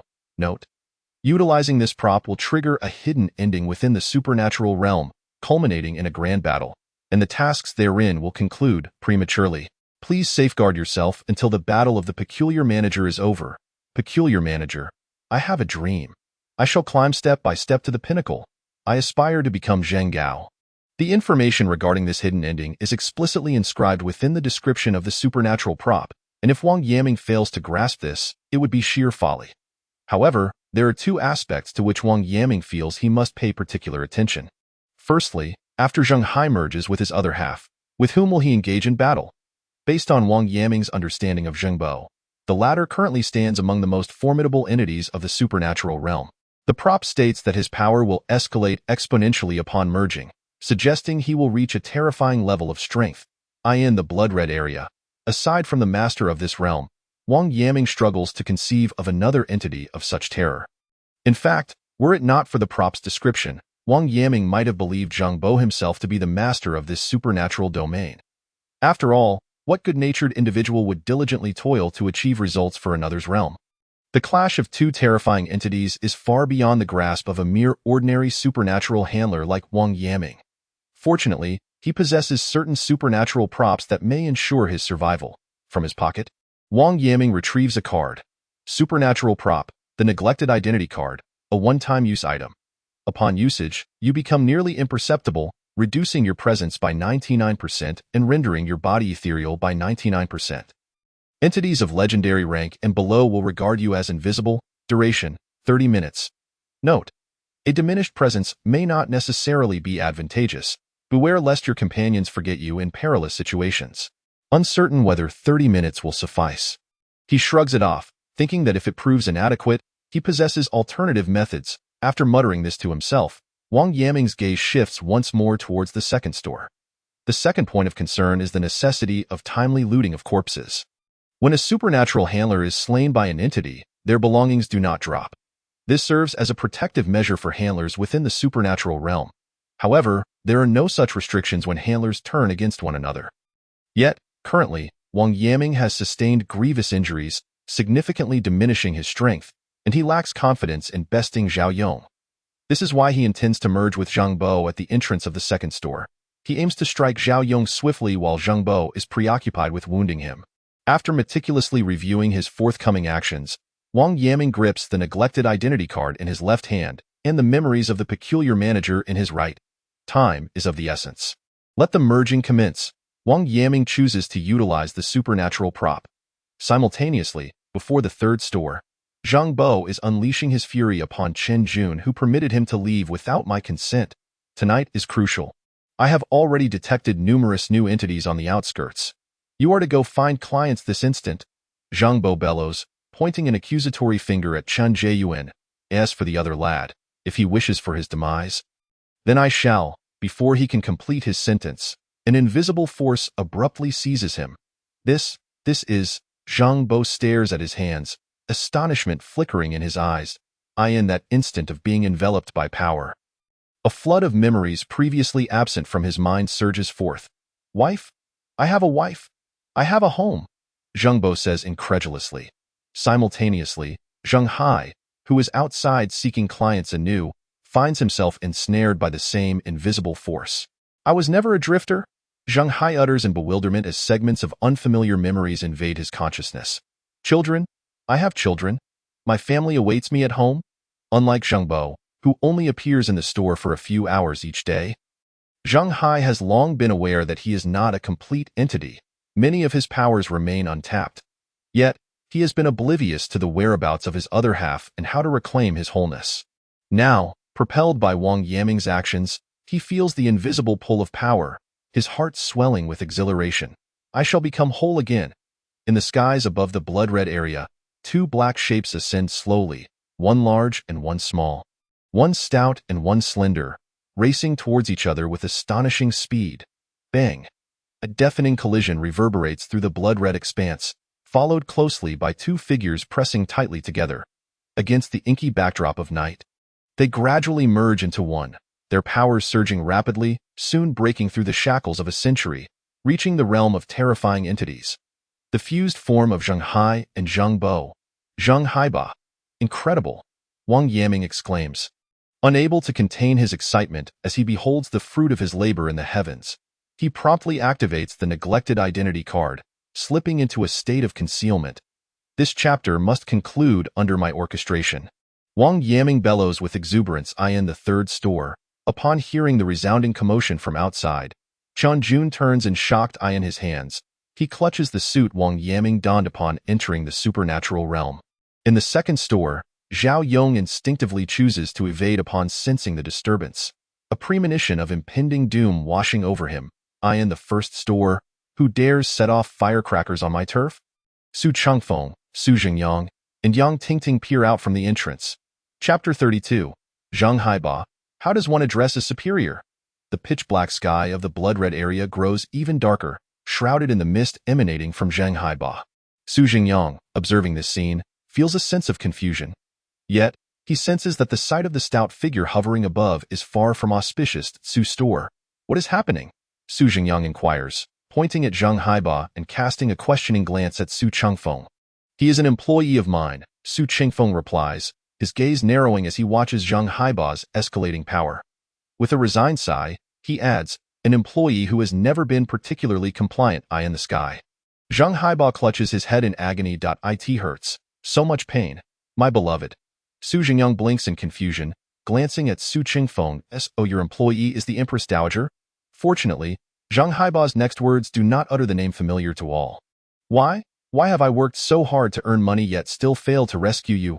Why, despite my reformation, could I not retain you? Why did you leave home after having a child? Su Jingyang's eyes widen as he glances back and forth between Zheng Haiba and Su Chengfeng. Zheng Haiba is spiraling into madness, rendering him exceedingly dangerous, yet the air is thick with the intoxicating aroma of gossip. To hear it may cost him his life, contingent upon whether Su Chengfeng and Aunt Yang can collectively contend with him.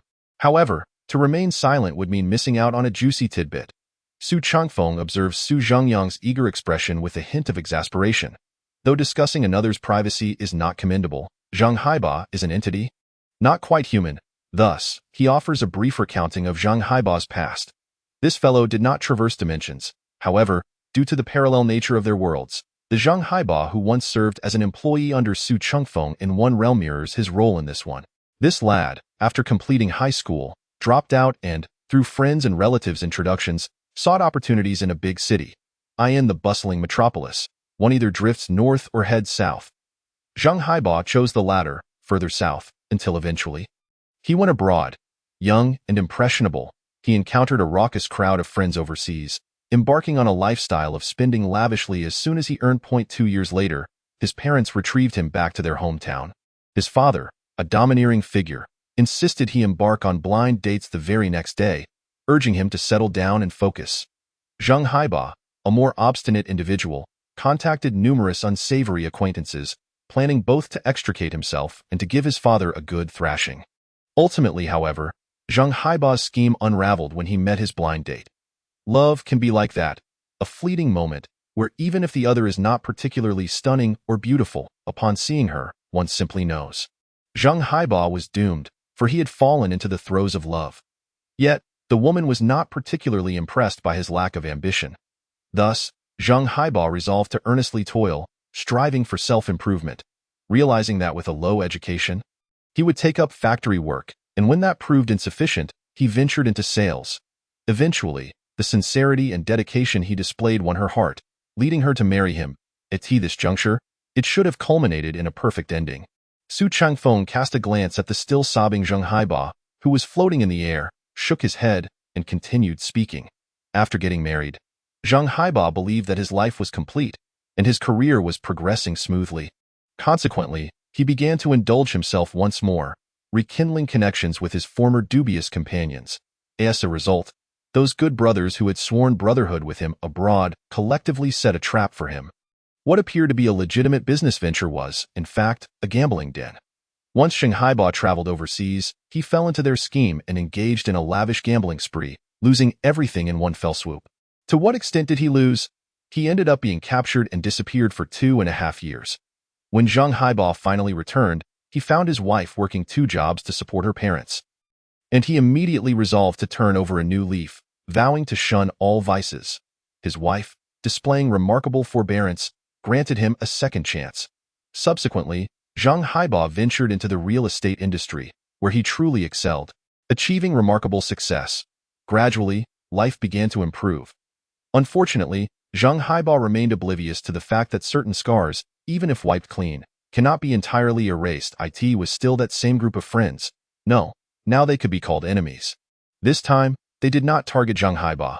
Instead, they set their sights on his wife. At that time, Zhang Haiba's wife was newly pregnant. Seizing the opportunity while Zhang Haiba was working late, they broke into his home and robbed her. Do not let your heart be too heavy. By that point, Zhang Haiba's wife had become worn and haggard from long hours of labor, and the intruders were not interested. Nevertheless, the modest savings that Zhang Haiba had managed to accumulate were entirely stripped away by these assailants. To make matters worse, during a struggle, Zhang Haiba's wife suffered a fright and fell, tragically losing the child she had only recently conceived, a joy she had yet to share with him. Upon learning of this news and rushing home, Zhang Haiba found it was too late. His wife was adamant about separating from him, insisting on a divorce. Later, fate took a cruel turn. Before the divorce could be finalized, his wife fell gravely ill and was admitted to the hospital, passing away shortly thereafter. Ironically, it was at this moment that the group responsible for the break-in was apprehended. Yet, just like when he returned home to find everything had changed, it was all too late. Su Changfeng sighed helplessly. This young man was indeed a victim of misfortune, and furthermore, I was the one who had initially asked him to work overtime, so I share part of the blame. Su Changfeng revealed the last detail. In another realm, his guilt exacerbated his mental illness, but after recovering, driven by a sense of kindness and remorse, he sought out Zhang Haiba, offering comfort while helping him overcome his psychological barriers. In that world, Su Changfeng was akin to Su Zhengyang for Zhang Haiba. Yet here, the situation was different. Su Changfeng's own issues remained unresolved until his dying day, and Zhang Haiba ultimately succumbed to despair. losing all hope for life. Without Su Chengfeng's subsequent apologies and guidance, Zheng Haiba now viewed him as his greatest adversary. Contemplating this, Su Zhengyang could not help but feel a surge of anxiety. He gazed at Zheng Haiba, who was now swelling in size, his form expanding dramatically within just a few brief minutes, resembling a giant from the movies. Although Su Zhengyang could not discern the full extent of his power, he could still feel the overwhelming strength emanating from him. He felt a twinge of regret. Initially, he had thought Zheng Haiba was an ally, only to discover he was, in fact, Su Chengfeng's enemy. Had he known, he would not have wasted time listening to Su Chengfeng's gossip, but should have acted before Zheng Haiba fully integrated his new power. Now, Zheng Haiba was casting a gaze filled with resentment towards him. Su Chengfeng, how did he become like this? Su Zhengyang worried that Su Chengfeng might not be able to contend with Zheng Haiba and no need to fret. Su Chengfeng chuckled, then, with an air of calm, waved his hand at Su Zhengyang. If he were truly dangerous, why would I spend so long sharing gossip with you two? Su Zhengyang paused, realizing the truth in Su Chengfeng's words. Indeed, Su Chengfeng was no fool. Then, he watched as Su Chengfeng, hands clasped behind his back, lifted his chin and stepped forward with an air of nonchalance. In the next moment, Su Chengfeng's clothing billowed as if caught in a wind, and a thick, dark mist began to emanate from him. With a single push from his toes, he ascended from the ground, gradually leveling himself with Zheng Haiba, and my goodness, how impressive! Su Zhengyang marveled at Su Chengfeng's composed demeanor, unable to suppress an exclamation. This hardly resembled a sinister figure. One might mistake him for a celestial being. Su Chengfeng made no immediate move. He simply gazed at Zheng Haiba, seemingly waiting for his transformation to conclude. On the street, Wang Yaming, who was observing, was taken aback by Su Chengfeng's appearance. Due to the angle and position, he could not see the events transpiring in the other shop, and thus had missed the scene of Su Chengfeng and Su Zhengyang chatting outside. That man is the master of this strange realm? He mused, furrowing his brow. Why does he seem so familiar? In truth, if Wang Yaming had pondered a bit more deeply, he might have recalled having seen that face inside the other shop. However, the amicable interaction between Su Zhengyang and the man had so thoroughly absorbed his attention that he momentarily could not connect the two. Finally, Zheng Haiba's transformation was complete, a horror-level anomaly. Su Chengfeng. He turned and, with bloodshot eyes, shouted at Su Chengfeng. Su Chengfeng remained silent, raising his right hand and forcefully swiping through the air. Smack! A resounding slap landed across Zheng Haiba's face. Is that how you address your superior? Zheng Haiba. Chapter 33. Hidden Conclusion. Error occurred. Zheng Haiba was momentarily stunned by the slap, clutching his face and taking a long time to regain his composure. After a while, he remembered he had come seeking revenge. Roar! He arched his back and screamed at Su Chengfeng, "Return my wife and child." As he spoke, he raised his leg and shattered a nearby structure. The fight had begun. Wang Yaming shouted in excitement, quickly darting into the second shop, standing beside Zhao Yong. At that moment, Zhao Yong was hiding with Yang Wei in a corner of the shop, clutching bizarre objects that could protect them. Wang Yaming quickly realized that those items would be of little use. If Zheng Haiba merely stepped on them, Zhao Yong would likely meet his end. Wang Yaming harbored no concerns about the battle's aftermath affecting him, with a 99% phasing effect granted by an unnoticed identity card. Virtually all attacks were rendered ineffective against him. At this point, Wang Yaming was not merely invisible but had seemingly vanished from this world entirely. Huh? Observing Zhao Yong's back, a thought suddenly struck Wang Yaming. Since he could not detect my presence, how formidable could his means of self-defense truly be? Perhaps I could launch a surprise attack. After Zheng Haiba's fusion and transformation, he was even stronger than Wang Yaming had anticipated. What if, by chance, he accidentally killed Zhao Yong? With this thought, Wang Yaming found himself eager to act. He withdrew a dagger from his pocket, his eyes narrowing as he focused intently on Zhao Yong's back. I admit you're quite low-key, but why did you give the good stuff to Su Zhengyang? Blame him for making you show your weaknesses, as he muttered. Wang Yaming raised the dagger high. The hidden conclusion of this bizarre realm has been achieved. The sudden notification from the panel halted Wang Yaming's actions. He stood there, bewildered, staring at the message before him. A hidden conclusion achieved? He glanced at the panel's contents and then at the still-living Zhao Yong, utterly perplexed. What on earth has been achieved? Wasn't it said that everything around the strange shopkeeper would be destroyed? How come these two fellows are still alive? In his moment of confusion, the panel chimed in again. Judgment error? Judgment error. We sincerely apologize. The hidden conclusion has not been triggered. The bizarre realm task continues. Please strive to complete your original mission. What is this? The panel malfunctioned. A judgment error. What on earth is happening? Wang Yaming felt a surge of panic. He no longer paid attention to Zhao Yong, instead turning and rushing out of the shop to gaze at the street's center above. Zhang Haiba had vanished. A fully grown man, no, a towering anomaly, had simply disappeared from the street. Where was the battle? Where was the madness? Where had the destruction gone? Had the master of this bizarre realm been so powerful that Zhang Haiba was instantaneously defeated? That shouldn't be the case. As Wang Yaming walked down the street, searching for that massive figure, he finally spotted it. The figure was now standing in front of the first shop, wearing a broad smile while conversing with the individual he had just confronted. Both anomalies bore no signs of injury, and Zhang Haiba's posture was notably submissive, as if a humble subordinate engaging with his superior. What is happening? Wang Yaming was utterly baffled. Time rewinds to a moment earlier. Just as Zhang Haiba was charging towards Su Chengfeng with a furious roar, Su Chengfeng calmly waved his hand. The next second, a figure appeared between Zhang Haiba and Su Chengfeng. The figure before him possessed little strength, merely a slightly more formidable manifestation of a haunting obsession.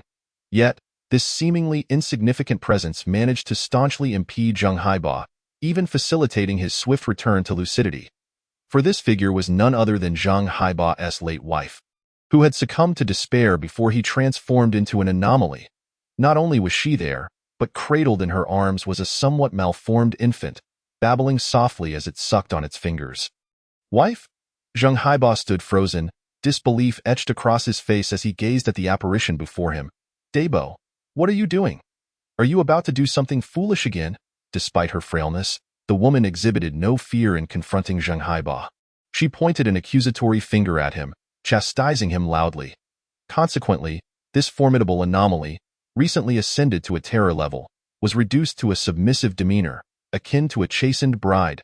Witnessing the situation under control, Su Chengfeng stepped forward with a smile to mediate. Xiao Zheng, I've always been aware of the knot in your heart, which is why I sought your wife and arranged for her to reside in this area. In truth, Su Chengfeng's statement was only half true. His primary motive for locating Zhang Haiba's wife was not solely for Zhang Haiba's sake, but rather for his own.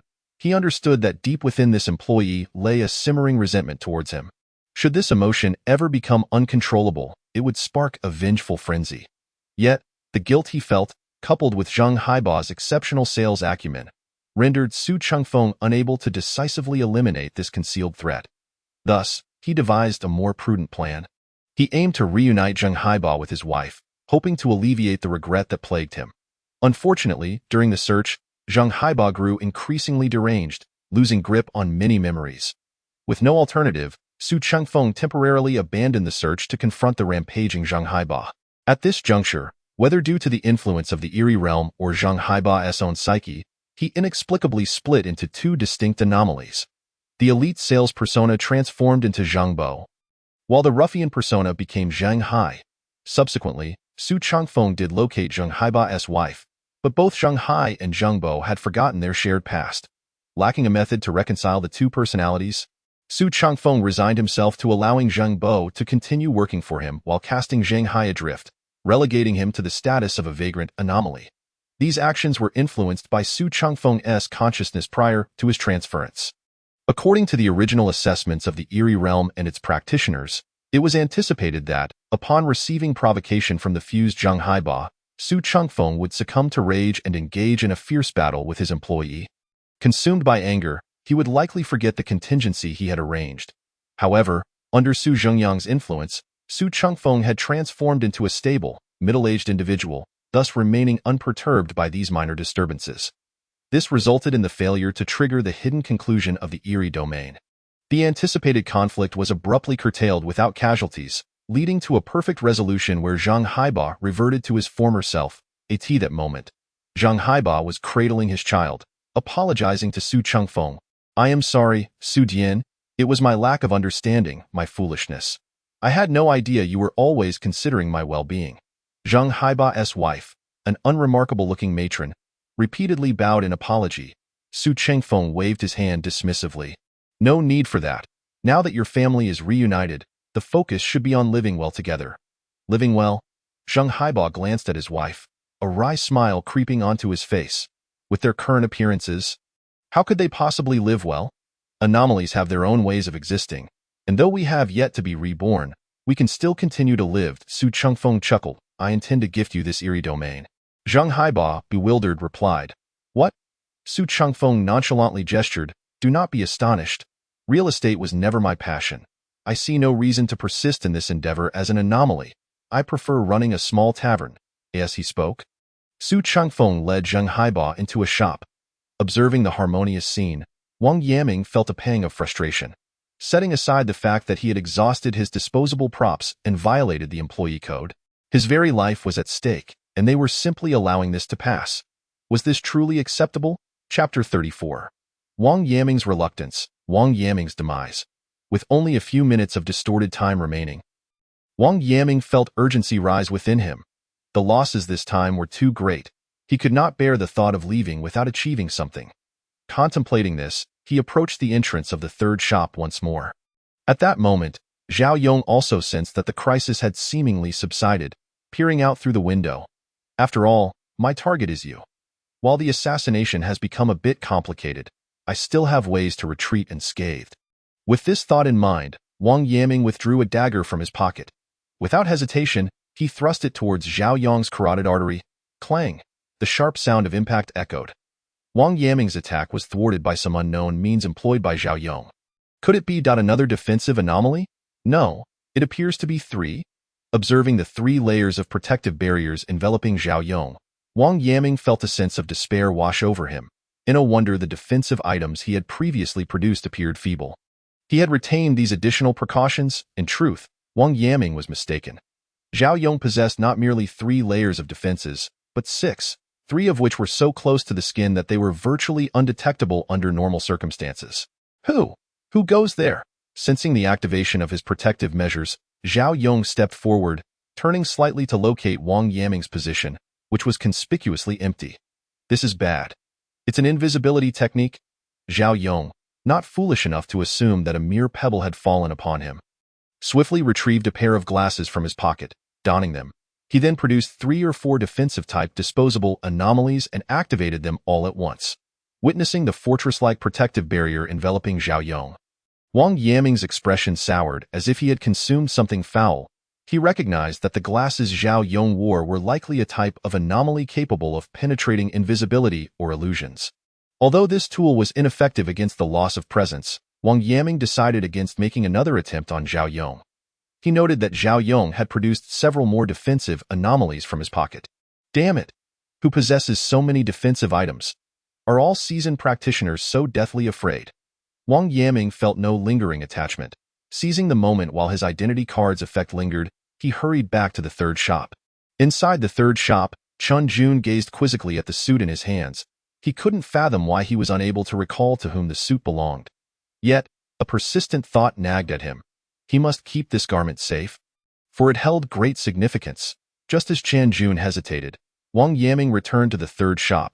He observed the teammate he had always found somewhat disagreeable, who was staring vacantly at the suit, and felt a wave of nausea. It was said that the entertainment industry was chaotic, but he had not anticipated it to be this disordered.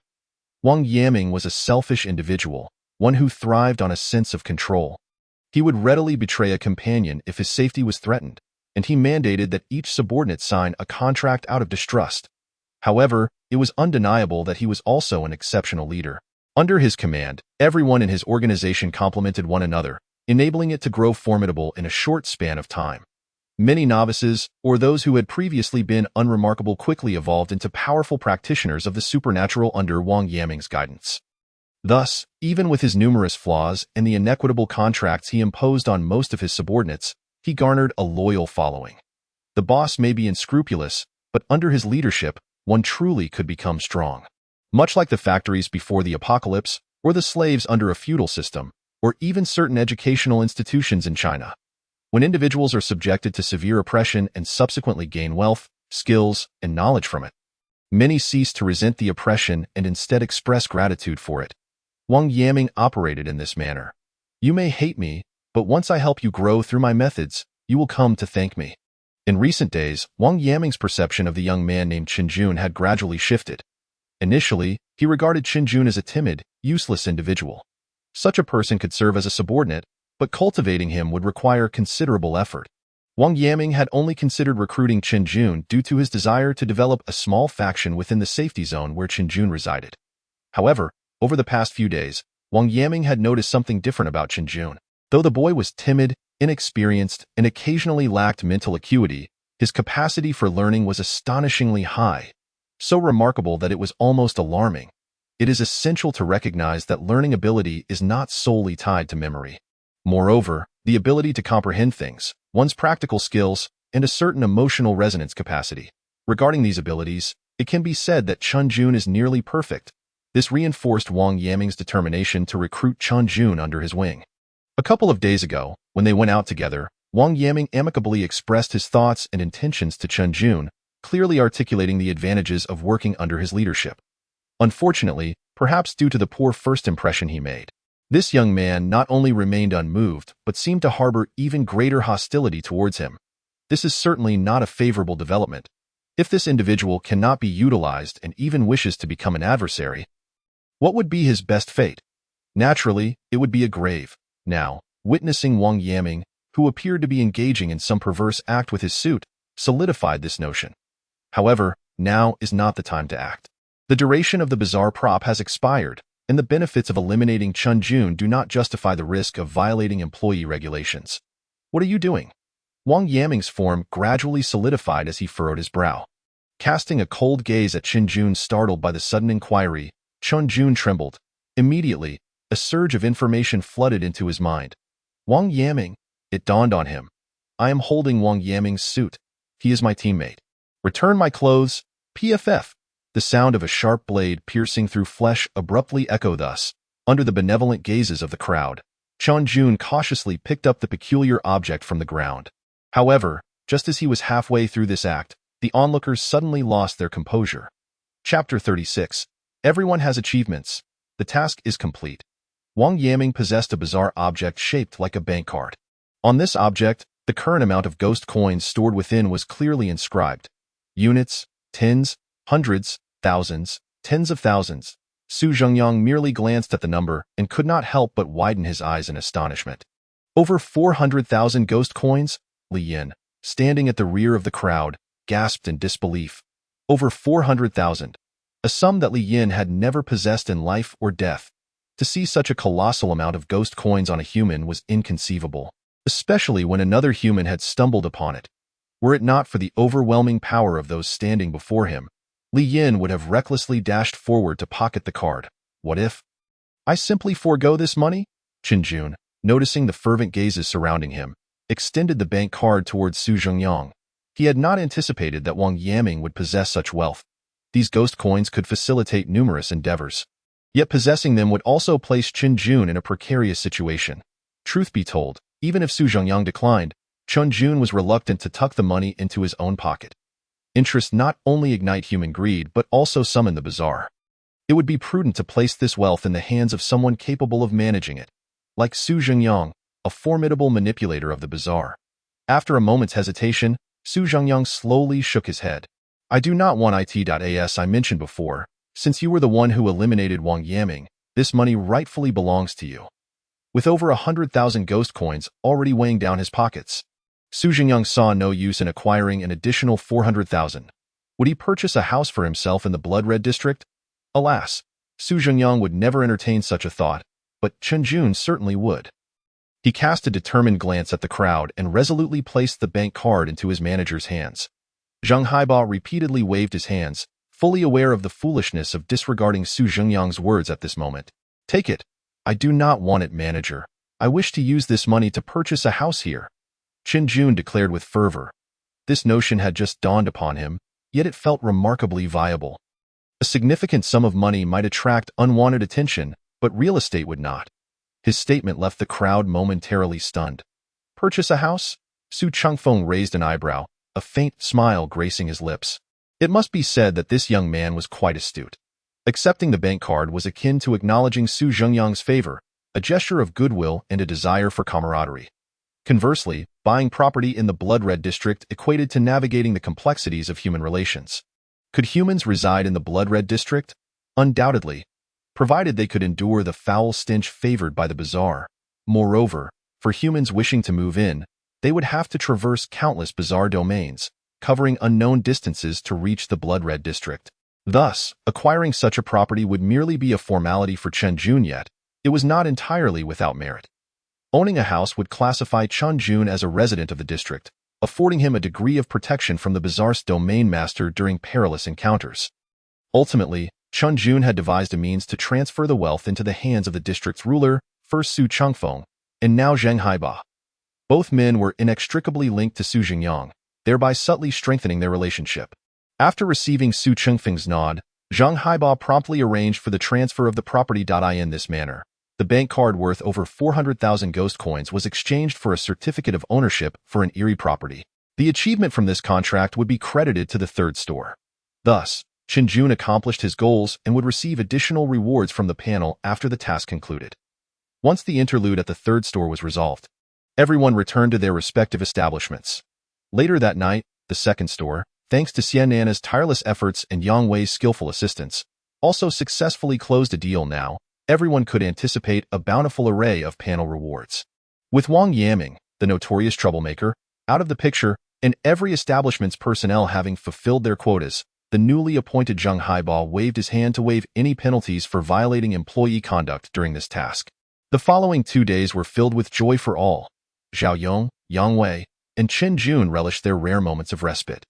Notably, due to Li Yan's outstanding performance and the absence of a manager at the third and first stores, she was appointed as the manager of the third store. Zheng Haiba took over Su Chengfeng's position, becoming the manager of the first store, while other ghost manipulators began to relax and await the conclusion of their tasks. Su Jingyang remained busy. He had no choice. For the next 2 days, he was to assist his cousin in establishing a new bazaar domain. This was also Su Jingyang's first encounter with the peculiar process of domain creation. There was nothing particularly mystical about the operation. Su Chengfeng merely stood in contemplation for a considerable time before gesturing, and a shell of a bazaar domain was established. Intriguingly, Su Chengfeng opted to create the domain within the Blood Red District, layering a smaller domain within the original expansive one. Many keen observers may have already surmised that the bazaar domain Su Chengfeng was constructing was the folk tavern he had co-founded with Su Jingyang's cousin before his transmigration. Su Chengfeng transformed from a high-ranking official of a real estate agency into the proprietor of a quaint tavern. The tavern was situated on the original street, occupying the space of a jewelry store. For the next 2 days, Su Jingyang busied himself with refining the tavern's decor and furnishings. Zheng Haiba and Ant Yang, along with other bazaar entities, eagerly lent their assistance. Ultimately, on the eve of Su Jingyang's task completion, the tavern was fully established. The group celebrated with a sumptuous grand opening feast at Su Chengfeng's tavern. The following day marked the conclusion of the tasks and the time for everyone to return. In the early morning, Ant Yang arrived promptly with breakfast, accompanied by a variety of gifts she wished to present to Su Jingyang. Without the time to examine each item closely, he hastily stowed them all into his phone. Su Chengfeng did not bestow any gifts upon Su Jingyang, largely due to his recent financial constraints. "Xiao Su, if you need anything, remember to call me and your Aunt Yang anytime," Su Chengfeng said. Patting Su Jingyang's shoulder, "Do remember to visit your aunt often." Aunt Yang chimed in at that moment. "Of course, I will return to see you whenever I have the chance." Su Jingyang smiled as he embraced and bid farewell to Su Chengfeng and Aunt Yang. Just as they were about to exchange more words, Su Jingyang suddenly felt a jolt. The task has concluded. Chapter 37. Claiming rewards and returning home. Congratulations on completing the bazaar domain task, Blood Red District. Proceeding with the reward settlement. A prompt appeared before everyone simultaneously, with the exception of Wang Yaming, as he had already perished. Zhao Yong. Completed achievement. 1 transaction. Manager's rating. B. Overall evaluation. B. Reward. Random bazaar item 1, 1,000 ghost coins. Overall attribute points 1. This was Zhao Yong's settlement screen. To be frank, Zhao Yong did not exert much effort. He had been playing it safe and avoided any risky ventures during these past few days.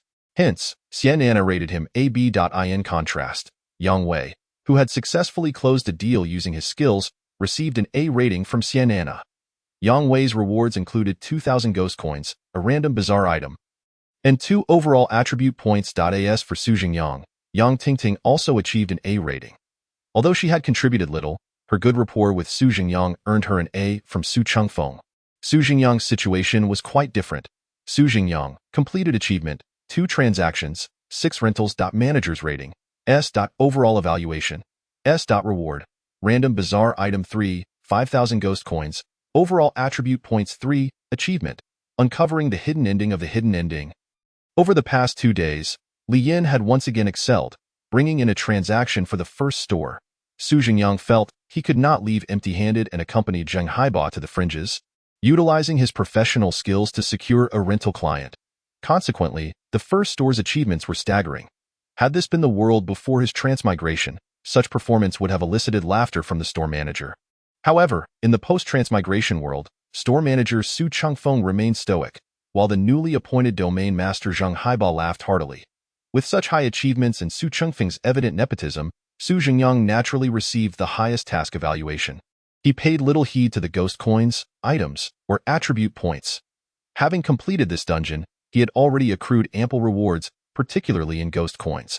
This reward equated to 5,000 earned over 7 days, which, while substantial, paled in comparison to the tens of thousands offered by skills. Thus, Su Jingyang focused his attention on the achievement. What are the hidden endings concealed within the hidden endings? Are you just idly conversing with me here? The title of this achievement has perplexed Su Jingyang somewhat. However, the description beneath the achievement is remarkably clear. Achievement description. While possessing this achievement, you are more inclined to uncover hidden information and endings during tasks. This achievement does not enhance Su Jingyang's combat prowess. Rather, it serves as a reinforcement specifically tailored for the eerie domain tasks themselves. Su Jingyang nodded in satisfaction. If one were to view the entire panel as a gaming interface, the comprehensive attributes would represent the character's properties, the EN coins would symbolize currency, the bizarre items would equate to active skills, and the skills would denote the character's innate talents. Thus, this achievement would fall under the category of passive skills. Such assets are naturally welcome in abundance. After claiming the task rewards, Su Jingyang's figure began to gradually dissipate. The eerie world was preparing to transport him back to the safe zone. Until next time. In his final moments, Su Jingyang waved goodbye to Su Chengfeng and Aunt Yang. The two smiled and waved back at him. Then, with a poof, Su Jingyang vanished from the spot. The third store. Chen Jun, who had just received an A-level evaluation reward, gazed at his fading body, a spark of realization flashing through his mind. Subsequently, he donned Wang Yaming's clothing. His shoulders broadened, and his back straightened. Chen Jun pressed his hands against his face, took a deep breath, and then vigorously rubbed it. When he lowered his hands again, his demeanor had suddenly transformed. No, it wasn't just his demeanor. His face had changed as well, into Wang Yaming's visage. This was Chen Jun's trump card, his skill. Best performance. Chen Jun had been mimicking Wang Yaming for several days, and after eliminating him, he could fully utilize his skill to replicate an identical Wang Yaming. This had been Chen Jun's meticulously plotted scheme for several days. As his body gradually faded, it suddenly paused, then solidified once more. Immediately afterward, a panel prompt appeared before Chen Jun. Wang Yaming. Completed achievement. 1 transaction, store manager's rating. C. Comprehensive evaluation. B. Rewards received, bizarre item 1. EN coins 800, comprehensive attribute points 1. Chen Jun was initially taken aback, then a look of delight spread across his face. He had guessed correctly. Best performance. Was capable of deceiving the eerie world's determinations. As long as Chen Jun impersonated someone else, he could claim their task rewards in their stead. This skill was extraordinarily powerful, however, it did come with certain limitations. First, to mimic that individual, Chen Jun needed to observe their behavioral patterns and personality for several consecutive days. Second, task rewards were distributed simultaneously by the eerie world. Therefore, to seize another's task rewards, Chen Jun had to ascertain that the individual would perish before the task concluded after following them for a few days. Although challenging, I relish a good challenge, Chen Jun, Wang Yaming's appearance, remarked with a smirk. His body began to take on a translucent form again, yet Chen Jun did not cease his performance. Now, let me see what the 5th safe zone looks like. With a poof, Chen Jun's figure completely vanished from the third store. Now, let us shift focus to several other individuals. After everyone had received their rewards and returned home, Su Changfeng also returned to his small tavern. As soon as he closed the door, Su Changfeng suddenly sensed something. The eerie world was sending him a signal. Before Su Changfeng could react, four beams of white light flashed. 4 individuals of varying ages and genders appeared in Su Changfeng's establishment. Eerie Domain. Worry-free tavern. Task commenced. Meanwhile, upon returning to the first safe zone, Zhao Yong immediately pulled out his phone to contact the Eerie Exorcist Alliance. Hello? This is Zhao Yong.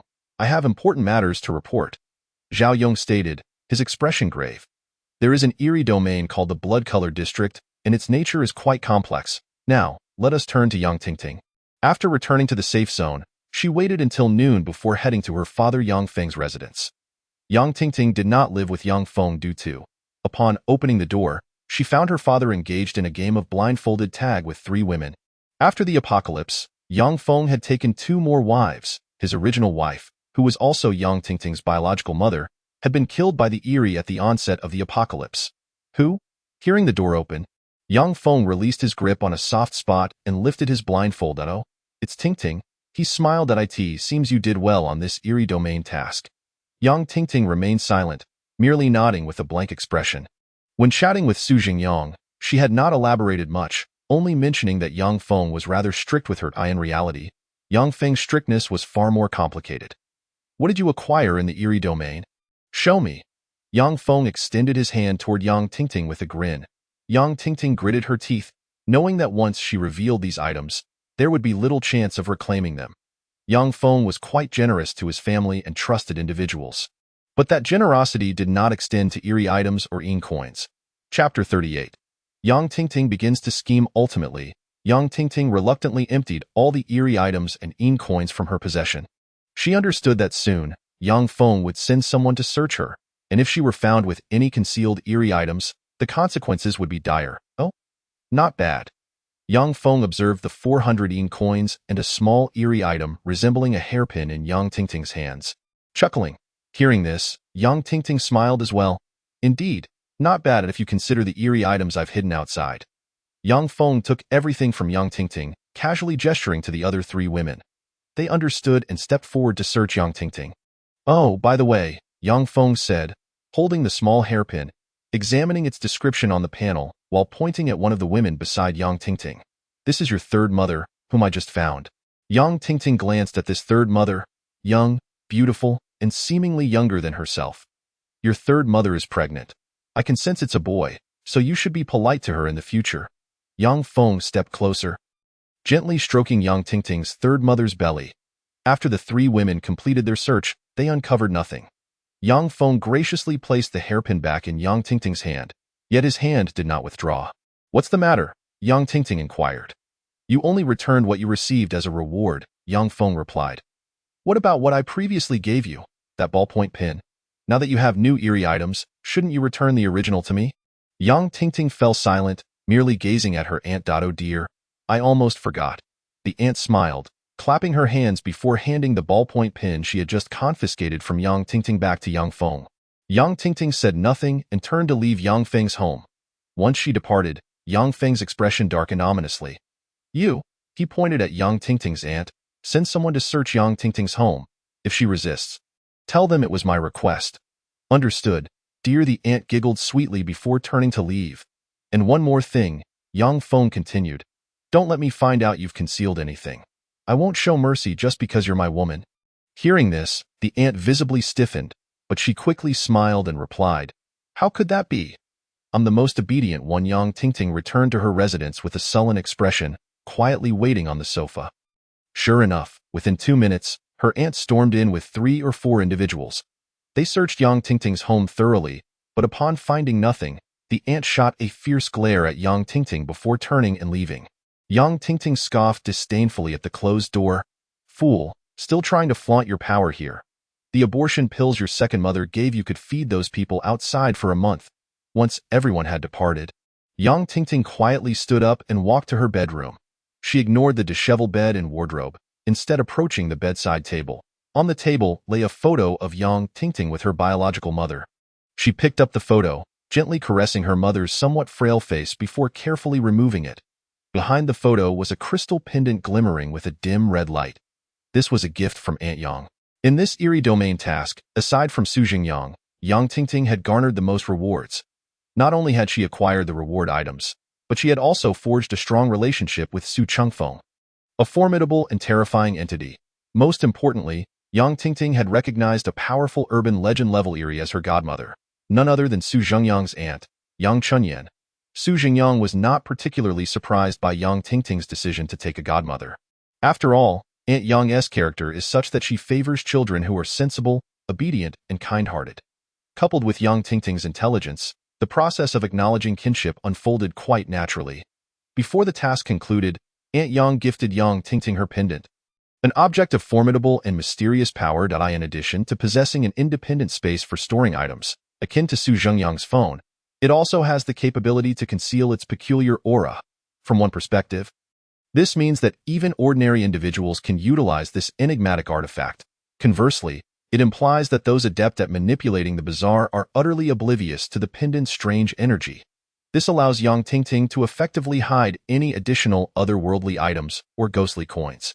Now, as she lifted the pendant and hung it around her neck, she resolved to meet someone significant that very night, an endeavor of great importance.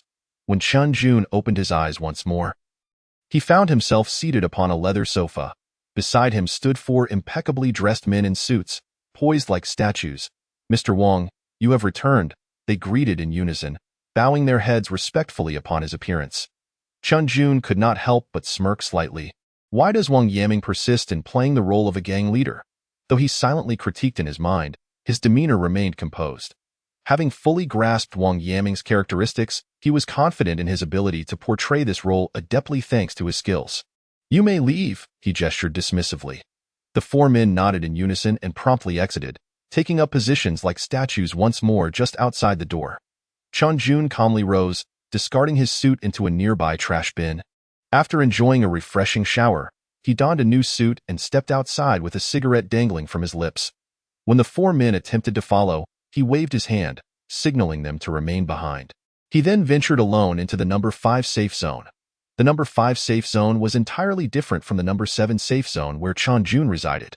The latter was established atop a mountain, while the former was situated within a vast advertising park. Chun Jun was astounded by the audacity of these people to place a safe zone in such a bustling locale prior to the apocalypse. During morning and evening commutes, thousands likely entered and exited this park daily. However, he quickly deduced that although crowded, the advertising park experienced few unexpected casualties. The resentment here was profound, yet little of the bizarre lingered.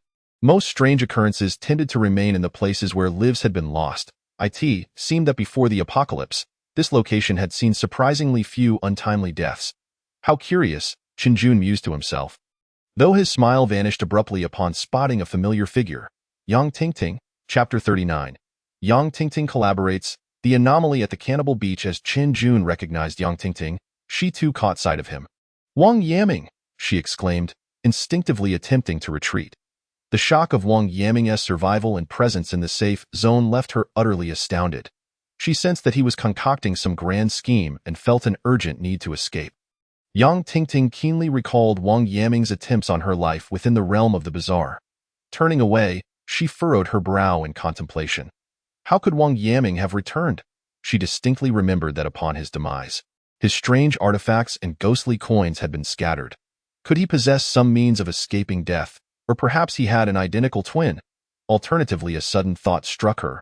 What if Wang Yaming was no longer himself, but rather someone impersonating him? At that moment, she glanced back at Wang Yaming and noted his apparent nervousness. The look in his eyes, his posture, all suggested he was deliberately evading her. Something felt amiss. Indeed, it was profoundly unsettling. Yang Tingting halted, pivoting to observe Wang Yaming closely. Indeed, his movements had quickened. He was anxious. Just then, she noticed a set of keys dangling from his waist. Her pupils dilated in recognition, while others might not identify them. She was all too familiar.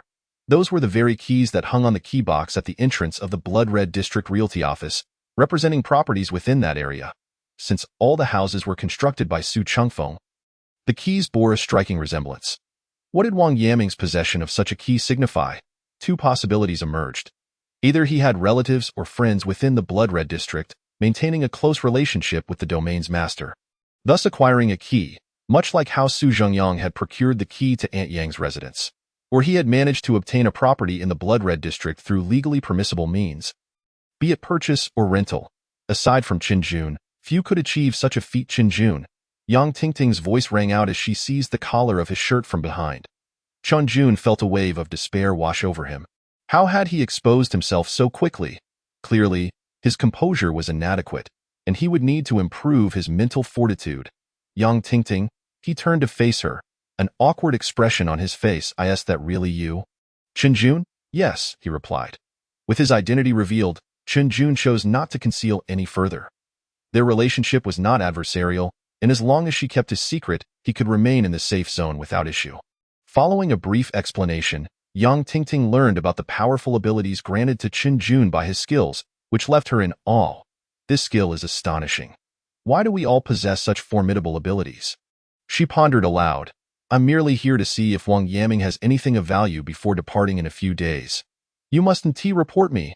Qin Jun looked into her eyes. Sincerity etched on his face. See what treasures he possesses. Yang Tingting stroked her chin, lost in thought. Qin Jun felt an ominous premonition bubbling within him.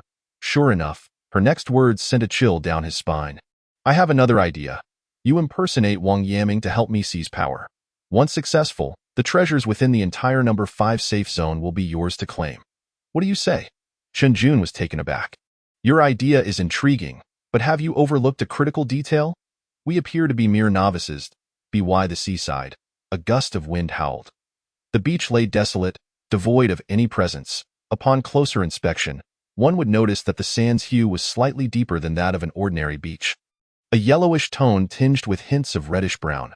Should one dig beneath the surface, they would be struck speechless by the macabre sight below. Buried beneath the sands were a variety of corpses, some animal, some human. Some had already decayed, while others remained fresh, with blood seeping from severed limbs. The domain of the bizarre.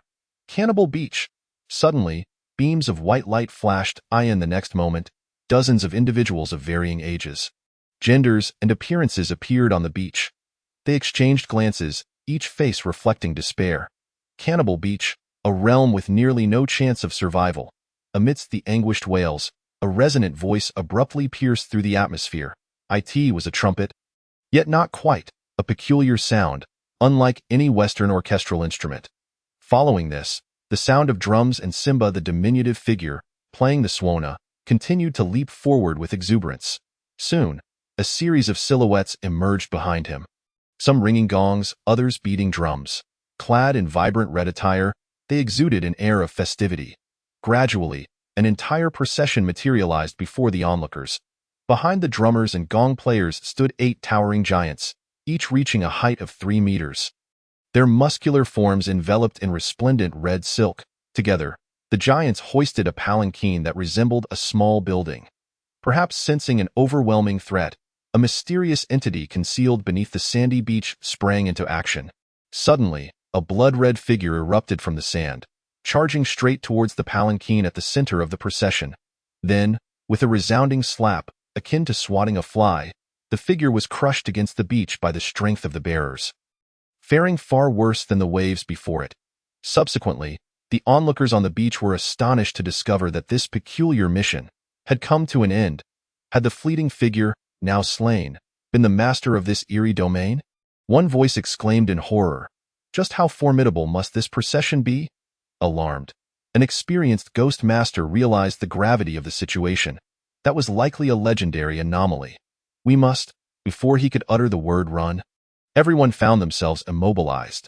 Time seemed to stand still, even the waves frozen mid-crash. Those facing the sea, though unable to speak, could only watch in terror as the next shocking scene unfolded. A slender hand, adorned with crimson nails, slowly lifted the curtain of the palanquin. Following this, a woman, dressed in traditional Chinese bridal attire and veiled in red, gracefully emerged from the palanquin. She stood at about 1.60 meters, possessing a voluptuous figure. However, the individuals on the beach could not muster any wicked thoughts, for upon seeing her, their eyes were blinded. As she descended from the palanquin, the red veil swirled gently, as if she were surveying her surroundings. In the next moment, she spoke. What the hell am I doing here? Is this still my homeland? Madam, stammered the small figure who had been playing the Swana, rushing forward with a bow. We seem to have arrived at an island. An island nation. This is truly not my homeland, the woman retorted. Then with a swift motion, she slapped the diminutive figure away. How did you lead us here? And how many times have I told you? I am getting married. Call me miss, at the very least, madam. After uttering this, she sighed deeply and returned to the palanquin. Go back and continue searching for me. All those clad in red nodded in fear. Just then, the woman suddenly lifted the curtain again. Wait a moment. All sounds came to an abrupt halt. The woman leaned out, observing the figures on the beach, her fingers fidgeting with anticipation. Since we've come this far, wouldn't it be a shame not to test the waters by tearing some ghosts apart? Chapter 40. Su Jingyang meets the leader. The scene finally shifted back to Su Jingyang. At this moment, 2 days had passed since his return to the safe zone. On the first day, Su Jingyang, overwhelmed with nostalgia for his cozy abode, slept the entire day away. On the second day, he remained in bed, studying bizarre artifacts for the whole day. Now, it was the night of the second day, and he sat at home with Zhao Yong, who had come to visit, both indulging in drinks and whispering secrets. Have you heard? Zhao Yong lowered his voice deliberately, his expression one of mystery. A few days ago, an anomaly of suspected legendary status appeared in the island nation. It reportedly obliterated a nearby eerie domain and its master, leaving the ghost masters within utterly torn asunder. What? That's terrifying, Su Jingyang exclaimed, his eyes widening in shock. His astonishment stemmed not from the gruesome fate of the ghost masters, but rather from the devastating defeat of the eerie domain. Anomalies possessing ghost domains are exceedingly powerful, as evidenced by Su Chengfeng. The fact that such a being could annihilate that anomaly in an instant speaks volumes of its might. Indeed, the island nation is currently demanding compensation from us. Su Jingyang replied, bewildered. What does that have to do with us? Why are they seeking compensation from us? How can it not be relevant? Zhao Yong chuckled. The island nation has observed that this anomaly travels with a procession, featuring a palanquin carried by 8 individuals, complete with musicians and performers. The bride anomaly? Su Jingyang blurted out. Yes, Zhao Yong nodded, continuing, we've currently designated this anomaly as the bride anomaly. It has indeed made 2 appearances in our homeland before, but it merely showed itself hastily and vanished. If not for the recent incident in the island nation, the Ghost Master Alliance would likely still be unaware of the bride anomaly's true strength. At this point, Zhao Yong couldn't help but chuckle. Haha, this bride anomaly seems to have quite a patriotic spirit. Haha, that is certainly one way to put it, Su Jingyang chuckled in response. However, he candidly remarked, to be honest, it's best that we avoid encounters with such anomalies. After a brief laughter, Su Jingyang's expression shifted to one of concern. Since ancient times, the more powerful a being, the more eccentric its temperament. Today, it may not harm our people, but who knows if tomorrow it might unleash havoc upon a safe zone. It was then that Su Jingyang recalled his wife, Yuan, who had interrupted their wedding. She had insisted on a traditional Chinese ceremony. Su Jingyang had made an effort to comply, but truth be told, modern men often feel awkward in ancient garb, resembling eunuchs in appearance. Moreover, the horses he rented were not accustomed to the terrain, causing them to falter. Ultimately, the traditional wedding was transformed into a modernized version. Otherwise, they would have had to include even more horses in this unexpected journey. This thought elicited a light chuckle from Su Jingyang as he mused, thank goodness I didn't go with the traditional wedding. Otherwise, it would have been quite terrifying. If Yuan were to learn about that bride anomaly, she would surely agree with my perspective. Although the bride anomaly was frightening, it merely served as a topic of casual conversation between Su Jingyang and Zhao Yong over drinks. Before long, they shifted to a new topic, dismissing thoughts of the bride anomaly from their minds. After a hearty meal, Zhao Yong returned home, and both men retired for the night. The following morning, Zhao Yong arrived at Su Jingyang's small abode once more. Brother, today is a momentous occasion. As soon as he stepped through the door, Zhao Yong couldn't contain his excitement. What's the occasion? Su Jingyang, still groggy and sporting a messy hairstyle, sat up and inquired. Quickly, get up, today. I'm taking you to meet a significant figure, Zhao Yong urged, pulling at Su Jingyang. This morning, a high-ranking official from the Ghost Master Alliance returned from the Eerie Domain and specifically requested to meet you upon hearing of your exploits. Meet me? Su Zhengyang, bewildered, pointed at himself. Zhao Gu, what have you been telling them during my time off? Just the necessary details, I suppose, Zhao Yong replied, scratching the back of his head awkwardly. He felt a pang of guilt for divulging his friend's secrets to the upper echelons.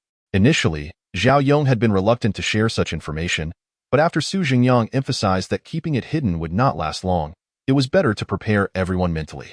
All right then, Su Zhengyang said. Nonchalantly, when the time comes, I'll just explain it as the result of my skills.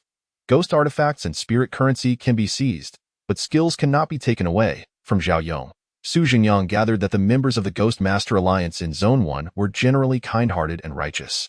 Of course, those lacking in virtue had likely perished during the initial outbreak of anomalies. Yet, being summoned at this hour felt rather early, didn't it? Su Zhengyang glanced at his phone. It was only 7:30. This early hour displeased someone who enjoyed sleeping. It is indeed a bit early, Zhao Yong conceded, glancing at the time. However, the higher-ups mentioned they wanted you to arrive early to present you with a welcome gift. After all, they are significant leaders, and I think we should. What? Zhao Yong paused mid-sentence, his gaze dropping to find Su Zhengyang's bed empty. Turning to his side, he saw Su Zhengyang fully dressed, spitting on his hands and tidying his hair in front of a small mirror. You're already ready? Zhao Yong gaped at Su Zhengyang, glancing back at his bed, momentarily at a loss for words. What are you waiting for, Zhao Gu? Let us hurry. After all, he is a high-ranking official. And it would be rather rude to keep him waiting, Su Zhengyang called out to Zhao Yong. Yes, right? Zhao Yong nodded, still somewhat dazed, before following in Su Zhengyang's footsteps. The two figures gradually made their way into the distance. By the way, Zhao Gu, did that leader mention what the welcome gift is? Su Zhengyang inquired. After a brief pause, inside an office building within the safe zone, Su Zhengyang and Zhao Yong walked side by side into the general manager's office. In the Alliance of the Anomalous, the higher one's status as an anomalous being, the more favorable their living conditions tend to be. For instance, the esteemed leader whom Su Zhengyang is currently meeting is among the earliest individuals to ascend to the rank of anomalous being following the emergence of the bizarre apocalypse. This leader not only adeptly navigated through numerous perilous tasks within the anomalous realms, but also utilized his esteemed position to assist the survivors. It is said that the successful establishment of the first safe zone, along with the stability of the Alliance's order within, owes an indelible debt of gratitude to this leader. Consequently, aside from his residence, he possesses an additional office space, namely, the very room where Su Zhengyang and Zhao Yong currently find themselves. Upon entering the executive chamber, Su Zhengyang beheld a middle-aged man, his hair flecked with gray, seated behind a desk, furrowing his brow as he perused a stack of documents. This man exuded a rugged demeanor and a robust physique. Despite the silver in his hair, his face bore no wrinkles, making it difficult to discern his age. Yet, any discerning observer could easily perceive the essence of a righteous individual reflected in his countenance, one who, were he to take the stage as a villain, would inevitably be suspected of being an undercover agent. This man is none other than the authoritative figure of the first safe zone, the highest leader of the Anomalous Alliance, Ding I mean. Upon hearing this name, Su Zhengyang instinctively felt that this leader was a good person. Good morning, leader, Su Zhengyang greeted upon entering the office, his voice slightly raised, startling both Zhao Yong and Ding I mean. Ding I mean responded, his voice trembling before lifting his gaze to appraise Su Zhengyang. You must be Xiao Su, he inquired with a friendly smile. Indeed, Su Zhengyang replied solemnly, nodding in affirmation. No need to be so tense, Ding I mean remarked, observing Su Zhengyang's proud posture, slightly retracted abdomen, hands clasped at his sides, and feet positioned outward. All right then, Su Zhengyang relaxed just a touch in the presence of authority. Su Zhengyang preferred to initially present himself with a degree of restraint, as certain leaders, despite not voicing it, often enjoyed witnessing the nervousness of those who approached them. After all, how could one foster an atmosphere of warmth and understanding if they appeared unfazed upon encountering their superior? Su Zhengyang cast a sidelong glance at Zhao Yong. Take note, Zhao Gu, this is the art of social finesse indeed. Following Su Zhengyang's maneuver, Ding I mean's demeanor towards him and Zhao Yong softened considerably. Xiao Su, I've heard about your capabilities. Rumor has it you can seamlessly integrate into the anomalous community and align with formidable entities? Ding I mean remarked. Su Zhengyang felt a swell of admiration upon hearing this. It was a testament to the art of conversation, Even in the context of befriending the bizarre, one could articulate it so formally. Indeed, it is a talent bestowed by my skills, Su Zhengyang replied sincerely. Ah, Ding Aimin waved his hand dismissively. Skills are merely a tool. Even the finest weapon depends on the hand that wields it. Without your exceptional prowess, such commendable results would be unattainable. Ding Aimin's words elicited a proud smile from Su Zhengyang. His chin raised defiantly. What a commendable leader, capable of delivering such flattering praise. Thus, I wish to inquire, would you be interested in joining us? Xiao Su, your abilities would be of immense benefit to us. Ding Aimin continued, join you? Su Zhengyang momentarily faltered, am I not already a member of the Anomalous Alliance? Not the Anomalous Alliance, Ding Aimin clarified, shaking his head. Upon noticing Su Zhengyang's puzzled expression, he elaborated, the Alliance's approach towards the anomalous is often excessively aggressive, which is not conducive to healthy development, and no matter how powerful humanity becomes, we cannot ultimately withstand the might of the bizarre. What I am proposing is as he spoke, Ding Aimin retrieved a document from beneath the desk. Su Zhengyang glanced down and could not suppress the urge to read aloud the title inscribed upon it. The Human Anomaly Harmonious Coexistence Society. The Human Anomaly Harmonious Coexistence Society? Su Zhengyang repeated, lifting his gaze to meet Ding Aimin's amiable smile. He then turned to Zhao Yong, who regarded him with bewilderment. What's wrong? Are you distrustful of this organization? Zhao Yong queried, recalling how fond Su Zhengyang was of interacting with the anomalous. Ding Aimin raised an eyebrow, wondering if Su Zhengyang's amicable dealings with the bizarre were merely a facade. Xiao Su, if you have any concerns, please voice them. Would you like to understand the benefits of joining our organization? Ding Aimin prompted. Su Zhengyang did not respond. Instead, he shook his head, his expression somewhat peculiar. Unbeknownst to them, both were overthinking the situation. Su Zhengyang's thoughts were not about membership or benefits, nor about potential ideological conflicts with the society. Instead, he was preoccupied with one singular notion. The name of this organization was rather hastily conceived. Were they so anxious for outsiders to grasp their purpose? Any discerning individual, upon hearing the organization's name, would instantly comprehend the nature of its members. When introducing himself, he imagined saying, "Greetings, I am with the Human Anomaly Harmonious Coexistence Society." They would undoubtedly respond, "So your work involves fostering harmonious relations between humans and the anomalous?" With this thought, Su Zhengyang's perception of Ding Aimin's eloquence diminished slightly. "What is it, Xiao Su? Are you reluctant to join?" Ding Aimin inquired once more. "Joining is certainly not an issue," Su Zhengyang replied with a smile. Though the organization's name was rather pedestrian, he grasped its core philosophy. Moreover, many within the anomalous realm were his friends and family. Joining could potentially provide him with additional support.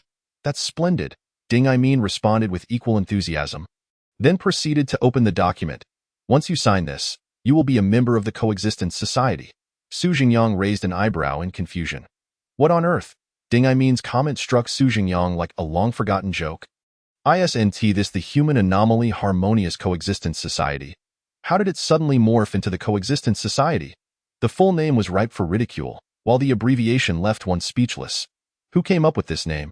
The Coexistence Society, as we refer to it, Ding Aimin explained, oblivious to Su Zhengyang's internal musings. With a friendly demeanor, Ding Aimin placed the document before Su Zhengyang, then produced a thick stack of ghostly currency and several peculiar trinkets from beneath the table. With Zhao Yong as your guarantor, once you join the organization, you can directly receive your subsidies. Here is 10,000 ghostly coins and 3 anomalous artifacts. Furthermore, your living arrangements. Thank you, leader, Su Zhengyang interjected, hastily signing the document before Ding Aimin could finish. The content was rather straightforward, akin to the signature students affix to banners during their collective academic endeavors. With a few swift strokes, Su Zhengyang completed his name, grinning as he accepted the subsidies from Ding Aimin. "From this day forth, I shall be a member of the Coexistence Society." Ding Aimin paused, sensing that something about Su Zhengyang's words seemed slightly off, yet he could not pinpoint the discrepancy. "Do your best." Ding Aimin nodded at Su Zhengyang. "Let us strive together towards the monumental task of restoring human society." Subsequently, Ding Aimin elaborated on some grandiose ideals, emphasizing the importance of utilizing one's capabilities, not fearing challenges, and reporting to the organization in times of trouble, assuring him that support would be available, along with forthcoming work plans that would not be overly demanding, allowing him to excel within the anomalous realms. Su Zhengyang nodded in acceptance, inherently a person of justice. Even if Ding Aimin had not offered so many benefits, he would still endeavor for the advancement of humanity. After all, his uncle, Zhu Xia, once said, "With great power comes great responsibility. Greater responsibility yields greater benefits, and greater benefits enhance one's capabilities." Upon leaving the office, Zhao Yong led Su Jingyang to his new residence. "You've hit the jackpot. Brother, this building has just this one unit left." Zhao Yong gestured towards a single room on the ground floor of the factory dormitory. Compared to those external Rockwool cabins, this place boasts superior sound insulation, is more comfortable, and even has its own washing machine and bathroom. Quite splendid. Su Jingyang gazed at the tidy environment of the room, unable to resist the urge to bring in his bedding for a delightful rest. By the way, Zhao Gu, Su Jingyang suddenly recalled something. "When is your next anomalous task?" "The next anomalous task?" Zhao Yong pondered momentarily before replying, "In about 2.5 months." "Why do you ask?" "Oh, never mind," Su Jingyang remarked, glancing at the 7-day countdown still displayed on his interface, feeling somewhat resigned. He had hoped that he might again have the fortune of pairing up with Zhao Yong for the next task. Not long after, Su Jingyang completed the transfer of responsibilities following his promotion. As Zhao Yong was about to leave, he sent an electronic document to Su Jingyang, not forgetting to remind him with a few words. "During this period, there are no specific arrangements from above for you, so when you have the time, peruse the analysis records of the Ghost Master Alliance regarding the Eerie domain. Familiarize yourself with the formidable and peculiar traits that have been documented. They might prove useful later on." Su Jingyang nodded and downloaded the file.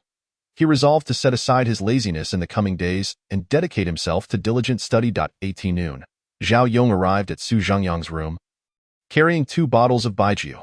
The two of them drank until the early hours of the morning. Su Jingyang awoke the next afternoon at 1 o'clock. After regaining his composure, he prepared to study once more.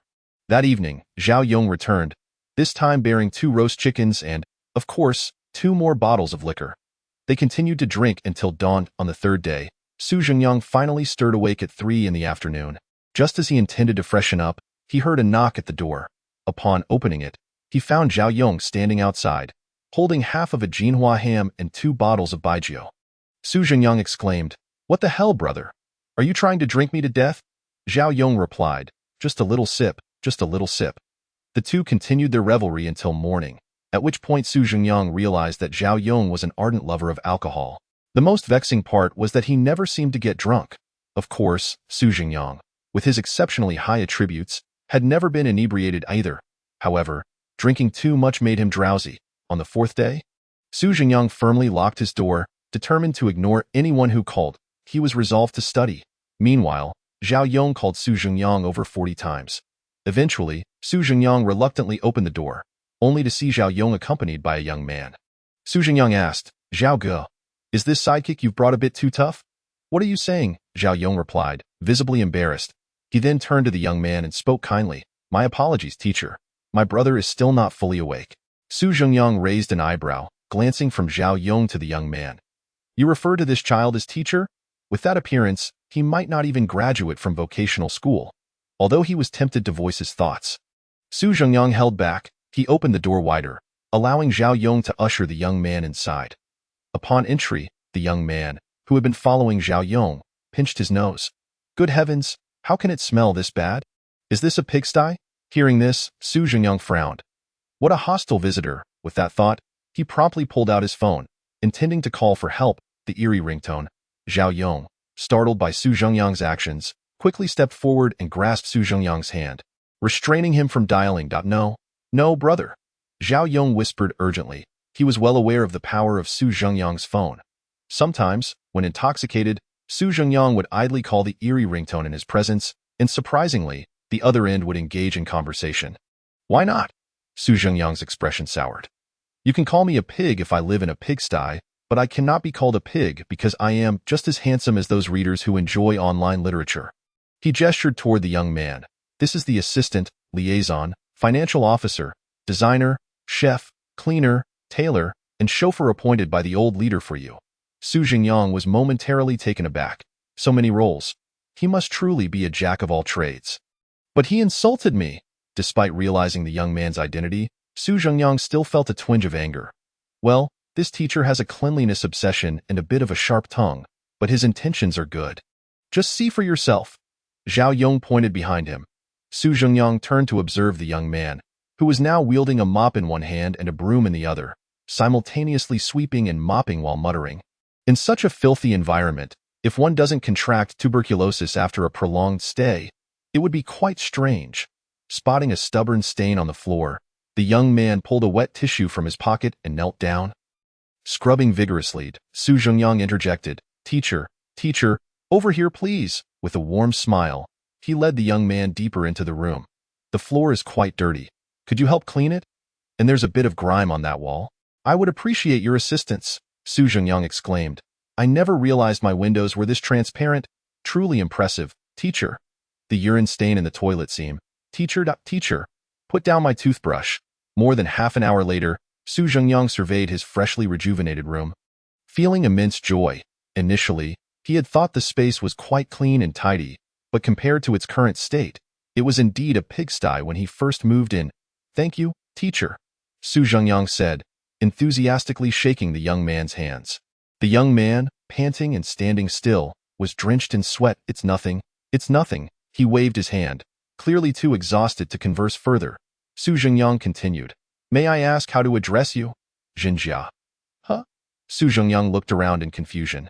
"Is that true?" "My name is Zhenjia," the young man replied, somewhat exasperated. "My apologies, Zhen teacher." Zhenjia waved his hand dismissively, then pulled out a measuring tape from his pocket. "Now, lift your arm." "What is this?" Although Su Zhengyang was puzzled, he obediently raised his arm. Zhenjia, too fatigued to speak, cast an inquiring look at Zhao Yong. "Teacher is measuring your body data. As your designer and tailor, he needs to create a formal outfit for important occasions and a special outfit for dealing with eerie domains." While Zhao Yong spoke, he tugged at his own uniform. "Does he do all of this alone?" Su Zhengyang asked incredulously. "Of course. This individual has been honing his craft since the age of 3 under an old tailor." "Is that true?" Su Zhengyang exclaimed in astonishment. "Huh?" Zhenjia looked up, somewhat puzzled. Su Zhengyang quickly clarified, "I wasn't calling you Zhen teacher." It became evident that Zhao Yong's words were true. Zhenjia indeed lived up to the title of teacher. After measuring Su Zhengyang's body data, he sketched a design for a suit on a blank sheet of paper in less than 2 minutes. Su Zhengyang had only seen suits meant for intermediaries. But he had to admit that Zhenjia's taste was exceptional. Even a dog would appear more refined in the outfit he designed. Subsequently, after Zhenjia prepared lunch for Su Zhengyang and drafted a substantial plan for the use of ghost money over a year, Su Zhengyang's admiration for him flowed like an unending river. Most importantly, Zhenjia was purely focused on his work, asking for nothing in return. When Su Zhengyang, feeling somewhat indebted, attempted to offer him ghost money as a token of gratitude, Zhenjia flatly declined, stating that it was simply part of his duties. Although Zhenjia's comments during the process were somewhat biting, Su Zhengyang found them amusing, preferring a more charming yet assertive tone. He retracted his earlier impolite thoughts about Zhenjia. This was no mere vocational student. He was truly a celestial being descended from the heavens. When Zhenjia departed from Su Zhengyang's residence, Su Zhengyang clasped his hands tightly, akin to a relative being invited to stay for New Year's dinner. Even though dinner had already been prepared, once again by Zhenjia, he ultimately left. With a flourish of his sleeve, he departed without taking a single cloud with him. Before leaving, he wittily remarked that someone like Su Zhengyang, who could do nothing, would eventually perish alone in bed. Su Zhengyang nodded in agreement. So true. Watching Zhenjia's retreating figure, Su Zhengyang nudged Zhao Yong with his elbow. "Zhao Gu, where did the old leader find such a remarkable person?" "Oh." Zhao Yong smacked his forehead. "I forgot to mention, he is the old leader's son, his biological son." Su Zhengyang was taken aback. He pointed at Zhenjia's back, then glanced at Zhao Yong. "Isn't the old leader's surname Ding?" "Indeed, but who told you this teacher's surname was Zhan?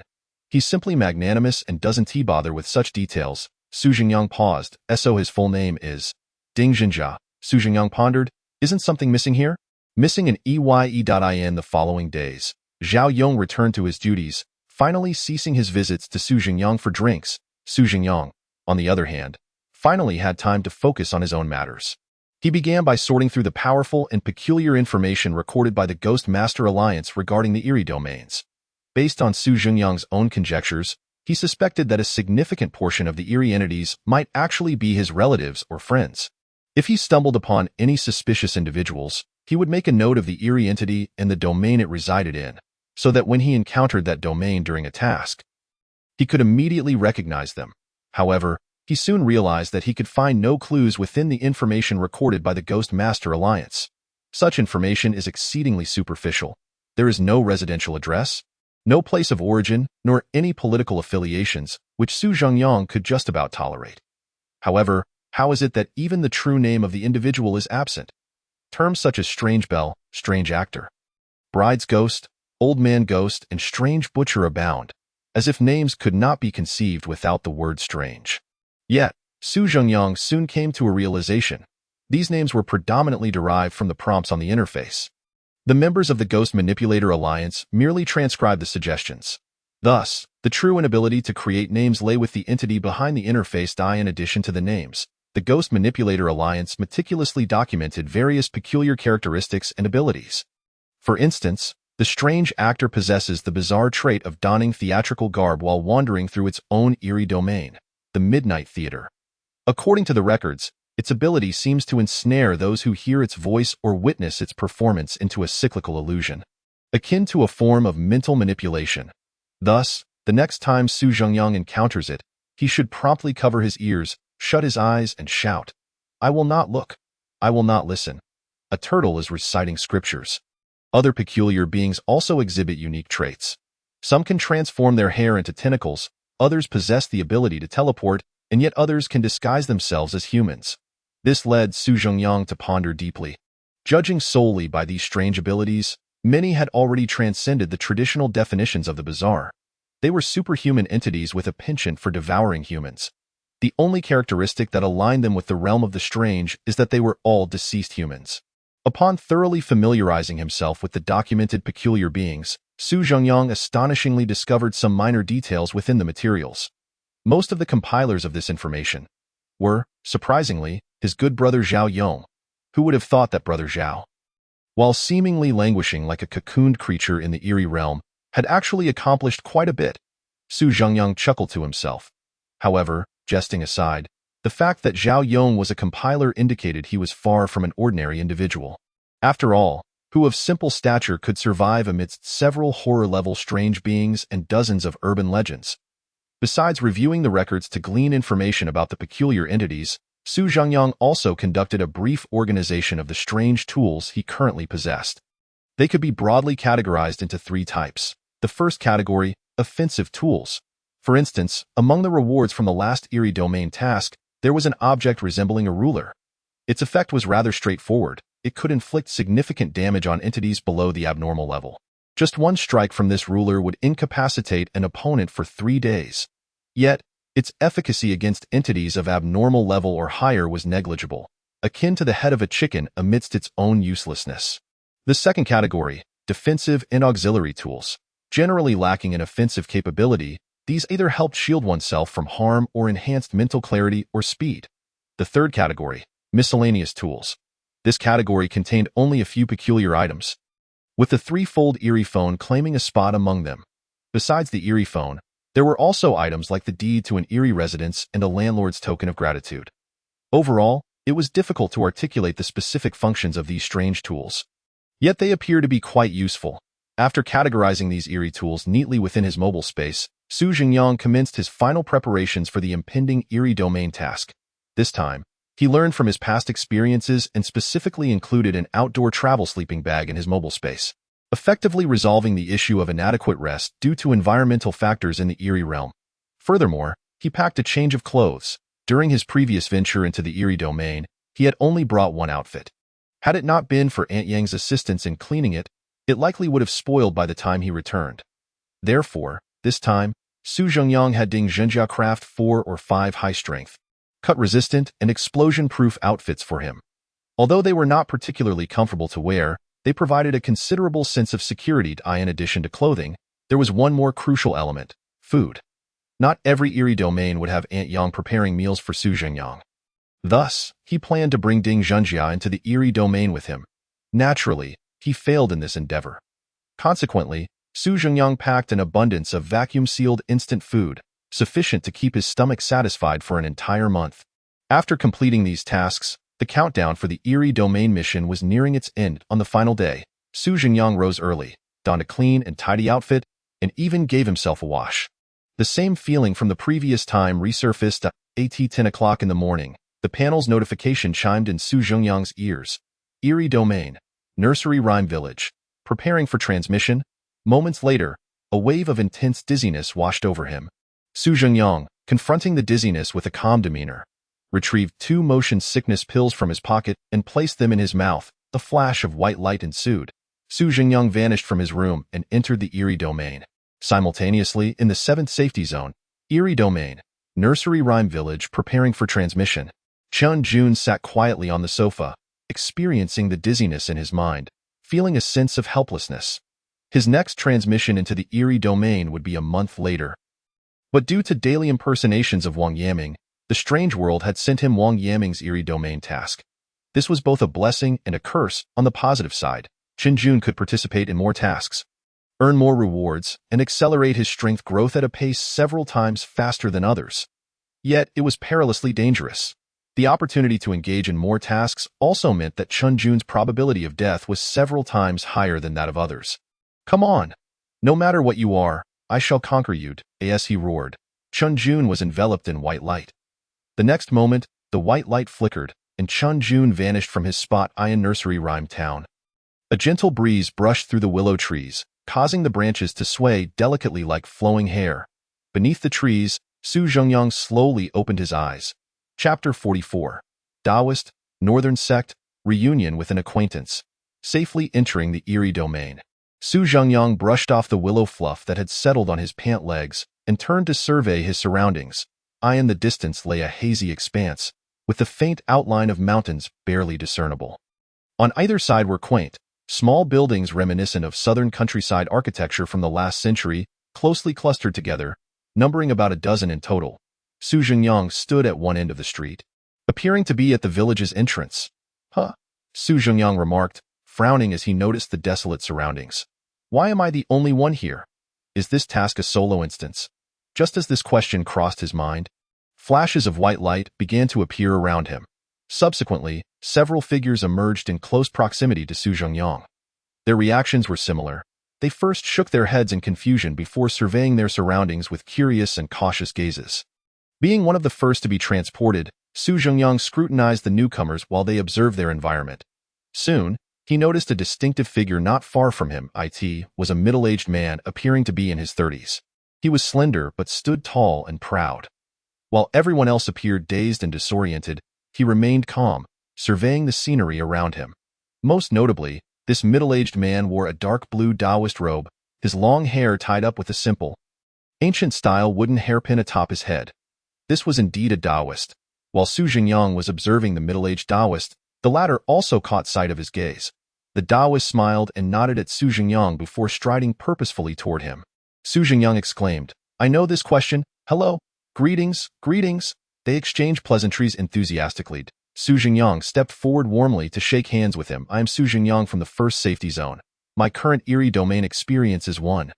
You, Taoist, appear to be a person of great wisdom. I look forward to your guidance." Upon hearing the mention of the 1st Safety Zone, the middle-aged Taoist's brow twitched slightly. "No worries. No worries, I am Songgu, a Taoist from the Longhu Mountain Safety Zone. You may also call me Songguzi. Taoist Song, how do you do?"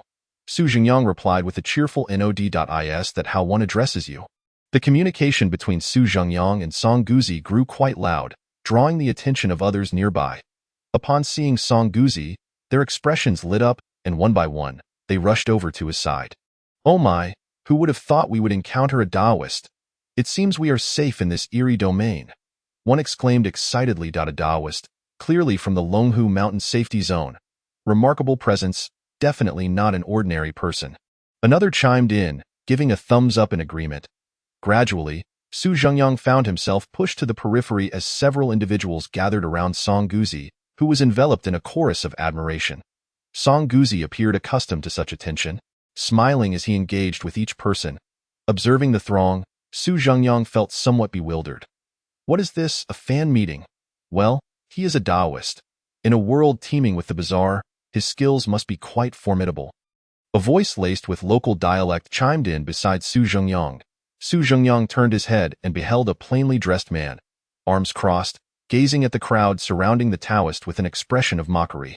On the man's shoulder hung a bulging small bag. "Who are you?" Upon hearing Su Zhengyang's inquiry, the man smiled and turned to him, cupping his hands in a gesture of respect. "Beipai Safe Zone? Lin Shanghai. Number 1 Safe Zone, Su Zhengyang." Hearing the other party's straightforward self-introduction, Su Zhengyang hastily returned the gesture, mimicking the formality. "Number 1 Safe Zone?" Lin Shanghai's expression froze for a moment upon Su Zhengyang's introduction, only to revert to normal shortly thereafter. "Brother Shanghai, which part of Northeast are you from?" Noticing that only Lin Shanghai remained nearby and had not sought out Song Guzi for conversation, Su Zhengyang naturally struck up a dialogue with him. "I'm from the Northeast." "How did you know I was from the Northeast? Have you heard of my Beipai?" "Ah? I haven't heard of it." Su Zhengyang shook his head, feeling somewhat embarrassed.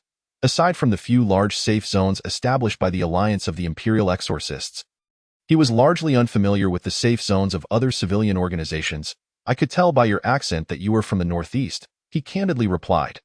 There was one thing Su Zhengyang did not mention. Nearly half of those named Shanghai were from the Northeast. Just ask any Northeasterner around you. Who doesn't have a relative named Shanghai? Accent. Do I have an accent? I feel like I don't have one at all. Su Zhengyang. Indeed, like you Gu, almost every Northeasterner is oblivious to the heaviness of their accent. My family used to be from Liao Province, but we've since moved to the Beipai Safe Zone. Beipai Safe Zone? Why is it named that? Su Zhengyang inquired, somewhat perplexed. Other safe zones are named by number or location. Yet yours is named by faction? At that moment, Su Zhengyang suddenly recalled something. Did not terms like Southern Faction and Northern Faction frequently appear in various novels? Could it be that you are? Su Zhengyang lowered his voice, speaking with a hint of implication.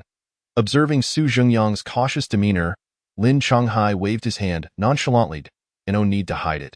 To you, don't we seem a bit crude in our line of work? It's the apocalypse, after all. What's there to not say? Indeed. I am a tomb raider, an exorcist. Ah? After their exchange, both men stood stunned for 2.5 seconds. Tomb raiding? Lin Shanghai queried, somewhat bewildered. What tomb are we raiding? What does tomb raiding have to do with anything? I am an exorcist, which is what you call jumping the gods. Su Zhengyang was equally baffled. Jumping the gods. I first heard that term from my father's car SCD. Amongst a collection of faded two-person performances, there would occasionally be a couple of pieces featuring jumping the gods. The Beipai Safe Zone almost entirely gathered all those from Northeast folklore who possessed the ability to summon spirits. These individuals were also known as disciples of the exorcist. While it was uncertain whether these disciples could summon deities in the past, now, their methods allowed them to channel their capable ancestors or the 5 great deities worshipped in their homes. Even if not chosen as imperial exorcists, this group could easily confront lesser anomalies. Another voice suddenly rang in Su Zhengyang's ears. Raising an eyebrow, he immediately turned to look behind him. The next moment,